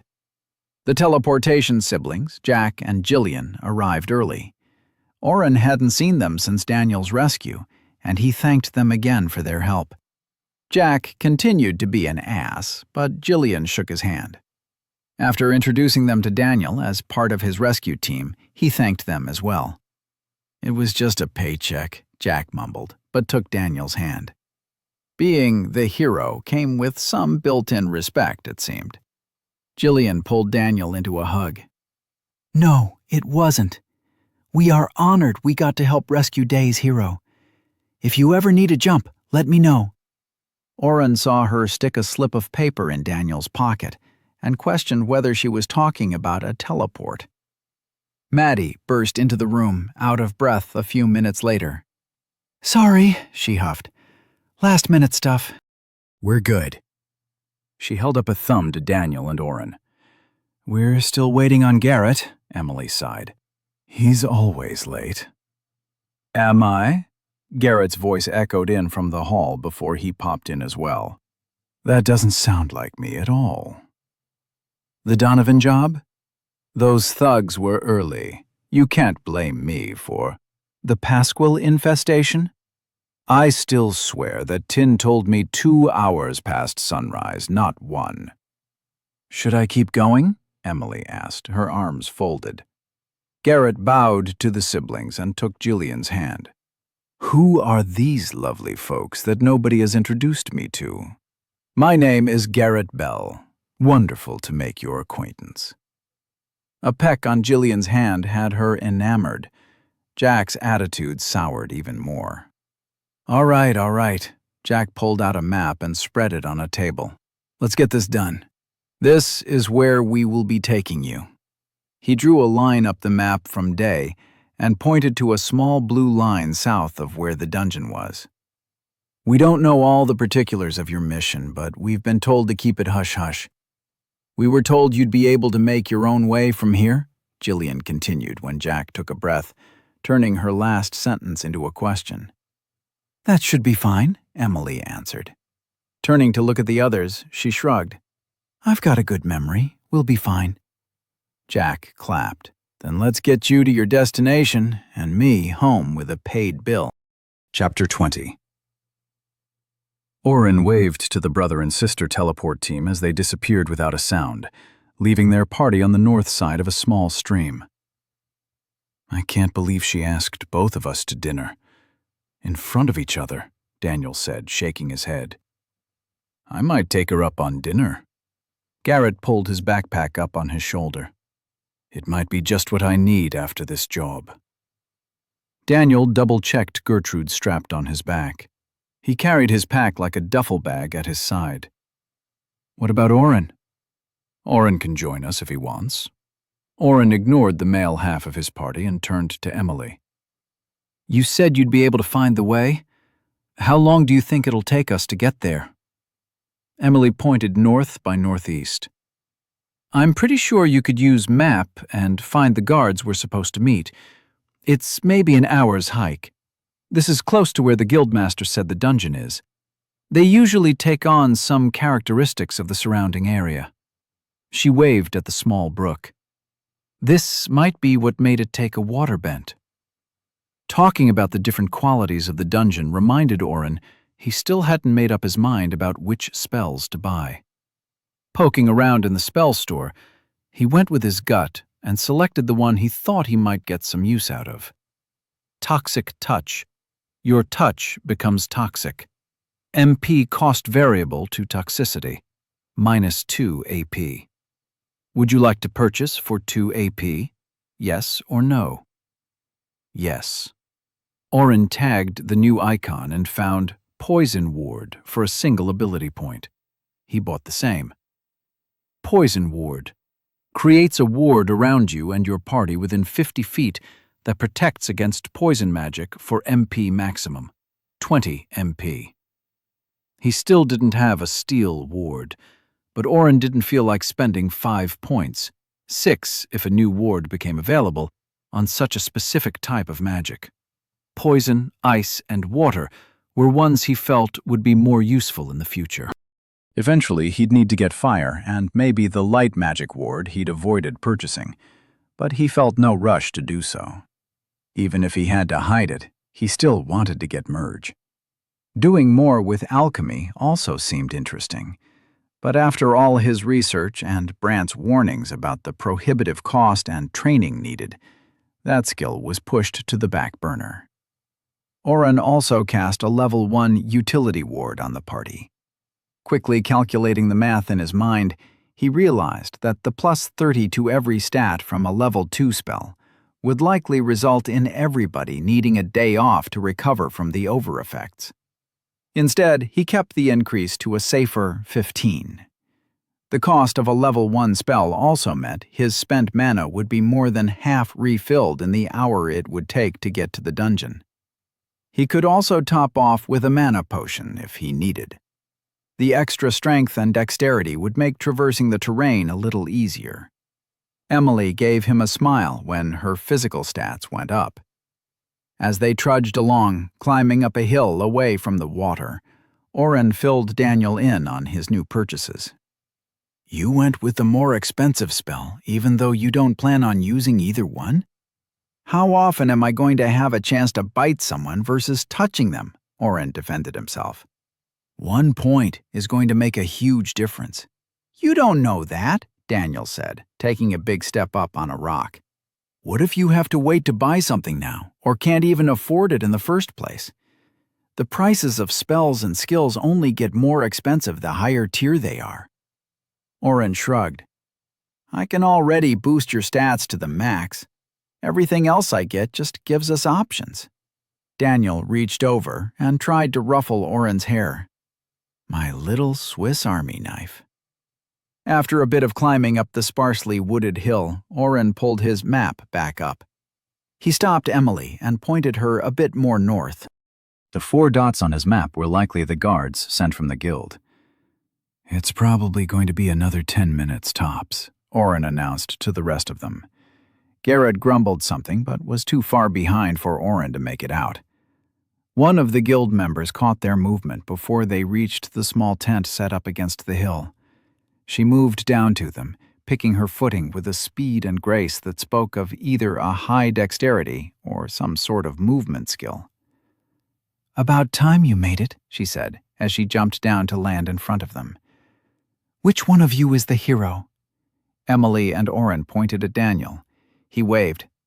I'm Sadie. I'm in charge of this shit show until Preeta says otherwise. She wants the hero to be first through. Nobody has been in since we found the entrance and defeated the monsters from the break, she explained, as she led the way up the increasingly steep hill. I'm sure you were briefed, but it never hurts to be sure. Water, steel, and poison monsters were confirmed. Something did escape, but only Jackson got a look at it.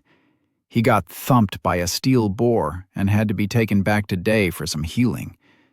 I didn't think he got hit that hard, but he kept jumbling up his words, so better safe than sorry. Sadie introduced the other guild members watching the dungeon. Jeb, with his halberd and half-plate armor, squatted near the entrance of the tent and gave only a nod before returning his gaze to the distance. Derek wore red robes similar to Emily's. He smiled and shook their hands. Beth had green robes and a walking stick that could have been a freshly cut branch. Some leaves remained still. Jeb is our front line, while I spend most of the time harrying stragglers back at him. Derek and Beth are good ranged casters to help kill whatever needs killing, Sadie explained. Jackson should be back in a day or two. If you die in there, we'll be going in to destroy it. If you take longer than 2 weeks, we'll be going in to destroy it. If another dungeon break happens, we'll know you're dead and come in to destroy it. Any questions? Emily stepped to the side to exchange pleasantries with Derek. Maddie and Daniel asked Sadie a few questions about the monsters and fighting tactics. Garrett tried to break Jeb's composure by squatting in front of him and complimenting his large weapon. Oren stood awkwardly and silently, waiting for the group to enter the dungeon. Beth also stood off to the side, conceded to stay quiet. Finally, Daniel clapped and got everyone's attention. "I'll be going in first, but obviously we don't know what we are going to be up against." He paced in front of the tent. "Oren, I want you to go in second. Maddie, you try to stay right on Oren's tail. Garrett, you go next, and Emily, bring up the rear. Once we see what we're dealing with, we can figure out our game plan. Oren, maybe set us all up with a regular—" Maddie clutched her short spear tight and nodded. "Sure, not a problem," Oren answered as he handed Garrett the Citrandish bow, already strung with the best string they'd been able to find. He quickly cast a ward on all 5 of the party. "Is that a—" Sadie elbowed Beth and shushed her. "Let's go," Daniel said, and opened the tent flap. Oren followed close behind. The tent covered only a small part of the hill, but a crevice had formed in that spot. Oren imagined a pit into hell would look more inviting. Daniel was already squeezing in sideways, carrying Gertrude pointed in and dangling his bag behind him as he turned. Oren hitched his shoulder strap up and started forward. His shoulders were just narrow enough that he could squeeze through without too much difficulty. He heard Maddie close behind. Watching Daniel closely, Oren was able to pinpoint the exact spot where his friend disappeared. He summoned and stuck it into the soft earth just before the dungeon portal. "Be ready." I dropped a sword to show where we enter, he threw back over his shoulder. Then, without waiting for a response, he stepped past his marker and entered his second dungeon. Welcome to the Crumbling Waste. As Oren's foot hit the dungeon proper, he took 3 hits in quick succession to the chest. 500/530.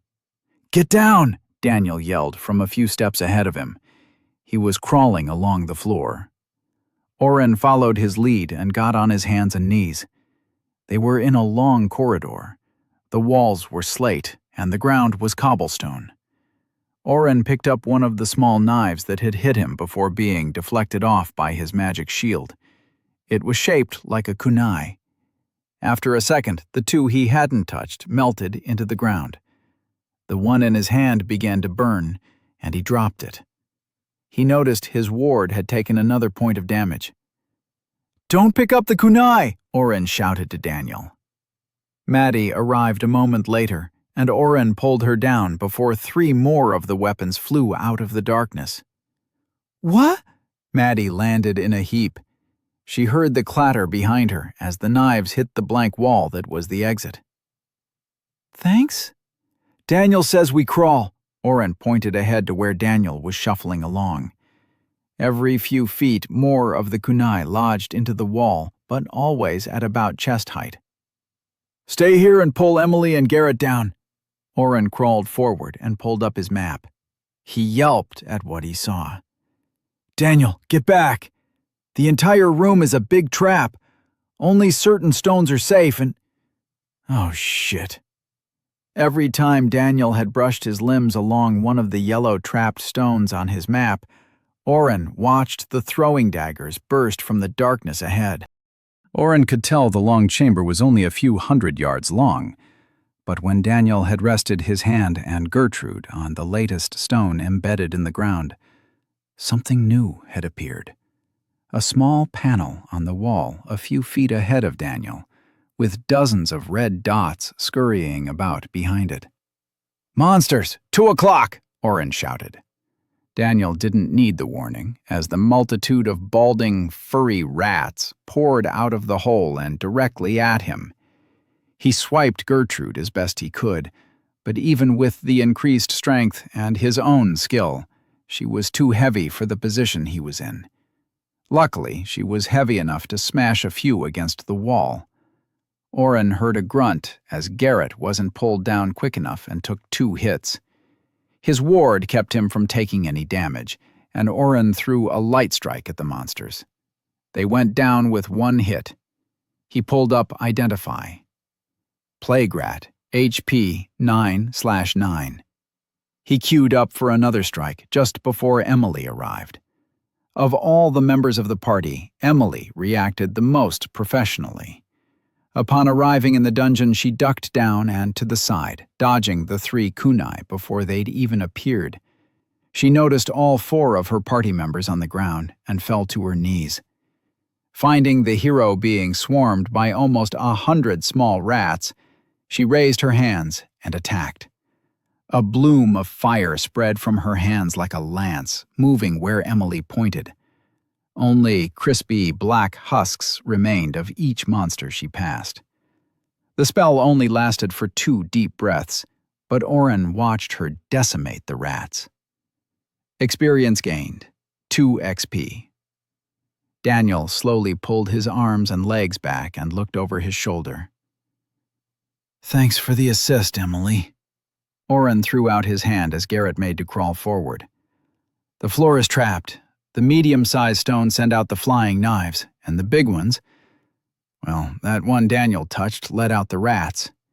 At least around me, the small ones aren't showing up as trapped." Maddie took a tentative step on her toes. "These are too small for full steps. Somebody is going to fall at some point." "We could try jumping between the bigger ones," Garrett suggested. "It means some fighting, but if it's only those weak things." "How long is this tunnel?" Maddie asked, trying to gaze into the darkness. "I can't see the end." "Maybe 300 yards, Oren answered, glancing at his map. "I can't see those side rooms that have the monsters until they open. If Daniel can stand up, he can probably sweep any rats, and you guys can all use ranged attacks. Emily should stay at the back, just in case something opens up behind us. Good save, by the way." Emily gave Oren a tight smile. "Do the traps reset? If we have to jump from one to the next and then fight a new wave of those things each time, this could take forever." Oren tried to pinpoint the exact large cobblestone that had triggered the rats, but couldn't get a good read from where he was. He stood slowly and hopped from one small stone to the next. In the 10 feet to Daniel, he only triggered 1 set of flying steel, which his ward deflected. "Shit," Oren moaned. "I think it reset. Should I trigger the same one again?" Daniel offered. "We can see if we killed them all the first time." "I think we should run for it and kill anything that gets in our way," Garrett suggested. "Oren's shielding spell is working for the weapon traps. This narrow hallway isn't the best for me." "Or," Maddie chimed in, "we could take our time and do our best to avoid triggering anything. It'll be slower, but we won't use as much mana before getting to the second room. We have to pace ourselves." Emily turned to Daniel. "What do you think we should do?" Daniel was the figurehead of the party, the leader in name. Oren had watched him lead his team to victory in soccer and pep up his basketball team to come back from a losing streak. He had the natural charisma to charm others, and enough belief in himself to make a decision and go with it. However, Daniel was also smart enough to know this wasn't a game. This was a life and death scenario, where the wrong choice could spell disaster for not just himself, but the people following him. Daniel's uncertainty was evident as he glanced between his party members, finally landing on his friend. Oren shrugged and smirked. "Fast or slow, we can always take breaks between rooms." Daniel readjusted the bag he'd slung sideways over his back while holding Gertrude. "We could run for it, but I think the experience might be easier on the first level. As long as the wards hold out, I say we move slow and fight each monster we can find." If we can get a few more levels before reaching the boss, great. He turned to Garrett. Sorry. The archer raised an eyebrow. For what? It was just a suggestion. Slow is probably smart. What if triggering all the traps at once while running lets something else in? Daniel shook his head. What the hell? Why would you suggest running if you didn't? Oh, never mind. He turned his back and raised his foot over the bigger trap stone. Everybody ready? Chapter 21. What the hell happened? Daniel asked from the safe room. The group was soaking wet, and despite Oren's wards, each of them sported multiple small bites all over. Emily was dancing around, hitting herself and flailing. Maddie hugged her, pinning her arms to the sides. They're gone. We made it through the floor. None of them followed us. The party had been making good time, clearing a big swath of plague rats from each trap. The large stones that triggered the mini waves of monsters had a cooldown time of just under a minute. By keeping close and using Oren's ward spell, they'd avoided the flying dagger traps and killed the 88 rats in each set. The fights didn't go off without a hitch, though. That many monsters meant that each person took several hits, swiftly draining Oren's wards. Oren himself had to use an ice sword to dispatch a good number of the rats. They had set off 8 different traps, including the first one, twice. It was on the 10th trigger that things went sideways. Emily, taking up the rear, was the first to notice something different. Wetness caught her heels, and when she turned to check, the moving wave of water had struck her just above the knees. If not for the increased strength and dexterity from Oren's utility ward, she would have been knocked to the ground. Instead, she only stumbled. Garrett hadn't been looking backward, and the wave carried him forward, right into Maddie. The two of them were slammed, spun, and half drowned as the wave pushed them down into the hard stone surface. While no kunai had appeared, the former weapon traps did set off more waves spilling at the group from behind. Daniel and Oren had enough warning to take the waves in stride.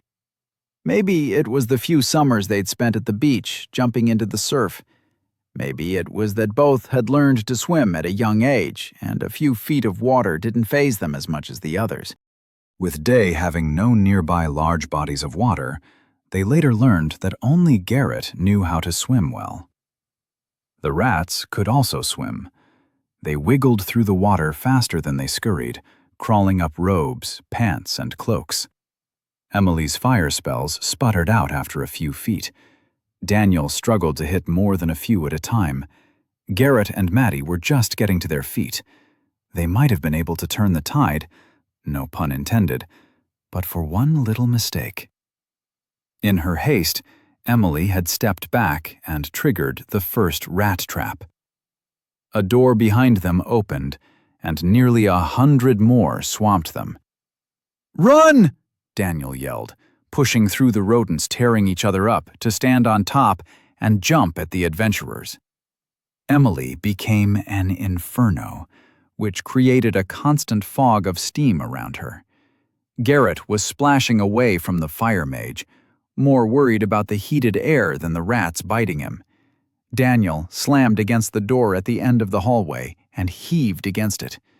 The 3 feet of water suctioned the door, and Oren quickly threw his strongest increase strength spells on him. Once Daniel pried the door open, water disappeared as it rushed into the doorway like magic. He tossed Oren and Maddie, just arriving, through the door. As Oren rolled into the safe room, he checked himself over. His latest ward had been bitten down by half. Maddie's shield was hanging on only slightly better. Both had taken a few points of health damage between Oren's reapplying his ward. Garrett had fallen through the doorway a handful of seconds later, followed closely by Emily. Daniel stepped through a bit more gracefully. Garrett's ward had survived better than anyone else's. He'd been staying back and had only really been hit on the last foray. Emily had taken the worst of it. The second door's rats had clustered on her, burning themselves to death for a bite or two. Without Oren there to re-up her shield, the rats had been able to do some damage. "Emily?" Oren spoke calmly as he approached her. Maddie was still helping her brush her robes down. "I'm going to heal you a bit, okay?" Emily's eyes were wide and panicked, but she nodded. Oren cast Heal Small Wounds and watched dozens of small bites close up. He snuck a Calm Mind spell on her as well, and Emily's shoulders slumped as if she was exhausted. "Thank you." Maddie held Emily's waist and brought her to the far corner of the safe room before they both sat. Emily mumbled an apology to the group as they made their way past. "It must have been the 10th trap," Maddie ventured. "When we triggered it, the dungeon threw something new our way. I guess we should have tried going slow." "Everybody is alive, and we passed the floor," Oren reasoned, pulling out a small cube Maddie had found in the guild's storeroom. It was a heater cube, a magical device that put out the heat of a fire. They weren't too expensive, but having one on a trip into a dungeon was a luxury most eschewed, because they were about the size of a child's lunchbox, but quite heavy. He set the cube down and turned it on, closing his eyes as the warmth hit him. "We can take a small break, and then keep going if you all want." Garrett and Daniel gathered close to the heater cube as well, letting the warm air dry their clothes. Emily's robes either had a self-drying feature, or she could control her own body heat, because she was already dry. Maddie made sure she was fine before heading over to the rest of the group. "Emily is feeling embarrassed about setting off the other trap," she whispered quietly to the boys. "If one of you says something hurtful to her, I'll make sure you regret it." "It wasn't just her," Daniel said, loud enough for Emily to hear. "In the rush to get to the door, I opened 2 more. The water coming at us like that surprised us all. We all made it through. That's all that matters." Garrett rubbed his hands together over the heater. "I'm just glad she didn't cook me. I like my women hot, but not like that."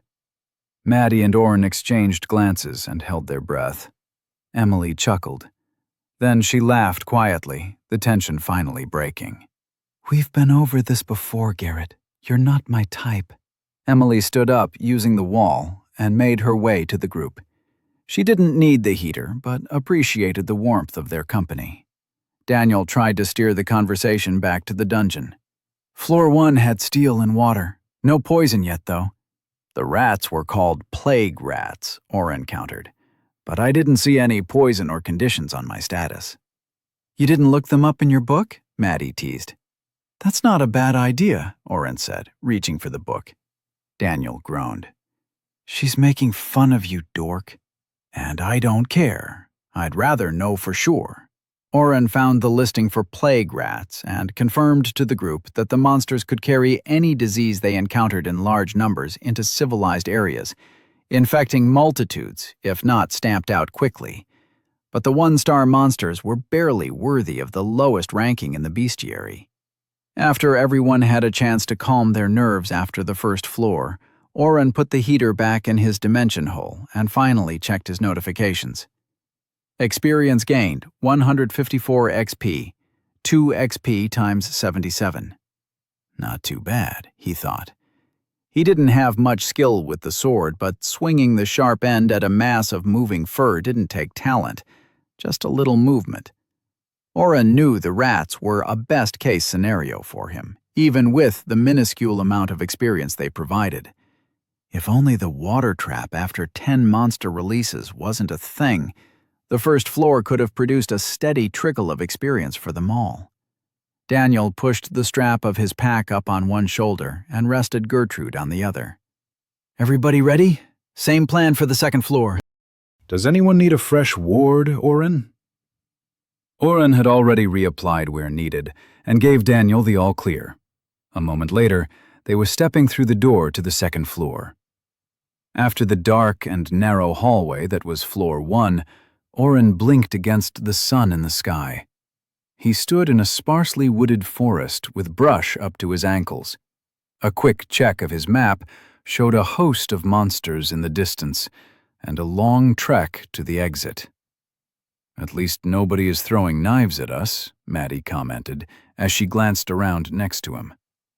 "I'm picking up maybe 20 monsters between us and the exit," Oren said, pointing toward the second-floor door. "That way." Walking through the thicket was not a quiet activity, and it was only a few minutes before the party had their first encounter with the floor's residents.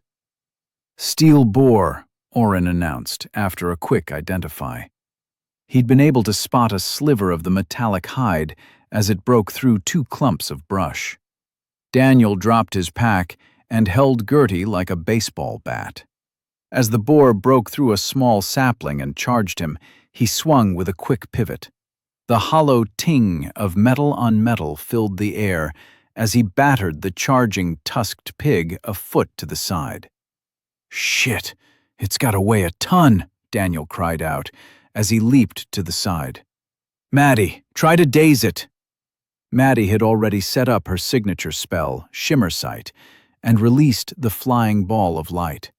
Before it even hit, a lance of fire melted a coin-size hole in the boar's side, and 2 arrows struck the metal head, crowning it like spikes. Oren checked the monster's health. Steel boar, HP 88 out of 200. "It's over halfway down," he yelled out. "Hit it again!" Another lance from Emily, and more arrows followed.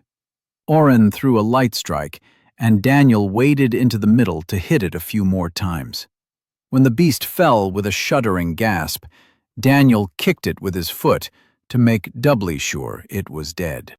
Experience gained, 50 XP. "That thing could take a beating for a second-floor monster," Daniel complained. "Any monster with steel in its name is going to be the same," Emily replied, poking at the dead monster with her staff.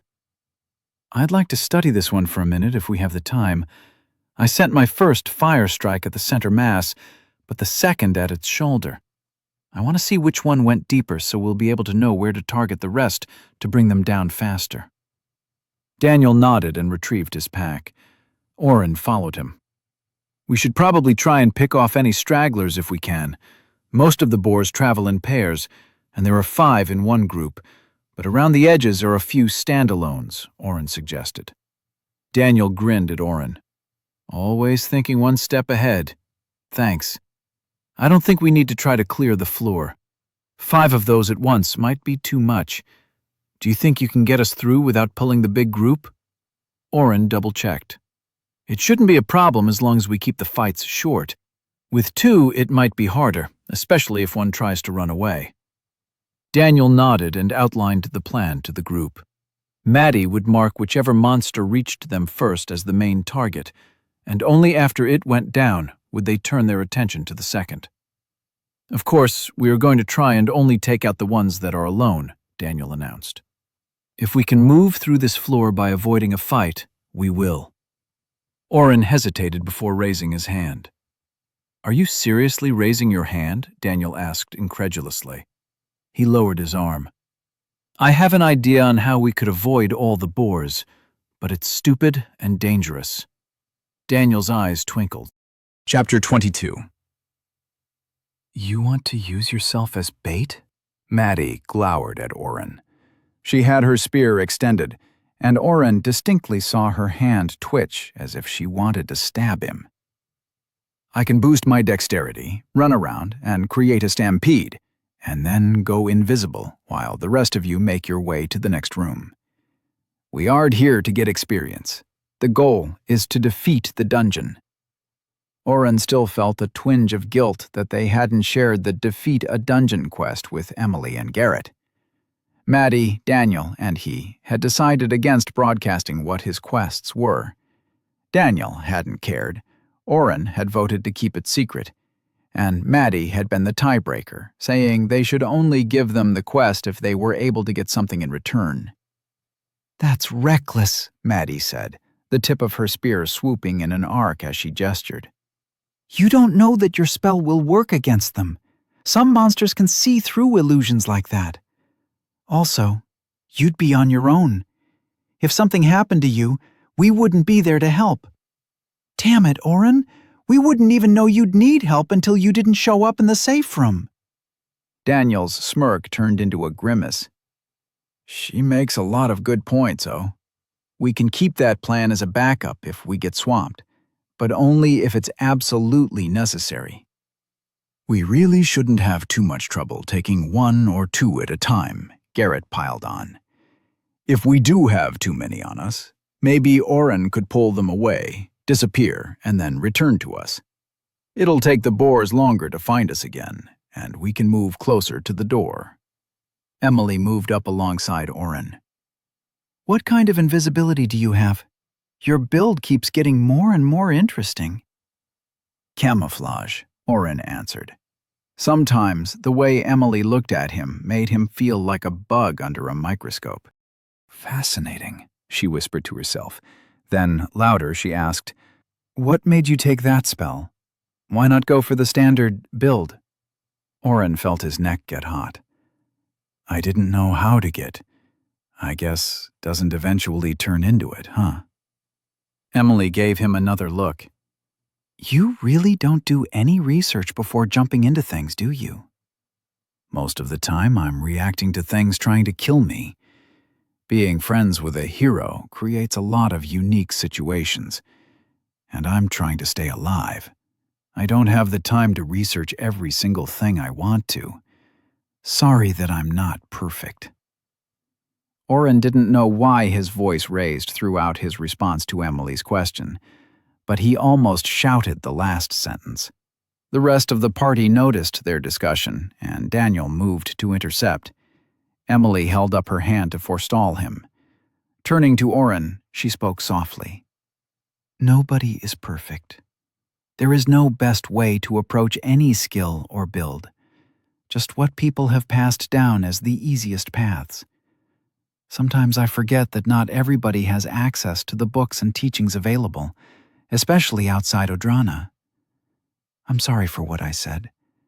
As far as I know, does not ever turn into visibility, although it may be possible. Both skills are perception-based spells, but surrounds the caster with magic that deflects light and, in some instances, sound. Only blends the caster in with the background. The more complex the backdrop, the more likely you'll be seen. The one thing I remember about the two is that it is usually considered inferior. That doesn't mean it's true, just what I read. If you want, I can send a letter and make a few requests when we get back to Day to see if anyone I know can dig up more for you. Oren felt properly chastised. He'd yelled at a teammate again and only received an offer to help in return. Sorry I yelled at you, Oren mumbled. I'd appreciate that. From what others have described, my spell makes it hard to look at me, and they naturally avert their eyes. I think the magic does something to others as well, instead of just making me harder to see. Emily's eyes twinkled as she listened. Fascinating. Some sort of disturbance field. Is it scalable? What level is it?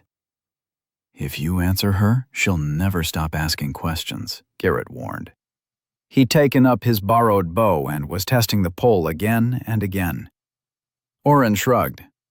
I don't mind. I've got it to level 2 and almost a fourth of the way to level 3. As Oren explained the difference between the first level and the upgraded spell version, Emily listened intently. Attacking doesn't break the spell? Has to be at the 3rd level for that. Once you've unlocked the spell, which requires Mirror Shield and a light spell as the least expensive way known, you can only use it when standing still for the 1st level. The 2nd level lets you move around, but attacking or casting any other spell breaks it. Level 3 is when you can really move around a battlefield and do damage quietly. You're already there. Now I want to send off for some research to satisfy my own curiosity. Are you planning on bringing it to the 3rd level? As far as I can remember, additional levels have only increased the time component of the spell. I'm not sure, Oren admitted. I have so many things that I want to get still. Do you know how to upgrade Light Strike to Light Strikes? Nope, but I can find out when we get back. That's enough planning for now, Daniel butted in. Let's go kill some pigs. Emily nodded. The shoulders are the weak point. Garrett and I should be able to hamper one enough to cripple it. Can you take care of a second if we need it? Daniel smiled and twirled Gertie in a wide arc. It would be my pleasure. With Oren leading the way, the party was able to avoid most groups of the steel boars on the way to the next floor. They encountered only 2 fights that they couldn't avoid. The first was a set of 2. As Emily promised, her attacks melted the boar's shoulder, making it tip as it struggled to run. Garrett positioned himself on the other side, and an arrow of mithril seemed to sprout from the other side of the boar. 3 more arrows punched into the monster before it fell to the ground. Oren had hit both with a light, doing the bare minimum to keep getting some experience. He'd spent his attention boosting Daniel again, as the last boost had worn off. With his strength maxed out, Daniel's combination of shooting star and gravity strike dented the second boar's chest so deeply that both its front legs were splayed. The grinding noise as it tried to run away was deafening until Maddie hit it with a shimmer sight. While the monster was dazed, Daniel rained 3 more strikes down, ending the first half of the fight. Emily and Garrett made quick work of their crippled boar. The second was a straggler. Everybody got a hit on that one, and it went down before it knew what was happening. Experience gained, 216 XP, 83 XP times 2, 50 XP times 1. Daniel glanced at his blue box. Did anyone else get a weird number for experience? The math doesn't seem right. Fractions are rounded down and don't stack, Emily said by way of explanation.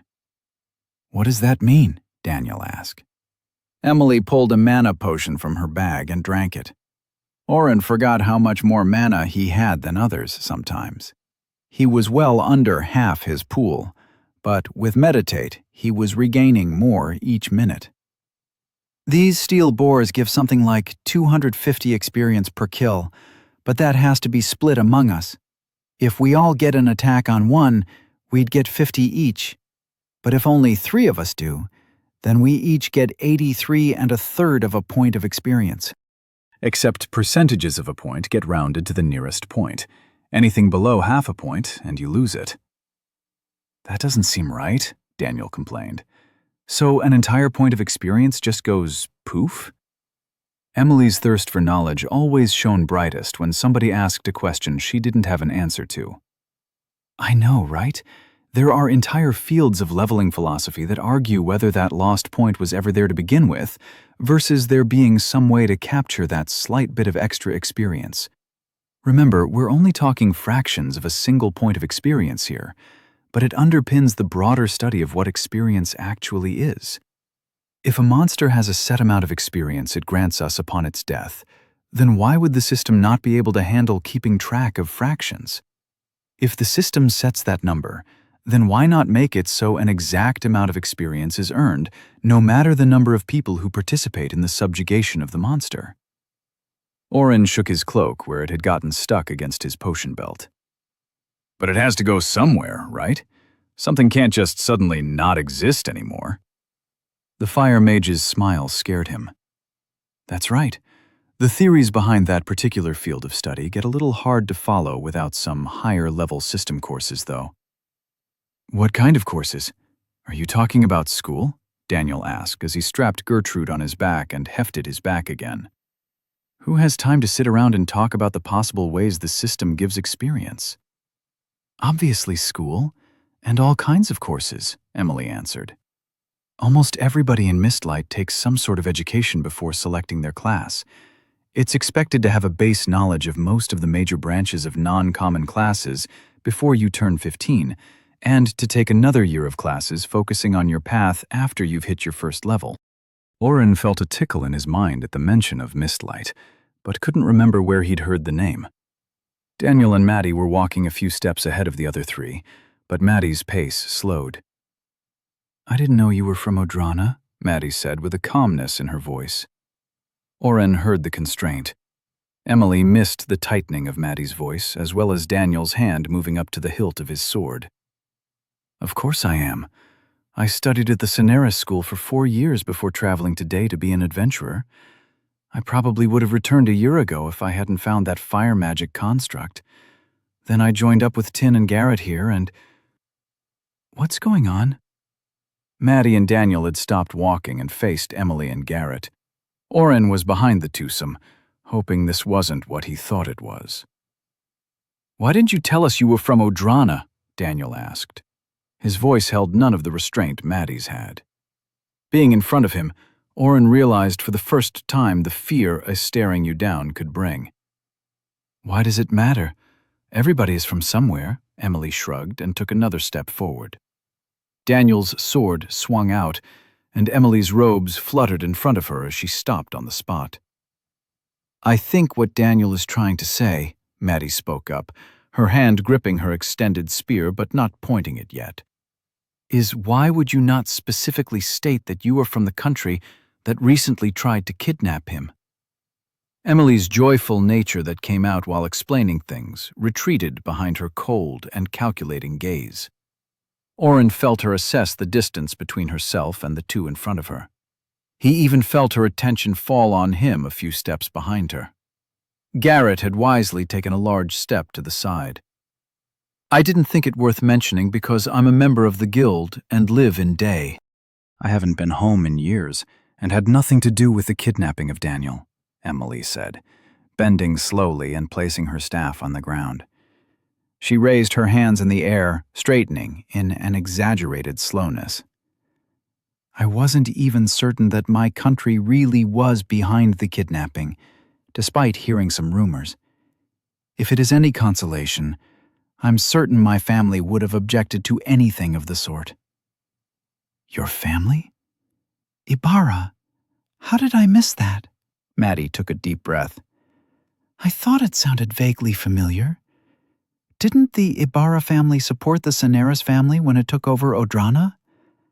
I didn't know your family was still around. Emily frowned. That's not exactly how it happened, but I don't think this is the time for a history lesson. Suffice it to say, right now my loyalty is to this party and the guild.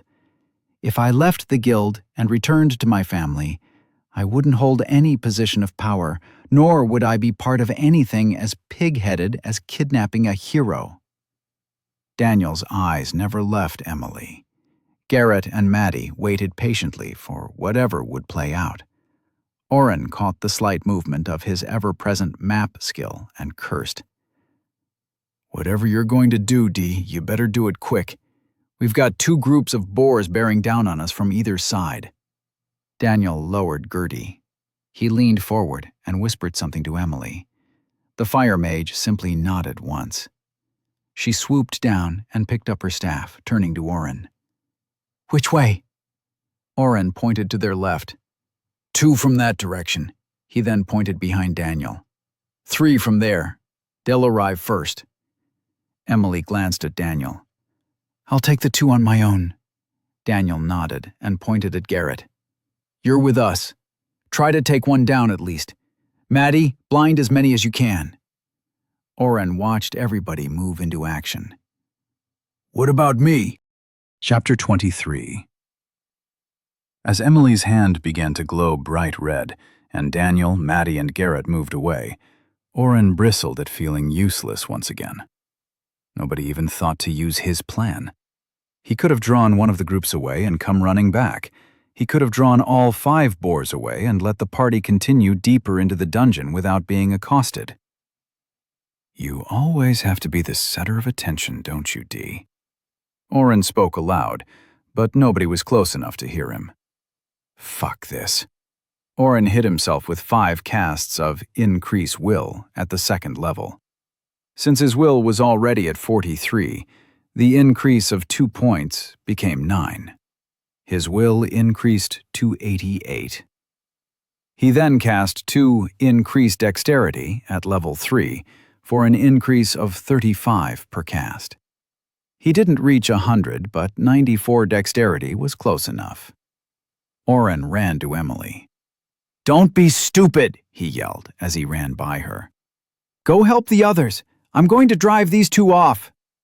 Emily shouted something at him, but Oren was already moving away from her.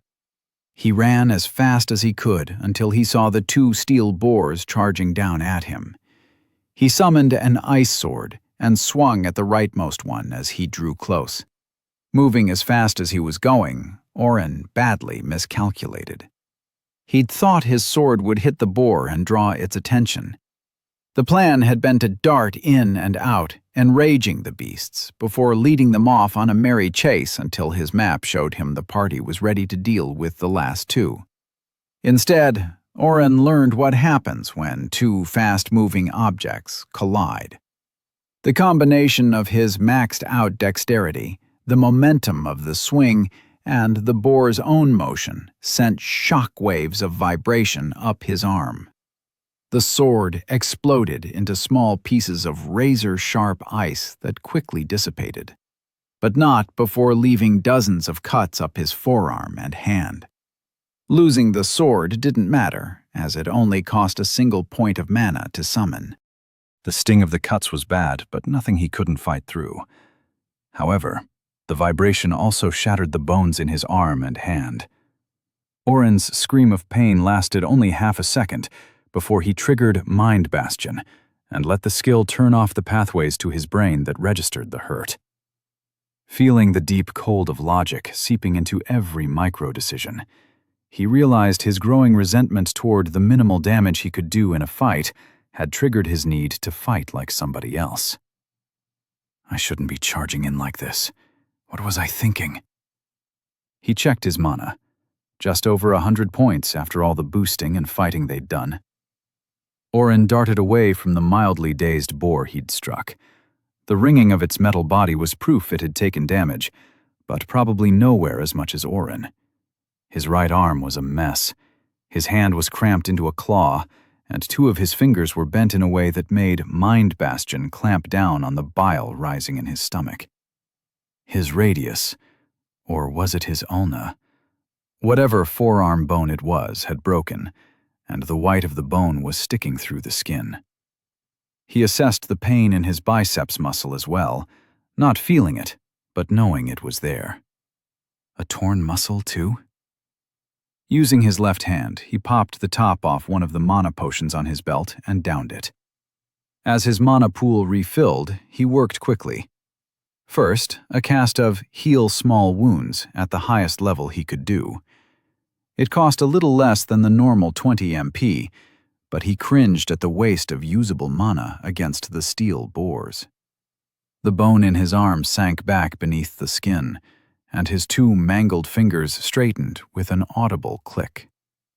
He'd only reset the bones, not completely healed them. He could still feel his hand refusing to close into a full fist, and his muscle felt tight, but he didn't have more time or mana to waste. He cast an inversed Increase Dexterity on the boar he hadn't hit.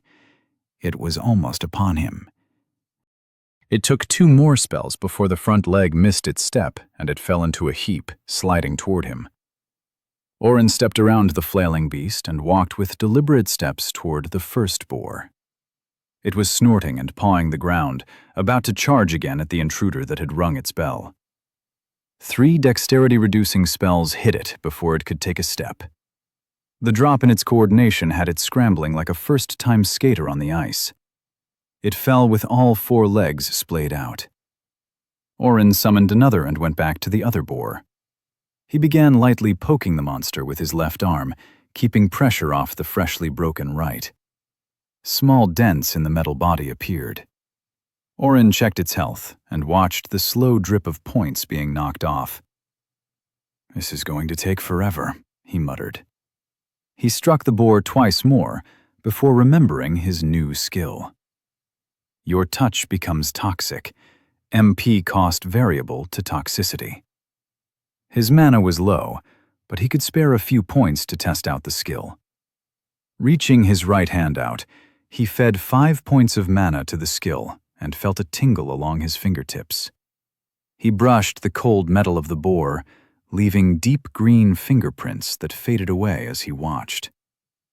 Oren heard footsteps coming up behind him and fell into a crouch. Emily was out of breath after trying to keep up with his sprint. She was also livid. "Did you just break your arm?" she asked. "I heard you scream." Oren switched back to his sword and poked the boar. He held his right arm up. "A bit, yes. I went ahead and cured it, but it still hurts a bit. I'll need to heal it more later if I can." Emily's eyes narrowed. "You're different. What's happening?" "A skill I have. I needed it to turn off the pain. Don't tell Daniel." Ding, ding, ding. He continued chipping away at the health of the prone boar. Emily glanced at it. She put her hand on its head. The skin touching the boar glowed red, and she slagged the metal into its brain. Experience gained, 125 XP. "That wasn't nice," Oren said stoically. "You stole half my experience." "You need to fully heal your arm if you can," Emily said, as she walked toward the other boar. "Don't waste your mana. We need to hurry back and help the others." "I'll be okay."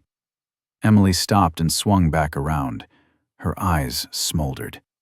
"Heal yourself now, Oren. Don't make me ask again."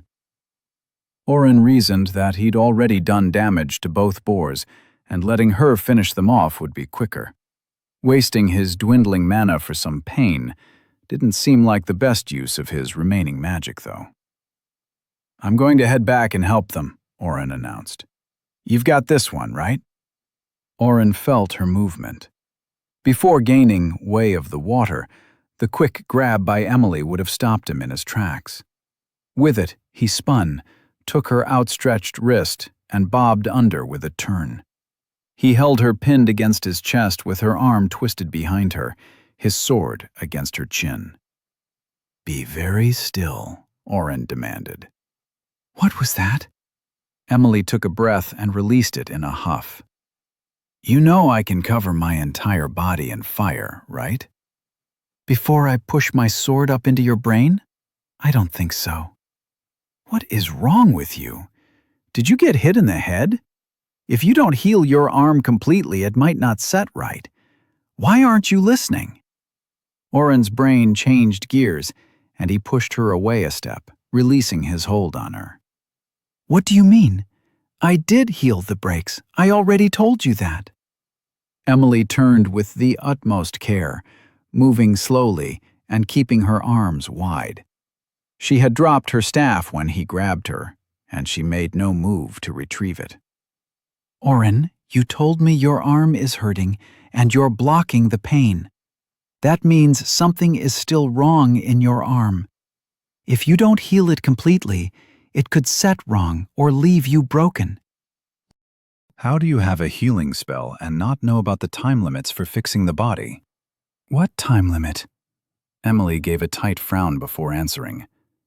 "If somebody is hurt badly enough, you only have a small window of time to heal them. It's why Lord Katamzano is still in a wheelchair, and why some people have permanent injuries. You can't seriously not know this. What kind of backwater town did you grow up in that you didn't have a healer?" Oren examined his body. Using Analyze with Mind Bastion running gave him more information than he'd ever gotten before. He didn't just see the normal screen of Identify or the slight progress for his mana regeneration that he'd developed. He saw much more. Mind Bastion kept him focused on what mattered, and he tore his eyes from the data flowing in to focus on the abnormal status of his arm. Status: biceps tendon tear. Multiple transverse fractures to ulna, metacarpal, and carpal bones, set without union. Compound fracture to radius, set without union.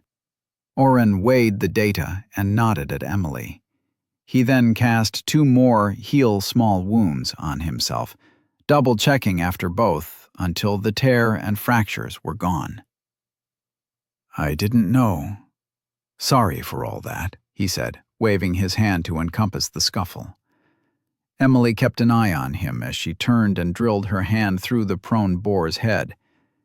Experience gained, 125 XP. We are going to have a talk later, Emily promised. A long one. Too much of your knowledge is incomplete. Sounds good. Oren didn't really care about later. We need to get back to the others. All 3 of their boars are still up. Emily didn't say another word as they raced back. Well, Emily raced. Oren tried his best to control the urge to leave her behind again. He thought about increasing her stats to the point she could keep up and letting her deal with the consequences. But wasting a few minutes now was better than a full day or more for her to recover from the side effects of overbuffing. Garrett had taken down one of the 3 steel boars before they arrived. The prone beast looked more like a metal porcupine.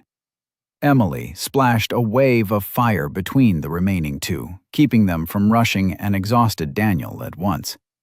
He gave a nod to her before dashing off to swat one of them. Oren cast a light strike at each remaining enemy before slowing down the one trying to edge around Emily's wall of fire. His mana was absurdly low at this point, but he could always blood cycle if he needed to. No. Oren shook his head. He would replenish his mana before they moved on. It might be easier to use blood mana and then heal himself back up.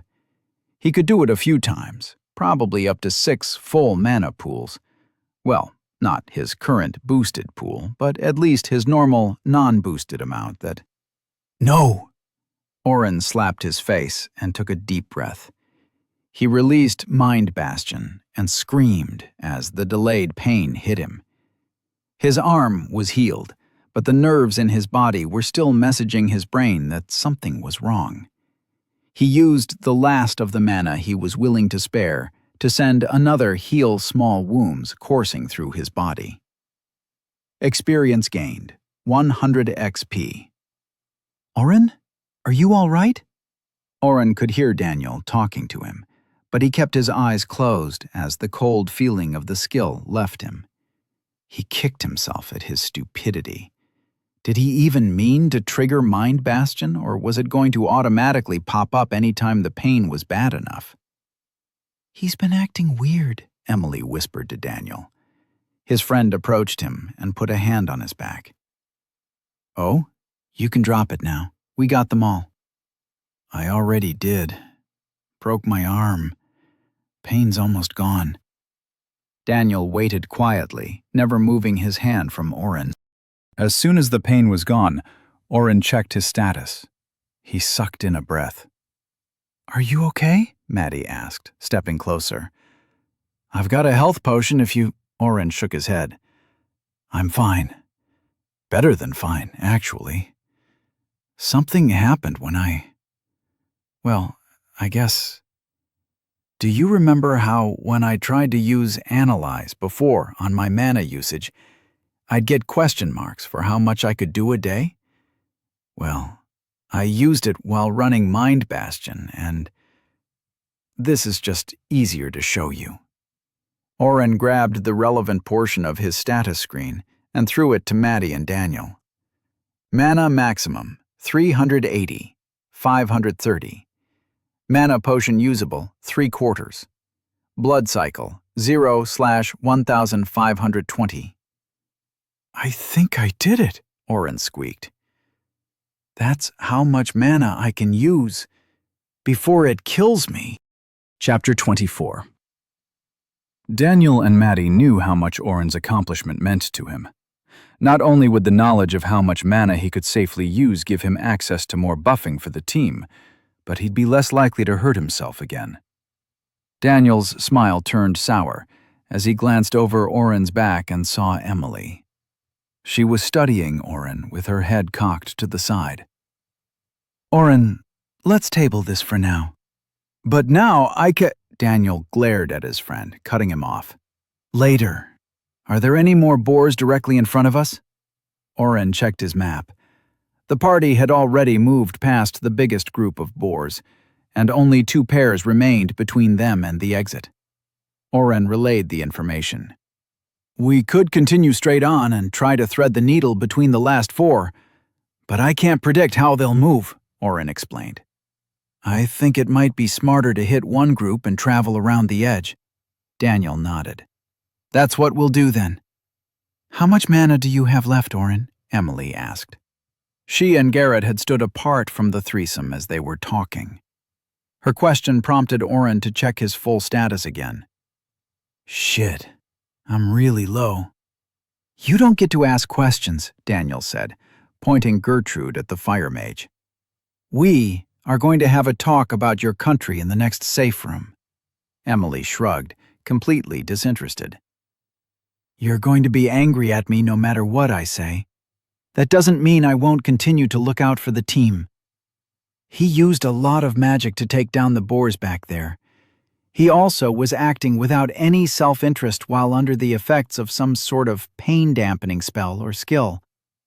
If we are going to go into another fight, I think we should all know what's going on." "Oren doesn't have to answer anything." Maddie placed her hand on Daniel's arm. "Daniel, she does have a point. They don't know Oren like we do, and he is low on mana." "I could take another potion," Oren offered.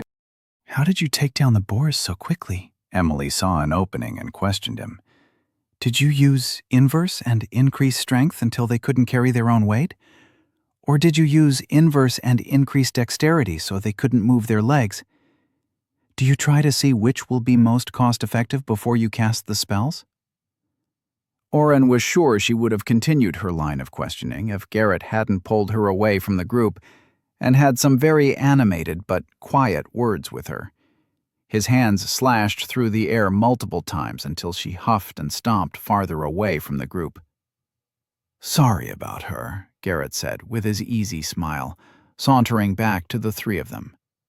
"She gets into her learning mode and doesn't know when to stop." Garrett stopped just outside Daniel's striking range, a fact that did not go unnoticed by anyone, and tried to appear humble. As humble as the provocative man could, anyway. "I know you don't trust us. I get why. Just remember, though, while we are in here, we have each other's backs. Emily might be Emily, but she is loyal to a fault. I've never seen her shirk her duty or not give it her all. So maybe give her a break for not telling you she's from Odrana. At least until you all can have a nice chat. Preferably while I'm sleeping." The archer spun on his heel and moved back to Emily. He affably put his hand over her shoulder, and she promptly elbowed him hard. Twice. Daniel took a steadying breath. "How is your mana? Do you need a potion?" "I can take one if I need to, but I might just leave the fight up to you guys. No use wasting a potion if we're going to have a chance to rest in a few minutes anyways. I can always cast a spell or two in an emergency," Oren assured them both. "Maddie, can I talk with you? I think it might be better for you to ask Emily some questions. I'm getting too angry every time I look at her. She wasn't there." She probably had no part in any of that shit, but still. Oren cast a spell, and Daniel's shoulders sagged as the stress and rage faded from his mind. Daniel quirked an eyebrow. "Did you just cast your calm spell on me?" Oren smiled. "I think it's worth it." Emily and Garrett had something to prove as they attacked the final 2 boars standing in their way to the next floor. Garrett rained down outsized stone arrows that slowed down their charge as Emily hurled boulders of fire at the monsters. Working in tandem, they reduced one beast to ash before the second reached Daniel's swinging metal. 5 minutes after, the group fell into the safe room, having successfully cleared another floor of the dungeon. Oren was setting up the portable heater again. Maddie and Emily were arguing in a corner of the room, while Daniel stood by passively. Oren hit the switch and felt the gentle warmth spreading off the cube. He felt Garrett approach. "Think they'll get over it?" he asked, pointing to the rest of the party. Oren shrugged and turned to the handsome man. He hadn't realized how close Garrett had gotten. He gazed up, hesitating for a second before answering. "Imagine you were kidnapped and tied up to be delivered like a prize to Odrana. You escaped, but then found out someone you were working with was from there, but didn't tell you. How would you feel?" Garrett's lip pulled up into a half smile. "It would depend on how well I was tied up." Oren rolled his eyes. Garrett had been making jokes about everything since they started off from day. While he didn't mind the attention from the attractive man, his inability to take anything seriously had put a damper on any other feelings. Oren still felt conflicted. Back on Earth, he'd pined after Daniel's sister for years. He was beginning to realize it might have started when they were younger, when she'd paid slightly more attention to him than anyone else he'd known. He knew Garrett's reputation. Emily was not averse to telling him off regularly. Oren had watched him make passes at everyone in the party, except Emily. He guessed, though, that Garrett had tried in the past, and Emily had told him exactly what would happen if he tried again. He liked the attention and the feeling in his chest when Garrett gazed longingly at him. However, he was beginning to think Garrett wasn't a one-person kind of guy. "Does it always have to be a joke?" Oren whispered, turning away. "They'll work it out. I need some rest." Garrett didn't respond and left, moving to a free corner to set up his camping bag. Oren felt something in him twist. He'd half-hoped Garrett would respond with something real instead of more innuendo. Silence was somehow worse and better at the same time. Daniel blew air through his nostrils as he stomped over to Oren. He threw his own camping bag down and sat on the floor. "Maddie says I have to be nice.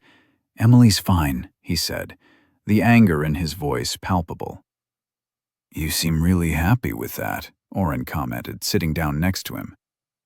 Daniel closed his eyes and took multiple steadying breaths. He opened his eyes after a minute.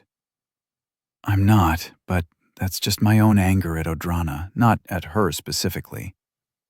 I can't avoid the entire country and all its people just because of a few dickheads. I still think she should have told us up front, though." Oren pulled a few apples and a lump of cheese from his breaking off a piece and handing it to his friend. "Maybe she should have." Daniel narrowed his eyes and glanced sideways at Oren. "I'm not forgetting that you ran off and did something stupid again. I'm pissed at you, too." "Understandable." Oren took out a knife and cut his apple into slices. Daniel threw up his arms. "What is going on with you? One-word answers and agreeing with me on everything. What is this?" "Just reflecting." He offered the knife to Daniel. Daniel snatched the blade and chopped his apple into broken bits. He stared at the mess on the floor and then pointed the knife at Oren. "You think I was unfair to her? You think I'm lashing out because I was powerless against her country when they tried to kidnap me, don't you?" Oren used calm mind on Daniel for the second time in the last few hours. He waited until his friend's heavy breathing stilled. He also waved off Maddie, who was still talking to Emily, but had taken a few steps toward them upon Daniel's outburst. Oren took his own deep breath. "Do you remember our big fight, when we were clearing out those rat dens?" Daniel was dazed at the double whammy of the spell sapping his built-up anger and Oren's recalling of their fight. He simply nodded. "You called me a creep for liking your sister, or something like that. I never really told you that I liked her, did I?" Oren didn't wait for a response. "When my dad left, and I started hanging out with you two more, I was still really depressed. You both did your best to cheer me up. Of course, you still had soccer practice, or whatever it was you were doing, and your parents would bring you to all that. Sometimes I'd sit on my front steps waiting for you to get back. Or maybe I was waiting for my dad to come back.